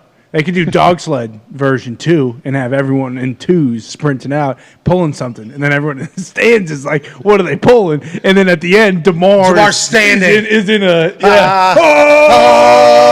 holding the flag. What if he has mask on Yep. and it's just he rolls out, nobody knows who it is. I think fat suit on as well. Sure. Just a real, maybe one of those blow up fat suits. Okay. Yeah. And with a mask on, goes out. Team gets in a big circle around, and then all of a sudden there's an unmasking, and it's a DeMar out of the thing. Yeah. The pop there would be, oh my God, electrifying. Buildos start getting Shocking rained everywhere. down. Everywhere. What song's playing? Fucking You know, Voodoo Child, that guitar riff.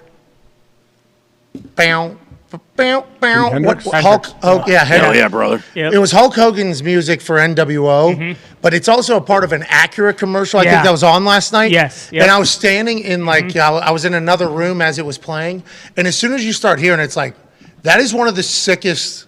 I mean, it sounds good all the Unbelievable time. riff. Yeah, it is. Maybe have fucking Sal Capaccio come out. Oh yeah. Because he's a drummer, right? Is he a drummer? Yeah, but I Yeah. assume, musically inclined, he could probably play that as well. Playing Voodoo Child. Yeah. Yeah. All right. So it's going to be a cool moment, and Yeah, that Bengals run, unfortunately. that's going to be tough to beat. And we know the NFL probably wants more than anything to try that, neutral site. And I'm not saying it's rigged, but a lot of the Sure times, sounds like you were kind of alluding to the fact. a lot of the times when stuff like this is planned for, there's a reason. All right. Well, the Bengals fans are already pissed off enough. I love the Bengals. Bengals Burrow. fans, I'm just saying they're pissed off though. They think this game should be at home. Yeah, They true. think there's a chance this game should be Oh, at home. yeah. So they are not happy about the fact that this is happening to begin with. The energy that they're going to have to face in that stadium, because if DeMar is back and that whole thing takes place, going to be tough. But this Cincinnati Bengals team has gone into places and stole the hearts out of people before. And Joey Burrow and the Cincinnati Bengals team is certainly a team that'll be able to accomplish it, but that's going to be tough. Imagine he's on a... Oh, yeah. What if he drops down like Jackson DeVille Yeah. with the ball? Or like tandem comes in with like a seal, skydives in. Holy fuck. With TC. Now we're talking. Hell yeah. Boom. Let's get this Let's get to something that's going to make us better. Hell yeah. Let's get to something that's made the show better and smarter. Let's get to something that has made maybe the average football fan a little bit smarter and better. Sure. Let's go in the trenches with AQ Shipley. I love the energy. Let's go. Hell yeah, let's go. Fucking go. Yeah. Hey, how about these guys, huh? Really good. Pretty good. How about these guys? Pretty good, you could say. We can stop this whenever the hole happens, so we can kind of just digest. Just take a moment, take it all in. But look at this. I mean, it's just unbelievable. Use check. What do I mean, we'll go back and break this. I mean, look at that fucking hole. My God. What do we got there? Big gaping hole. Perfect. Yeah, exactly. This is perfect. So what they're going to do, they're going to send use check over in motion. When they do that, Kittle's then going to come and fly motion. But the key to the play, and this is what we talk about all the time, I mention it, when we can cut the defense in half. We've seen it a couple times where the guard blocks down, we pull the center around. It cuts the defense. If this is just a full zone play, everybody flows in the same direction. Boom, boom, boom. Defenders all flow in the same direction, so everybody be going this way. But what they're going to do, they would normally work up here on the zone play, but what they're going to do is they're going to exchange a responsibility. We talk about it all the time. Use check's going to come here, block here, and that cuts the defense right here. His flow is cut. And by him being detached, not attached right here in a normal tight end position, by him being detached, widens him, makes his job all that easier when he goes out. So we get that, and we get almost like a fold block with Trent going behind him, and then Kittle is going to work in conjunction with Big Trent here to the corner. This is awesome stuff. Boom. Jeez. Look at that. How do you stop it? It's so good. The play design is so good. They've been doing this a lot this year with, it could be Kittle, it could be Juszczyk, it could be Ayuk, but they crack the first stack backer, and it cuts the flow right now, and then they get everything widening outside of that. It's awesome. Then it leads to this. Ooh. We got number 19 in the backfield. What?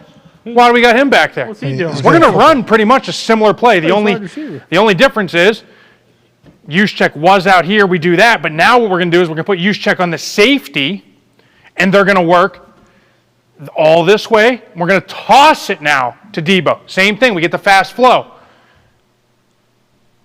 And there it is. But check this out. You got to rewind that just a tad because this is awesome too. We call this, like whenever he slants inside, all these guys are going to exchange a little bit of responsibility. We call this almost like a gang on the run. Guard, tackle, tight end are responsible for him, and him. Normally, in this position, if he stays outside, Trent would be working up. But watch Kittle's footwork. Does such a good job staying square, passing it off to Trent as he climbs to the next level. It's awesome stuff. Whoa, look at that. Ooh. See how his feet never cross over? He never gets out of balance. Hips stay underneath. This is awesome stuff. He's the best blocking tight end in football. It's incredible. Boom, gets up. Great job there. Juszczyk's just trying to get through the hole. Great job. Best receivers that block in football right here. Nice kick out there. Again, keep him there. We got an ass cheek there. We got an ass cheek there. Allows Juszczyk to get up in the hole. And Debo. Hit it and get it. Oh, this isn't his touchdown. Never mind. He got tackled by But it's awesome. linebacker guy. That was, I think, the third play of the game, maybe? Yes. He cooked it into like sixth gear on that touchdown. That Oh, he had. yeah. On the pass. Still Pass. had it. On the Unbelievable pass. the way he plays football. Flying. Incredible. Their entire setup, you're saying, is just fantastic. Huh? Everything they do. And listen, it is essentially the same exact plays that they just ran. They're just moving people in different positions. Ayuk's now this guy. Juszczyk's in the backfield instead of on the line. But everything looks the same. And then they run the play action off it. Like I said, when you can marry up the formations with the run game, with the play action, with the pass game, you got an unstoppable force right now. I will say the Niners have been on in the trenches all year. Yeah, every week. And them having success is obviously something that the big, bald gorilla man here that is speaking about offensive lines has been calling all season. Because there was times when they weren't looking like they were looking right now. No, lost the Falcons. There was early times that on. people thought they weren't going to be able to go on a run. Everything's going to have to change. They have become so dominant and so goddamn hot. Another thing that, let me just hit on real quick too with the run game, it could be Derrick Henry, it could be San Fran, it could be Atlanta, it could be any of these teams that consistently stay with the run game. Listen, you may get stopped early, right? You may have your first 13 carries for 31 yards, right? But the good ones, they stick with it, and they stay with it, and they stay with it. These guys could be stymied, and then all of a sudden McCaffrey breaks it for 60, and now they're 14 for 90 instead of 13 for 30. You see what I'm saying? Yeah. And now the average is one. That's it. But they just stay with it. All right, check this out. Hey, you hate that guy. Oh, I love Doug Peterson, though, and I love what they're doing up front. And check this out. They line in this wing tee. It's like the old school Steve Sable NFL films. Yeah. Dun dun dun dun dun dun dun dun dun dun. Remember that song? Check this out. They basically go wedge blocking. They're selling, again, a form of a quarterback sneak. Everybody thinks it's sneak. Boom, boom, boom, boom. Everybody thinks it's sneak. They're just going to dive downhill. He's going to push the quarterback. Fuck no. We're handing it off to Etienne. And again, we always talk about a game of inches, right? We talk about a game of inches. If you can rewind this just a little bit, Pat, we can see the cornerback that comes in here. We're going to get a crack block right here by this first receiver here, and he's got to play it. Because this could be a play action pass. But we get the crack block right here. Could be a hold. We're not going to talk about that. Come on. But by him doing this, it brings this corner in a yard and a half. A yard and a half just allowed him to get around the edge and get 30 on 4th and 1 in a pivotal moment of this game. Gotta have it. And he went over 100 yards on that play as well. Stayed in bounds, too. Plus 310. Exactly. What is the D supposed to do here, AJ? Scrape, but if you don't scrape, they could just dive right up the gut. Yeah, he's got to take that on. I mean, crack replace for the corner. Like if you guys cracking another guy, you replace and take his spot and be that edge defender. But it's so hard because if that's your dude, he could easily run across and run a deep over, and they just complete a nice little easy ball on you too. So if you have a man, you're kind of stuck. What did Doug Peterson said? Well, if they're inside, we'll run outside, and if they're outside, we'll run inside. This could easily have been run inside. You're saying? They could have quarterback sneaked this. This could have went here.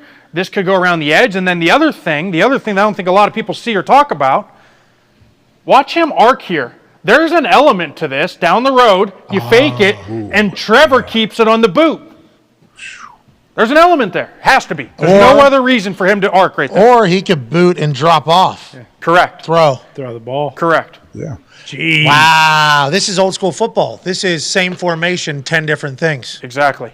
Yeah. And you probably work on them all year, and in a 4th and 1 pivotal moment where you got to have it, it's at the top of your call sheet, and there it is. We go to it. Call this one 1915.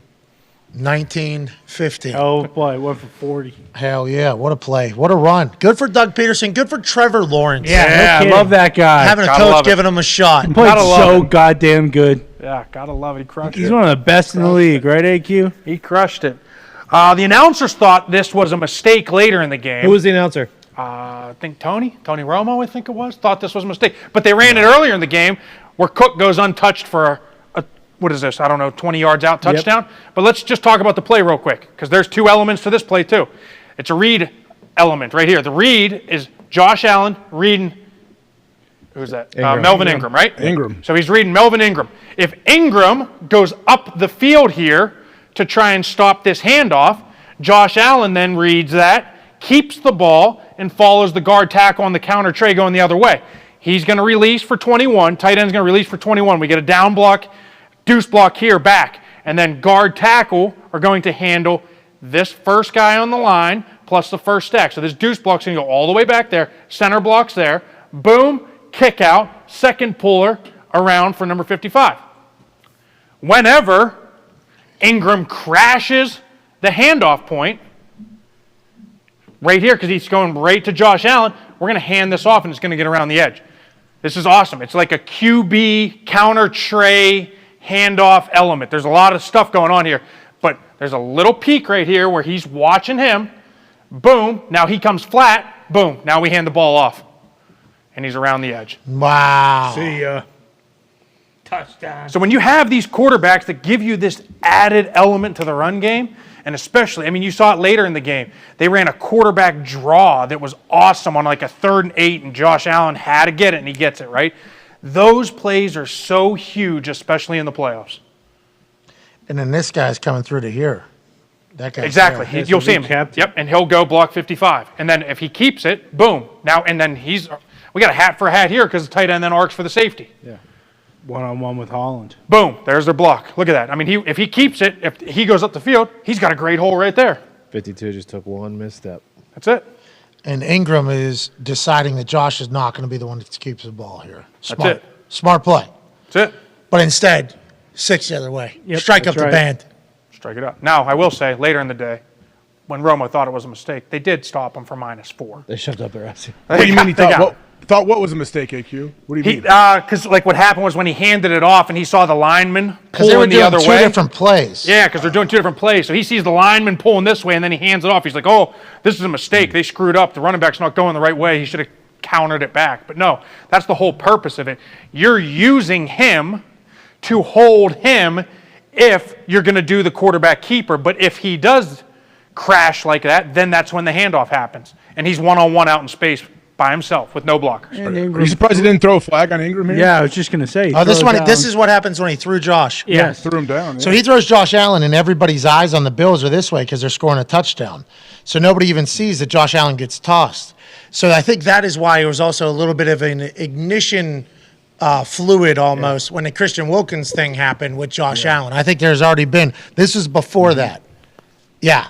And nobody saw it because everybody's seeing the touchdown. You used to do that. Like, that used to be the thing. Like, hey, if your quarterback wants to run or he wants to carry his fakes out, have fun. We are going to annihilate that guy, and he's not going to be able to carry his fakes out. You used to be able to do that. Now you can't do it anymore. Steelers have done it to Lamar pretty much. That was TJ Watt. Just took That's the Lamar game plan, every right? single time. Because they used to do it whenever I played for the Cardinals with Kyler, too. They would just crash the handoff point with Bosa and then scrape Warner over the top. So then it handles everything. Thank you. Yeah. It's an unbelievable play. Great play. How about Aaron talking about Josh? Pretty I awesome. just like watching this guy play. That's pretty cool. Because there's only a few of them. Yep. We were talking about that a little bit. There's only a few of them that are like, yeah, we can throw a football and hit any fucking target that they were to put out there. Yeah. Because the Pro Bowl, whenever they did the quarterback carousel carnival thing, we saw some quarterbacks get in there and not do too hot, not too great. Right. Then you get some of those guys in there. I think it would be a snipe show. Oh, yeah. Yeah, and that's the difference, isn't it, AQ? That's the difference. 100%. And then being able to run, you put that on top of it. What a bunch of studs. Speaking of studs, here we go. Let's go. New York Football Giants. Start spreading the news. I'm leaving today. I wanna be a part of it. Oh, New Jersey. There it is. Home of the Giants. Sinatra? And the Jets. Yeah, Sinatra? That was our rendition. Freddie. Frankie did. Yeah. Come on. Of course. You, Dayball. They're singing about you. That's right. Yeah, AQ Dayball. So, Albie send him in Davis. motion. We're going to Albie send Davis. somebody in fly motion. I think it's Breda comes in fly motion here. Boom. We fake that. Flip. This is the big play this year, right? Not the Matt Canada handoff jet sweep. It's the All right. fake There's no reason for that. jet sweep. What was that about? Flip out here, and we get the crack toss, right? Now, check it out. We get a great down block both ways. Here's the key to this play. I was telling Foxy before the show. Key to this play, watch Saquon right here, because he could very easily do one of two things. He could just continue to run to the sideline, and by doing that, he's out-leveraged, right? This lineman is out-leveraged because the defender's on the outside shoulder. He's out-leveraged because he can continue to run here. But watch this little subtle get vertical. When he gets vertical right here, just for 3 yards maybe, right there, he's going to put his foot in the ground and get vertical. You see that? Now what's going to happen is it's going to put 39 back on him, and then it also allows him to run into him, and then he goes back outside. Right there. Ooh. Right there. Setting up a block. That's exactly what it is. And we talk about that all the time. The good backs understand it. They don't just run. They set up the blocks for their offensive linemen, make their offensive linemen look good, and now everybody looks good. And the offensive linemen want to block a little bit more if you have a guy that can help you make yourself look better. Exactly. And we talked about it, I think, last week on this show. As soon as he squares his shoulders. Boom. As soon as he squares his shoulders, it slows everybody down. Slows him down, puts him back. See, he put his foot in the ground. Boom. Now he's able to get front side. Wow. Right there. That's it. See ya. And then he bounces it right back outside. And then he says, I'm 245 pounds, and I grew up boxing, and everybody talked a lot of shit on me. So I've decided everybody has to pay. Yeah. He's part of your Penn State cult, right? Yeah, and he had another run that very well could have made this. I don't know if you guys saw it. He did like the double spin move. Oh, yeah. That was incredible. So I mean, smooth. Yeah, I mean he's playing at an elite level right now. You know who else is? Who's that? The Buffalo Bills. Another we member. got a big bump coming. another member. We talk about this all the time. If I'm Rodgers Saffold right here, and I got a guy, boom, I set. My guy either drops or loops out. What are we doing? We put the fucking foot in the ground. What? We turn our head. Wow. And we find ribs. Wow. So here we go. Nose guard. He's having a hell of a year. Sealer. Having a hell of a year. Immediately, he takes his 2 steps. Target locked. Then he's out. And as soon as he makes that move, we got a crafty vet. There he is. I'm starving. Oh, no. We're finding some rib feed. Feed me ribs. Feed me ribs. Oh, no. Look at that. Look at that position. Oh, hope you wore a tailbone pad. Hey, Jay, what's this all about? I mean, I thought they're hunting ear holes, not ribs. Yeah, what's this? Can't do any more CTE. Can't eat pig's ears. No, it's really opened it up too, though. It's really nice little grab on the outside, quick. Listen, this goes so far in the game of football because now, for the rest of this game, Sealer, head on a swivel. Head on a swivel. Now he's not just bull rushing. Can't even hear, though. It's okay. His head is on a swivel now for the rest of this game, I promise you. Slows him down. Slows him down. That's all we're trying to do. They got to take that out of the game. You guys are cheating, though. I mean, hell, last night they threw the ball 69 times or something like that. Right. We could get a couple of those. Just a couple of those, right? Just get a couple of those. Right. Oh, this guy you hate again. Oh, whoa. Wow. Oh, look at that. Why'd you put this guy on here? I thought you hated him. Lawrence. Wow. I had him on my all-pro team, this guy right here.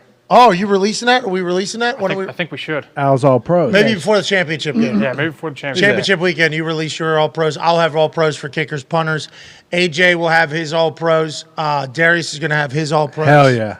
Perfect. It'll be perfect. I love it. It's a new annual thing we're doing. Okay. Oh, so for the draft, do you want to do it on New Year's Eve or do you want to do it? No, we'll do it before the championship games. Okay. To celebrate, maybe Super Bowl week. Super Bowl. That Friday? Super Bowl week. Gives you an extra week to watch film. Exactly, and break talk it down. to them. And you can be like, oh, this guy's kind of I don't know if he fits the billing for my all-pro team. You're right. Perfect. Because it's not just on the field. No. Never We're is. talking about the people. These are humans. Hey, Brandon Scherf, what These school did he go to? I believe he's one of Kirk's dogs. That's He's what I was an thinking. Iowa Hawkeye. I was thinking. So he comes in as an offensive lineman playing the game the right way. So what's he going to do? He's going to set the 3 technique right here. He's going to set them. And then what's going to happen? 3 technique's going to work out to contain because they're in a fire zone. And now what are we going to do? no. Now what are we going to do? 96, you are in fucking trouble. Oh, in the air. Oh, this is maybe up for big bump of the year, maybe, guys? He's going to get a bumpy. Oh, my God, a bumpy. A bumpy. This one's a good one. A Bumpy Award nominee. Wow. Holy shit. Wow. In a phone booth. In a phone booth. Jeez. Look at this. 1 foot in the ground.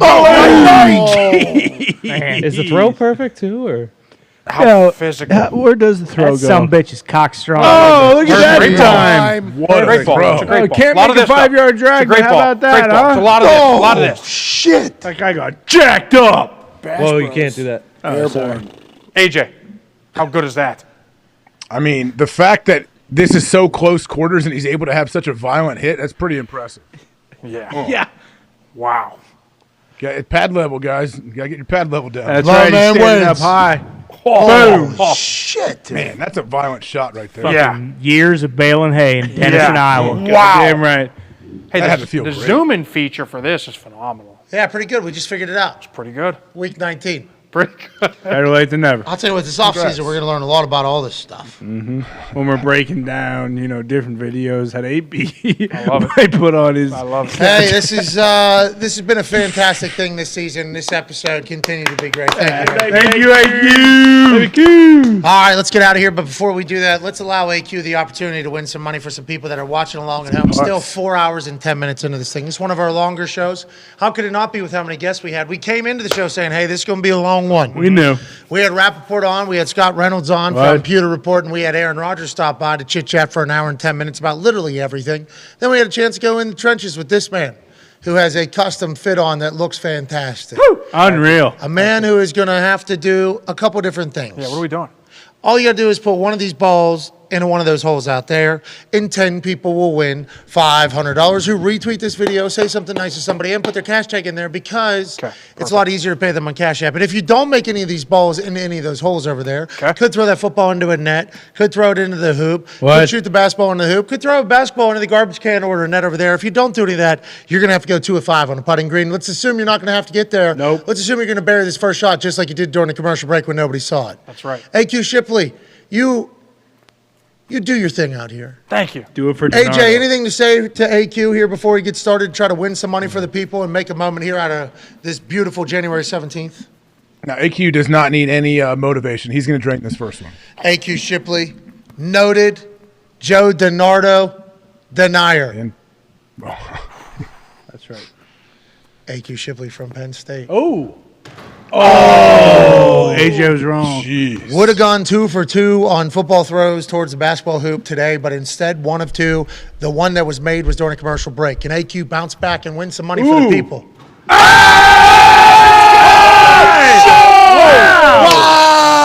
With the touch! With the let's go touch! Damn. That was awesome. Hell yeah. All you got to do is retweet this video, say something nice to somebody, and put your cash tag in the same tweet so that we can pay you officially on Cash App because AQ Shipley's got the touch. Incredible in the trenches today. Unbelievable. Great Aaron Rodgers Tuesday. Big shout to Rapoport and the Pewter Report. We can't thank you enough for allowing us to be, in your lives every single afternoon and this be our jobs. It is an absolute joke. We thank you forever. How you doing? Keep it moving. Say something nice to somebody. We'll see you tomorrow. Goodbye.